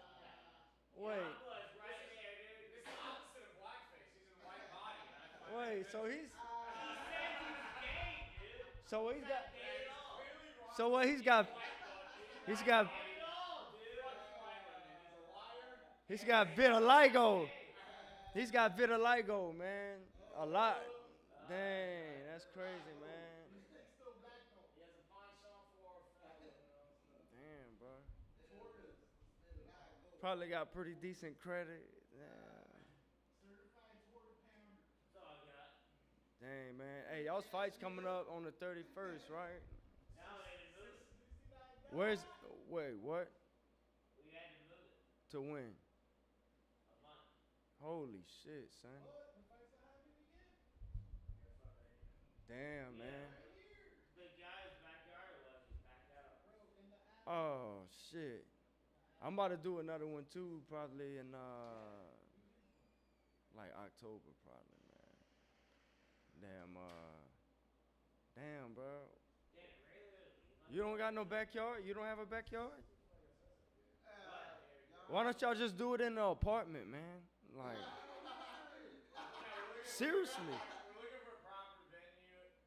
If in a month we don't find one, it'll be here. Yeah! Section 8. At the Section 8 pad. Clear the bar, clear the stage. It's probably big enough. Hell yeah. I did it with a 10 by 10 ring.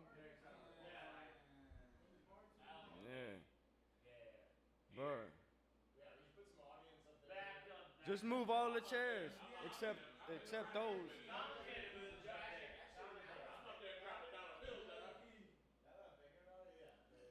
Man.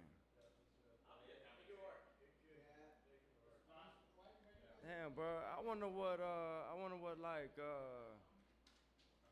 if like retarded dudes like imagine regular women or retarded women when they jack off. Like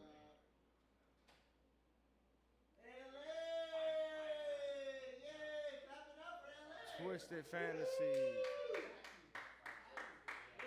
Oh yeah. Man, you just missed probably the most intellectual conversation we ever had in here, man. It was pretty lit. Yeah. Man, well y'all know my name. Thank y'all, man. Y'all have a good one.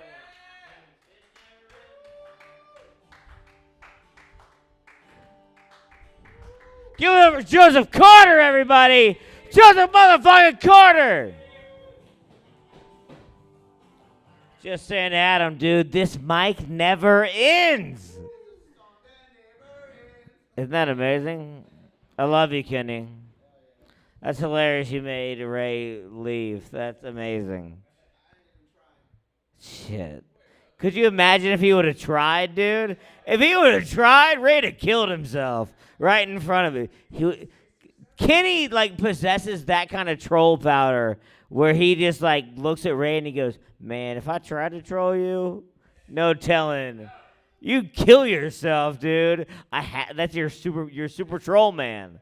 Super troll man, dude. I'll fucking make you kill your. All right. Sorry, I'm crazy drunk right now. Is it Ray? Oh, it's Ray! No, it's not. It's Kenny motherfucking Lion! Yeah!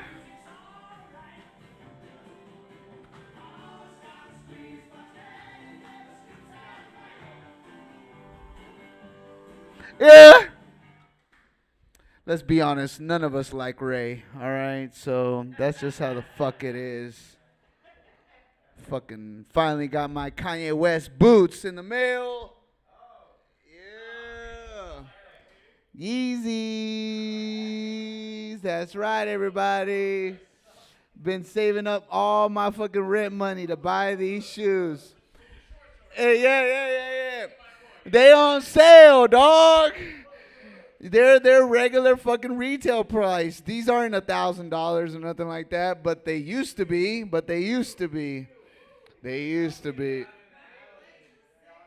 Thank you, LA. Thank you. Yes, I have to give some sort of an impression of females. All right, it's like he may smell and look bummy, but he's got nice shoes on. So there's something going on there. We don't know yet. Yo, and R.I.P. my man, fucking my man. But they were talking about some other guy that passed away here. But yeah, Perry passed away, and me in LA, we were at the Corbin Bowl, and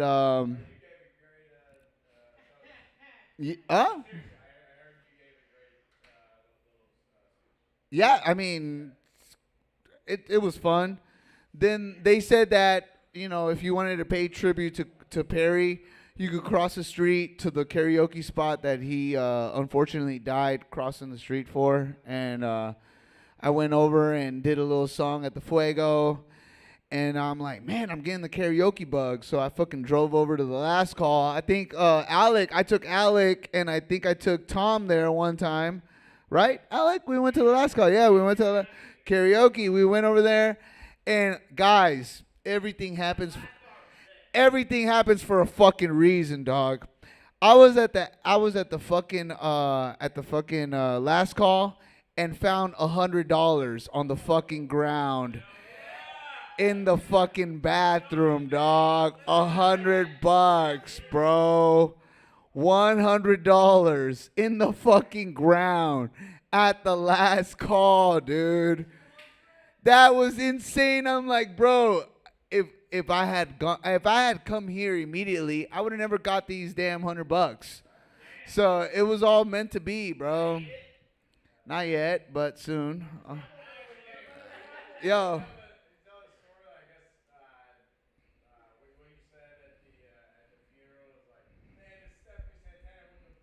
Oh yeah.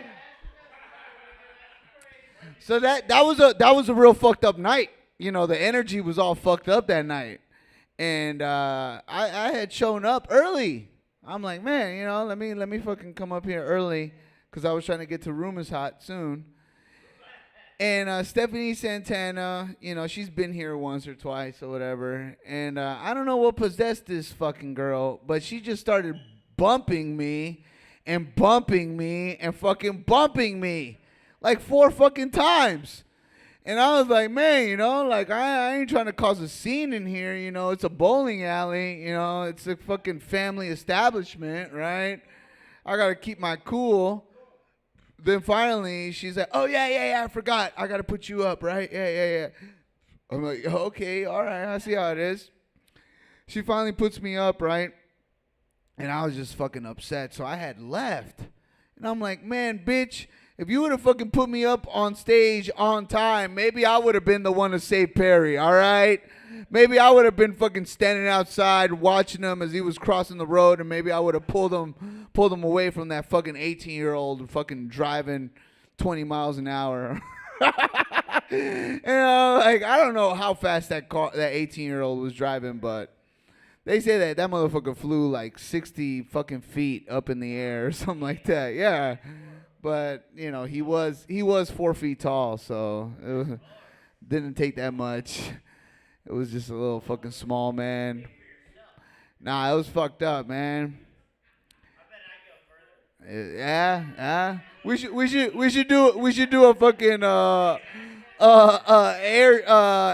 accident fucking challenge. Let's all get hit by Will's truck. How about that? Yeah, fucking with the truck. Let's not fuck around. Let's get some horsepower in this bitch, all right? Right. Shit. I'm putting my fucking shoulder in it. Like, fuck it. Yeah, nah, I'm fucking happy, though. I'm fucking happy because it sucks, but that's the way the comedy game goes. People live, people die. A lot of us, man, we've been on the brink of death over here, man, for real. Like, it's been crazy up in here, but I don't give a fuck, That's what it's all about, That's right. Man, I was getting ridiculed for wearing the same Lopez shirt a lot, and let me cater everyone's thing, It's all good. I'm happy though. I'm real happy. I gotta move my car in like 3 minutes, and I got a 3-minute joke. Yeah, fuck. LA's here. She's married, so none of y'all try to make a move on her, all right?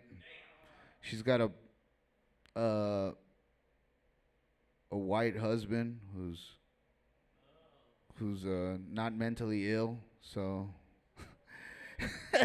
you know that this is mental illness, right? LA, you know this, right? The more mentally ill, the more creative they are, and they're scared. They're scared to go down that fucking rabbit hole. Only the craziest are willing to.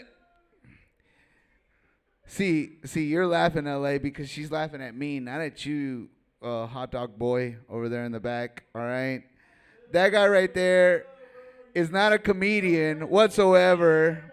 Wait up, yeah, he's a wiener. He's a fucking swamp monster.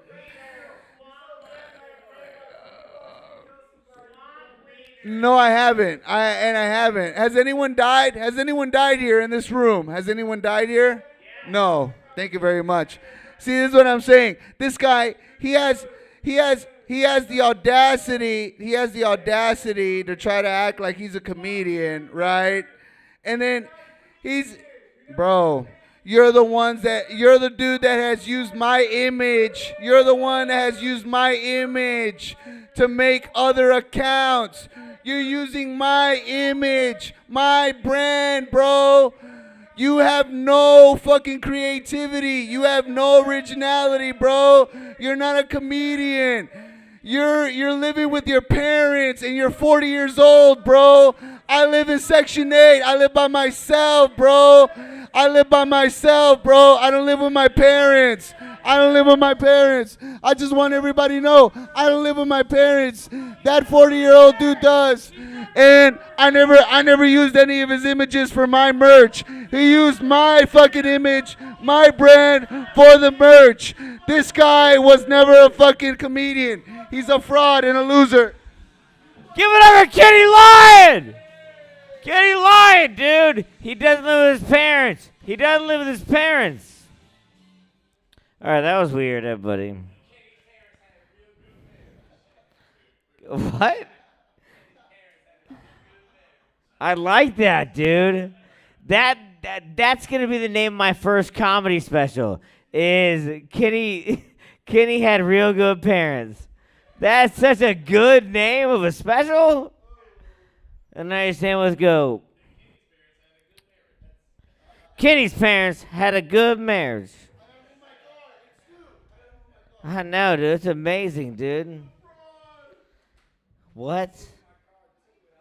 Give it up for this next comedian. I don't know how many we have left, but they're gonna keep coming in, and this show's gonna keep on going.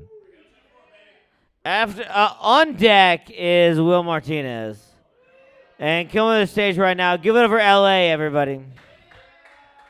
Is that okay? Do you want to go him? It's up to you. Give it up for LA. Give it up for LA. I know she's about to kill it because she is. You've seen her everywhere. Give it up for LA.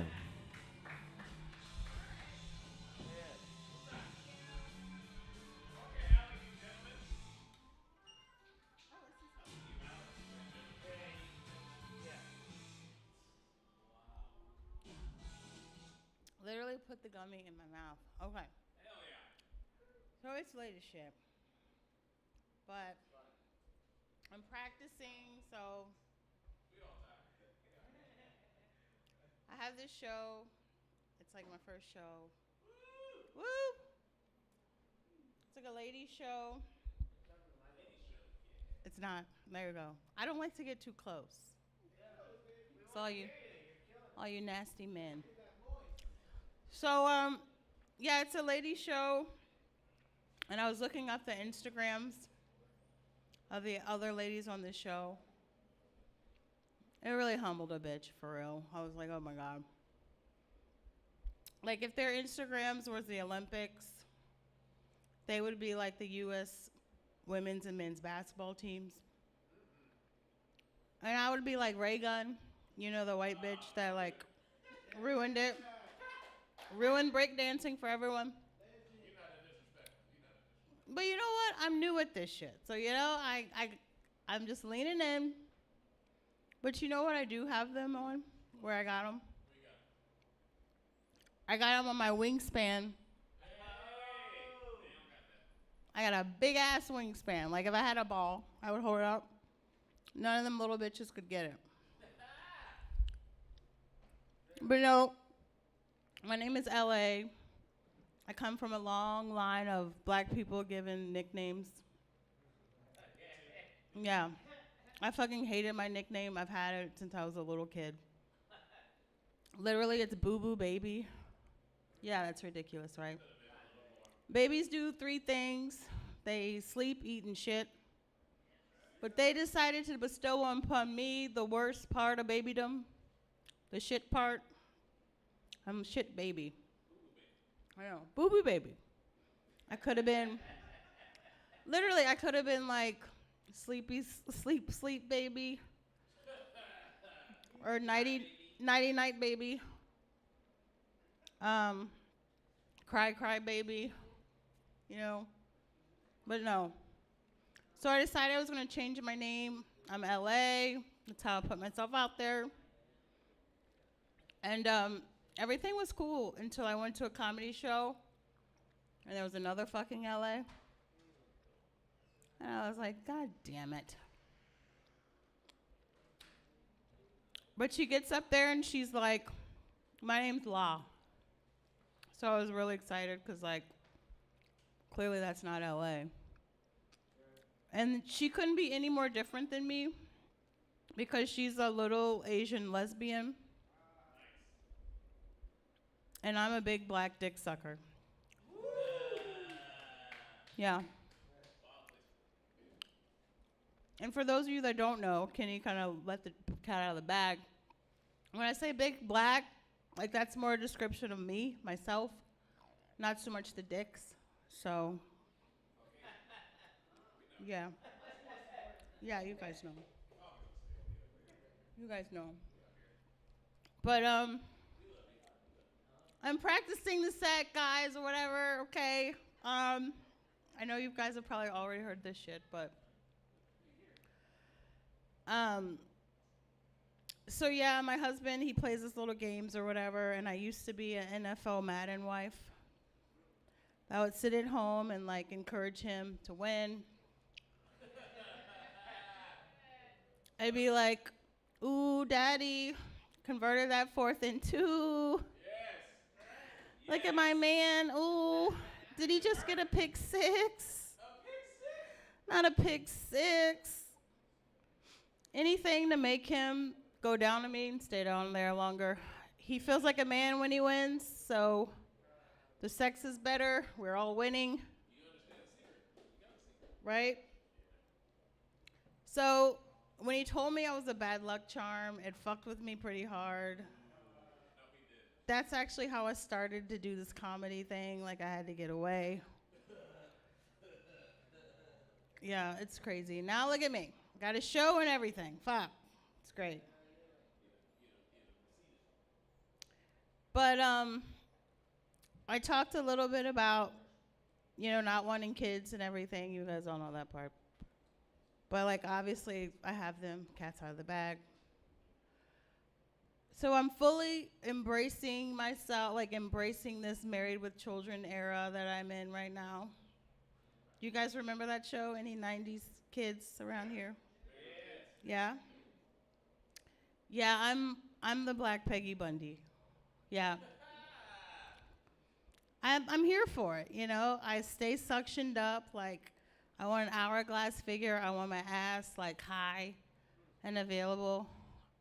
So Al can look at me and know I'm worth keeping around, but probably not good enough to gain full-time employment, you know? And how is it that Al, like, despised and was also intoxicated by Peggy? Very similar to my husband. Very weird. But Peggy also kept an empty pantry and an empty refrigerator. I tend to do the same thing. I'm always fasting. I'm actually fasting right now, just hungry as shit. Really, really fucking hungry. I'm not really, but I usually am, so. But remember, like, I grew up in the 90s, so, like, there was a time when eating disorders were not a good thing, right? And now we're all fasting, which essentially is socially acceptable anorexia. I mean, everyone had an eating disorder in the 90s. Kelly from 90210. Every bitch from Degrassi. Do you remember? Even pre and post Drake.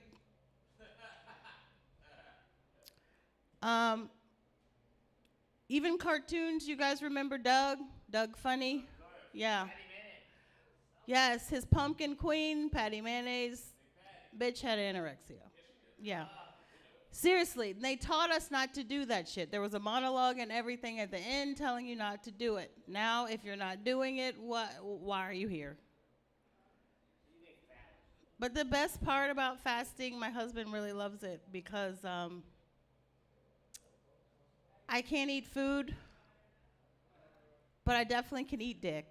Yeah. It's 0 calorie. It really is. Just as long as I don't swallow. So a lot of times I'll just pretend that I'm eating whatever I'm craving for the day. He loves it. He loves it. But yeah, it's really crazy. I used to work in corporate America for 15 years. Yeah. Shout out to that or not. People used to, you know, when I first moved to LA, people would be like, "Are you an actor?" And I realized, fuck yeah, I'm an actor. For 15 years, I acted like I gave a fuck about all that corporate bullshit. But now I'm free, I'm done, jumping twice as high, running twice as fast. Now I'd like to be where the drugs work twice as fast, where I can get twice as high and it's medicinal, part of my self-care, right? But really, I'm from the South, so things are much different. Yeah, shout out to the South. I went back to the South recently, and some things hadn't changed really. Mainly the racism. But it was so cute. We were driving down a rural highway, you know, and I saw the smallest little Confederate flag. It was like, aw. It's like baby's first bigotry, you know? Like if Fisher Price and the Proud Boys had a collaboration, you know? And I was like, how you gonna be mad at the little Confederate flag? It's not that bad. It's so crazy in the South, though. It really is. It's ridiculous when I think about all the times when I was there and I was, you know, looking at all the places that I reminisced about when I was around my boyfriends, you know, and they would take me out to the woods for intimacy under the stars. 2 minutes? Oh my God, it's a lot. Well, at this point, I only have 8 minutes to do it, and I feel like I'm not even condensing. I'm not condensing. Oh my goodness. I'm from Virginia. Yeah. No, just like the normal one. The classiest one. No, I am deep south. I just like, I learned how to get rid of the accent a long time ago. So. But where I'm from, it's pretty country. I have a friend, and her mom doesn't want to be called grandma. Her name's Brenda. And so they call her Branny. You know? Granny Brenda. I'm just happy her name wasn't Trisha. Can you imagine the little kids running around Walmart? Where's Tranny? Where's Tranny? Canceled at 4, right? I don't want to go to Tranny's house tonight, Mama. Yeah. That'd be kind of weird, right?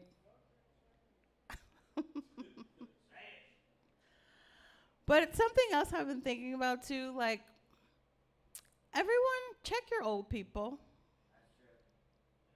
There's way too many old people out in the world doing shit independently that shouldn't be. I was at the grocery store and this little old lady, she like had me get 6 things off the top of the shelf. I just kept seeing her. Before I knew it, I like hoisted her up on my shoulders because I was tired of helping the bitch. I'm just walking around Ralph's driving Miss Daisy. But honestly, if I could push over your old person and they would just like crumple like a Koopa Trooper from Mario Brothers, and like never get up again, you probably need to make sure that they have some more supervision. All right, that's it. Thank you, guys.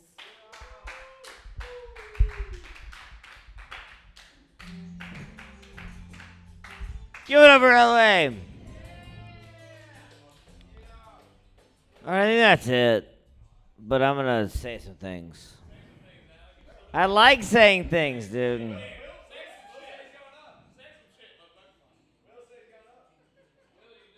No, I can't do that.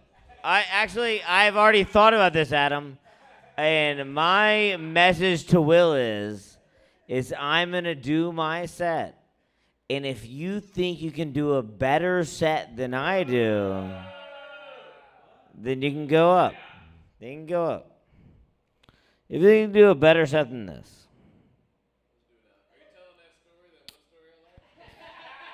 No, I wish it was that easy. It's all original. It's something. Throughout the night when I host this mic, I just write stuff down on my phone. Y'all have seen me in between people, and I steal their jokes. And then sometimes they go, "Can I use that?" I go, "Of course you can use that. Why else would I be bullshitting between?" They go, "Are you gonna?" Some people literally come up to me and they go, "You stole that motherfucker's joke." I'm like, "No, it's yours. Take it. I'm a genius." Like, you come on. It's literally like Jesus going, "I have a miracle for you," and you just going, "Nah, that's the same shit Gandhi did."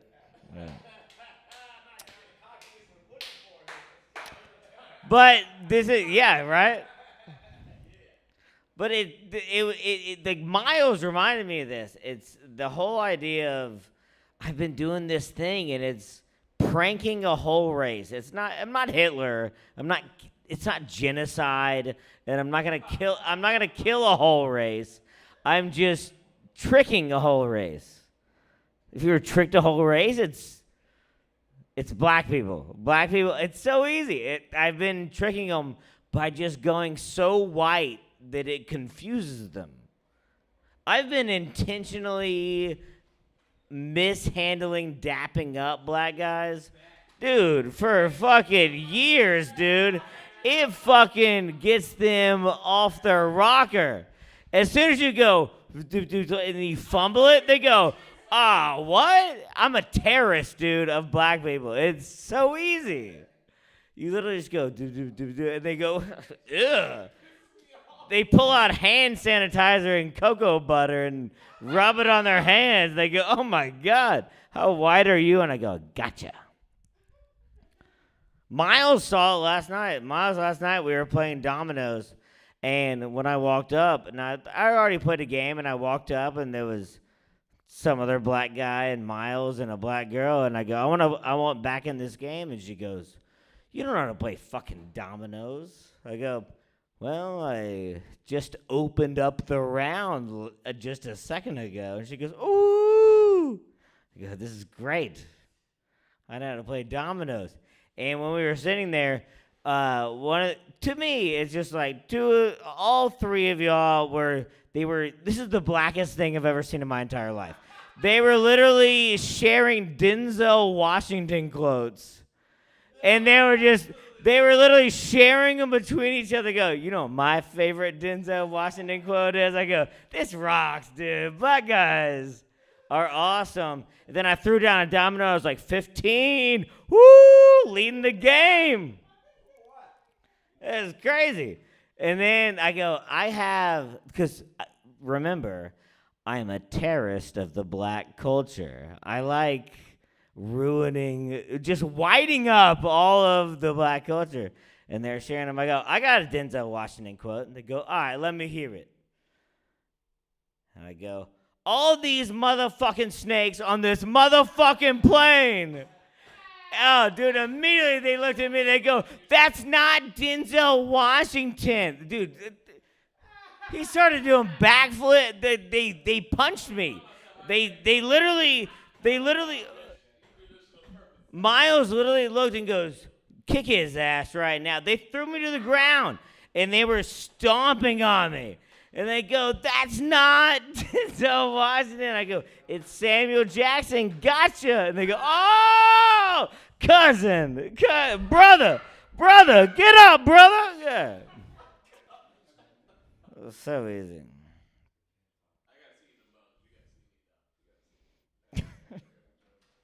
But it's so easy to, it's funny. Like I took like I go like all these like super like white concerts and stuff. It's like jam bandy kind of stuff where white people are dancing to nothing, dude. They like one person's dancing to the bass, one person's dancing to the drums, one person's dancing to the words. I know it's great. The first open mic that I went to in Memphis, I didn't understand it. There was a guy that went on stage, and he was a black guy on stage. It's the first time I've ever experienced this. And they go, and they played a song, and they go, try to dance off beat.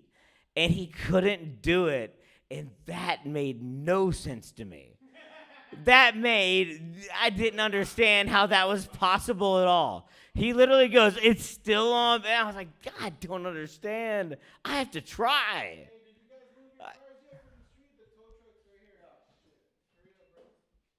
All right, well, is everybody...